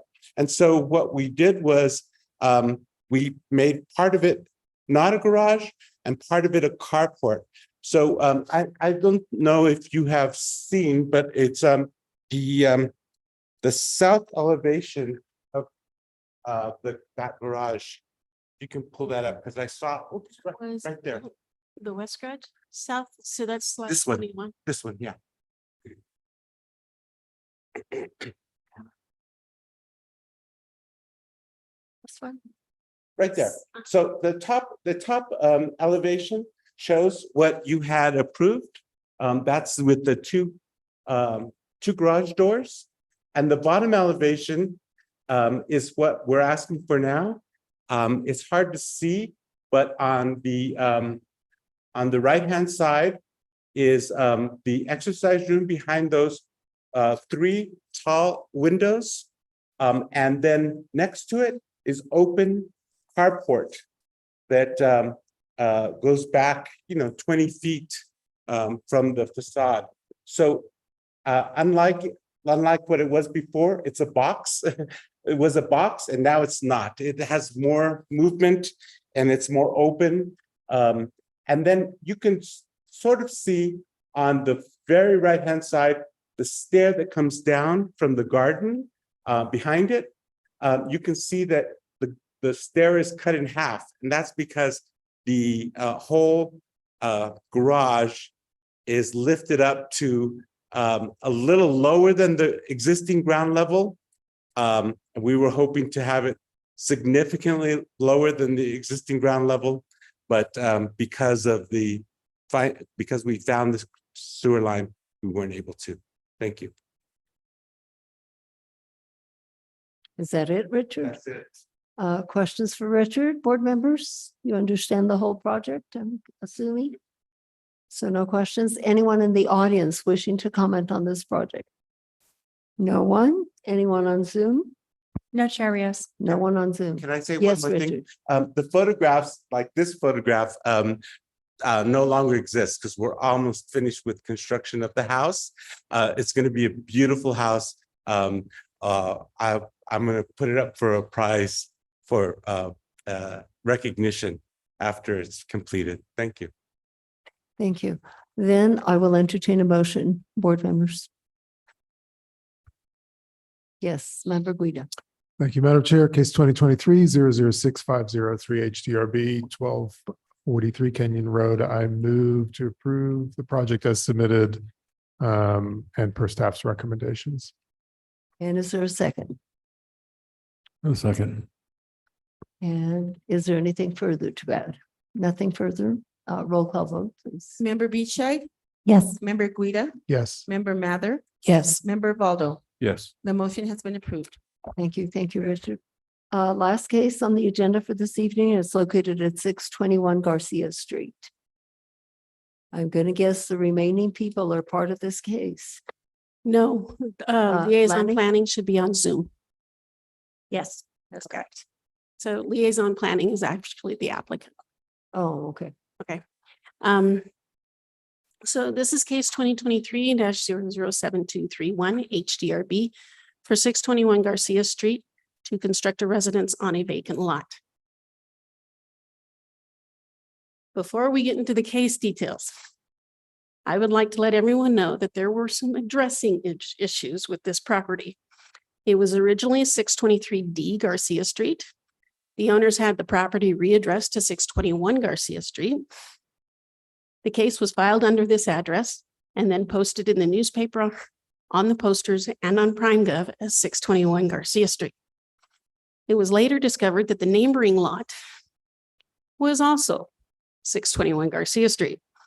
Therefore, the posters were updated to show both the 623D and the 621 Garcia Street on them in order to alleviate confusion. Prior to this hearing, the address has been updated to 624 Garcia Street So while we proceed using the 621 Garcia address due to how it was posted, the property is now officially 624 Garcia Street. On the map, the property under review is circled in red. The structure on there is no longer existing. Okay, so the property at 621 Garcia Street is a vacant lot in the downtown and east side historic district. The property is located to the east of the Las Placitas compound on a private drive and has no public visibility. The lot was created in 2022 as a result of a lot split. I keep playing with those, sorry. From the property directly to the west, which is on the map is 601 San Antonio and has now been addressed 626 Garcia Street. A lot of readdressing on Garcia. The applicant proposes to construct a 3,550 square foot territorial style residential structure to a height of 14 feet 7 inches, where the maximum allowable is 14 feet 11 inches. The residence will be located approximately in the location of the white truck in these photos. The design details include on the south elevation, a non-reflective sloped metal roof over a 60 square foot entry portal, true divided light 2/4 light on a 3/4 light entry door. I use true divided lights, 8 foot by 5.5 foot window with dental board, a 2-car garage entrance with metal overhang garage doors with embossed wood grain finish and lights on the top panel and dental board. A decorative metal zaguan courtyard gate with stucco surround at a full height of 9 feet 3 inches with a header and exterior lighting, a 5-foot stucco yard wall around the entry, a 5-foot coyote fence trash enclosure to the east of the garage, and a wood pedestrian gate at 3 feet 6 to the east of the garage that leads to a side yard and is located to the north of the trash enclosure. Excuse me, Lanny, which slide are you on? Number 7. Going to number 8 now. Is this the correct slide right here? Back one. Nope. Forward. Please let me know. Forward. Other direction. There you go. One more. Oh, one more. No, the other direction.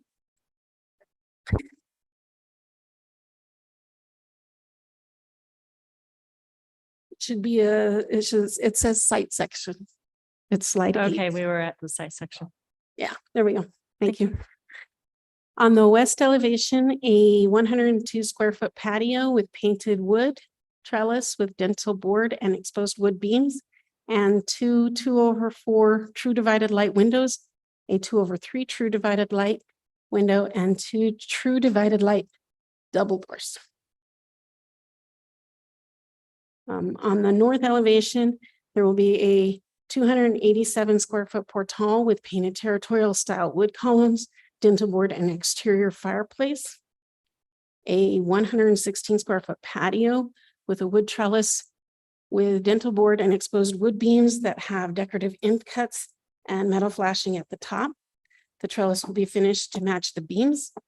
A stacked stone 5-foot retaining wall and a 2/4 true divided light window, a double 2/4 true divided light window, and a double door and triple door, each with true divided lights and exterior lighting.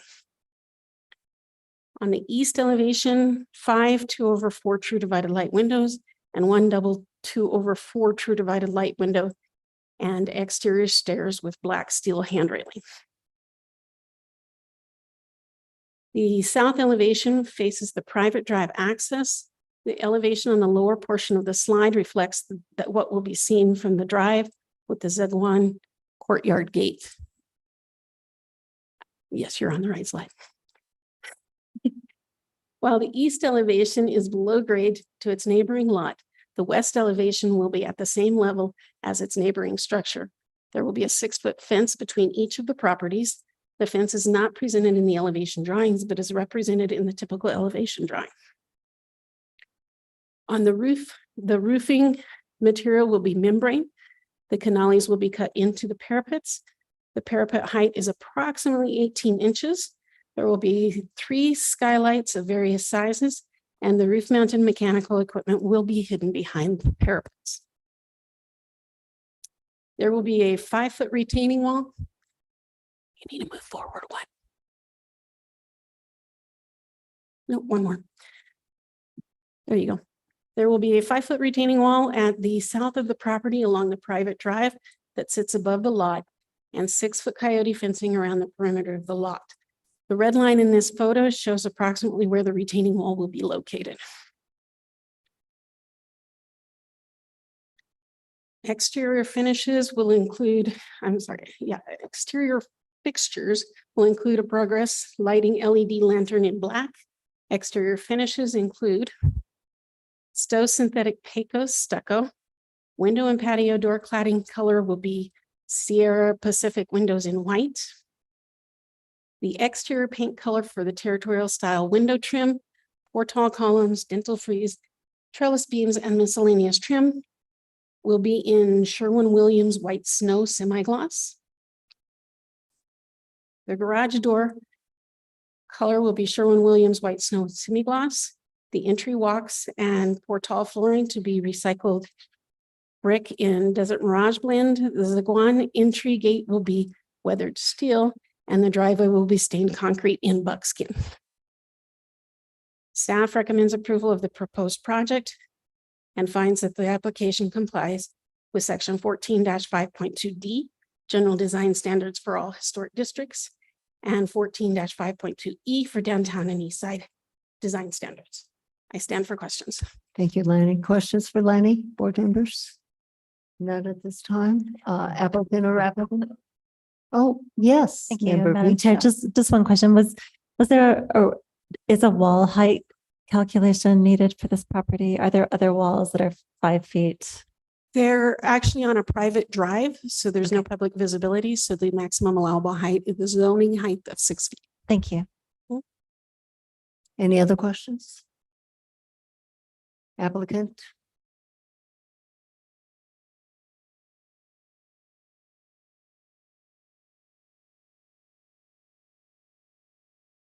Applicant? The applicant is on Zoom.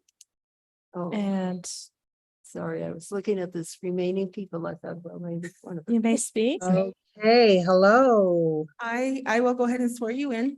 Do you Thank swear you. under the penalty of perjury that the testimony you're about to give is the truth, the whole truth, and nothing but the truth? I do.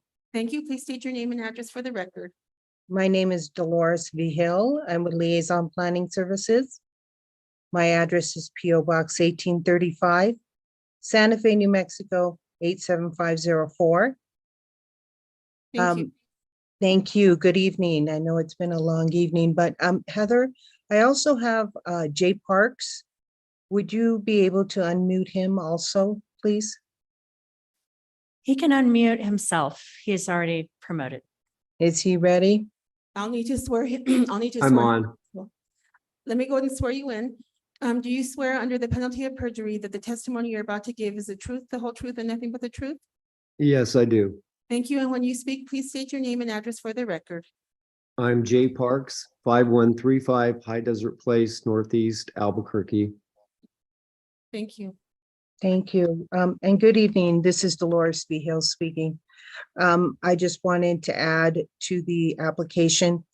We are working with the neighbors to the east and west of the property, and we've agreed to put in a cinder block wall along both sides of the property. If I could see, I don't know if I could use the site plan on there, but yes, they will be located on the east side and the west side. They will be to the maximum allowable height of 6 feet, and they will be stuccoed to match the house, the proposed home. I think that's about it. Do you have anything to add, Jay? No, I appreciate them being here this late. I'm here for questions if there's anything we can help with. Thank you. Thank you. Thank you both. Let's see, board members have any questions for you? Board members, questions, comments? No questions, no comments. Anyone in the audience wishing to comment, please come forward. We have a person coming forward who has already been sworn.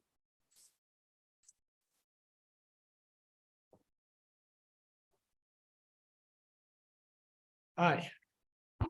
Jay Mediet, 1369 Cerro Gordo. I own the properties right beside it, the 621 and 622 that had the address things. I also own two small casitas, or three, right across the street from it. And I'm here to speak in favor of the project, but in a general comment, I thought this was the right place to say that I now understand that in the historic district, the faux elastomeric stucco is now allowed and not questioned. And I'm not saying I'm against it on this, as much as I'm just saying that I would hope that in some of these areas that are historic, that are all stucco, that every effort is made to try to keep the stucco and not the elastomeric. I've worked for 50 years with the national parks and in historic restoration and adaptive reuse in Denver and everything. And one of the hardest things you guys face is the spirit of the rules you're trying to enforce. And I know change comes, but it's sort of like saying you want the wall the color of a tree. Well, there are 10,000, 100,000 greens in that tree. So you come up with a paint match and it's the same color, but it doesn't have the same feel. And historically, the stucco was a replacement for the mud and straw. I just hope that, I've hoped for a long time that you wouldn't accept elastomeric in some of the really old historic districts. And I now understand that you do. And I sort of understand why, but quite candidly, the little cracks, the different colors in the stucco because you've done it, is part of the real charm of Old Santa Fe. So, and it has nothing to do with this project. I'm going to try to talk with Jay and convince him to do stucco, but I'm not against this project at all because of it. I appreciate your time. Mr. Thank you. Mediet, thank you for your comments. They are much appreciated, believe you me. Anyone else wishing to comment on this project? No one? And so I'm going to guess no one on Zoom. No, No there's one on Zoom. Motion, please, board members. Let's hear motion. Even though, Lanny, what was the final address? I was rather confused on that. Is it 624? It's officially 624 now. Okay. Yes.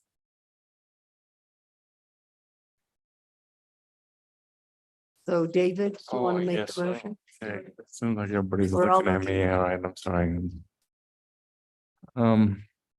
See if I get the lingo down right here. In reference to 2023-007-231- HDRB 621 Garcia Street It's downtown. 624, actually. Oh, that's right, 624. Thank you. I move that the project move proposed as to construct the 3,550 square foot residential structure to the height of 14.7. Yeah. And is there a second to this motion? I second. And is there anything further to add? Nothing further? Roll call vote, please. Member Guida, Yes. Member Mather, Yes. Member Valdo, Yes. Member Beachside. Yes. The motion has been approved. Thank you. Thank you. Anything under discussion items? Chair, no. Oh, that's the right answer at this time. And any matters from the board? No, Anthony, you may not speak. Yes, please, Madam Chair. where are we at with our text amendment for design exceptions?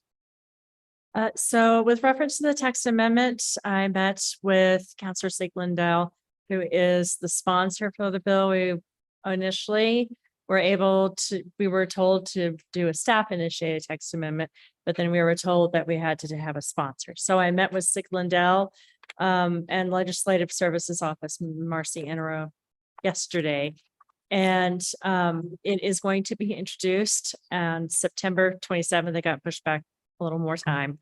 And so the one, I guess, let me get you the schedule. I'm sorry, one moment.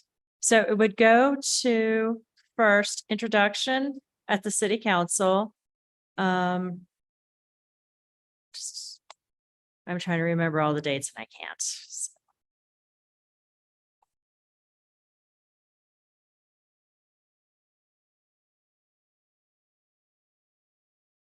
Too many. Okay, here we go.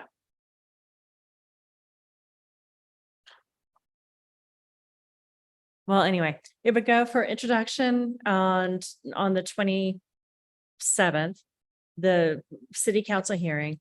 And then the next step would be because the H board only has one meeting in October, and it would be October 24th. There's going to be a few steps before you get to the H board. One of those is it has to be heard by the Quality of Life Committee, subcommittee of the city council. And another is public comment at the council hearing. So it is introduced. And then there's a public comment hearing. So quality of life, then HDRB on October 24th, and then back to council for adoption, hopefully November 8th. Rounding out the 1 year mark. Yes. And this is going forward, Heather, as the simple text amendment that this board Yes. talked about. Yes. So that is- just restoring the authority, not putting in additional exception criteria. Chair Rios, Member Guida, that's correct. Just adding that one particular sentence or editing that one particular sentence. Staff upon review feels like the exception section is problematic, and we had proposed to reorganize it a little bit so that it is more understandable, but it was determined, or the direction from Siglindale is to keep it simple right now. And then with the zoning code update, then we would do a larger overhaul holistically as well.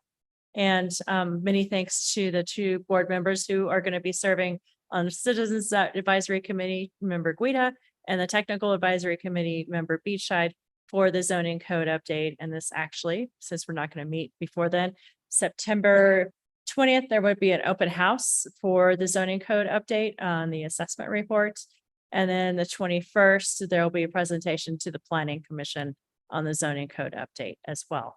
And if it is the pleasure of the board, we can also have a presentation after the Planning Commission hearing at this board. Thank you, Heather. Thank you.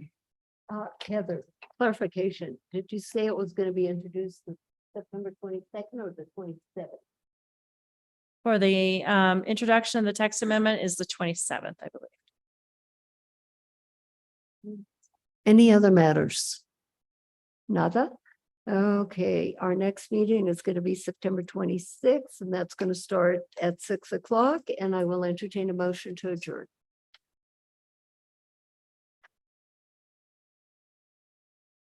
Move to adjourn. And is there a second? Second, Beachside. And roll call vote. And we are at 10:04. Member Mather, Yes. Member Valdo, Yes. Member Beachside. Yes. Member Guida. Yes, The motion has been approved. thank you. Thank you and good night, everybody. You guys did a good job. Particularly, I felt like at the very beginning of the controversial dining out spaces.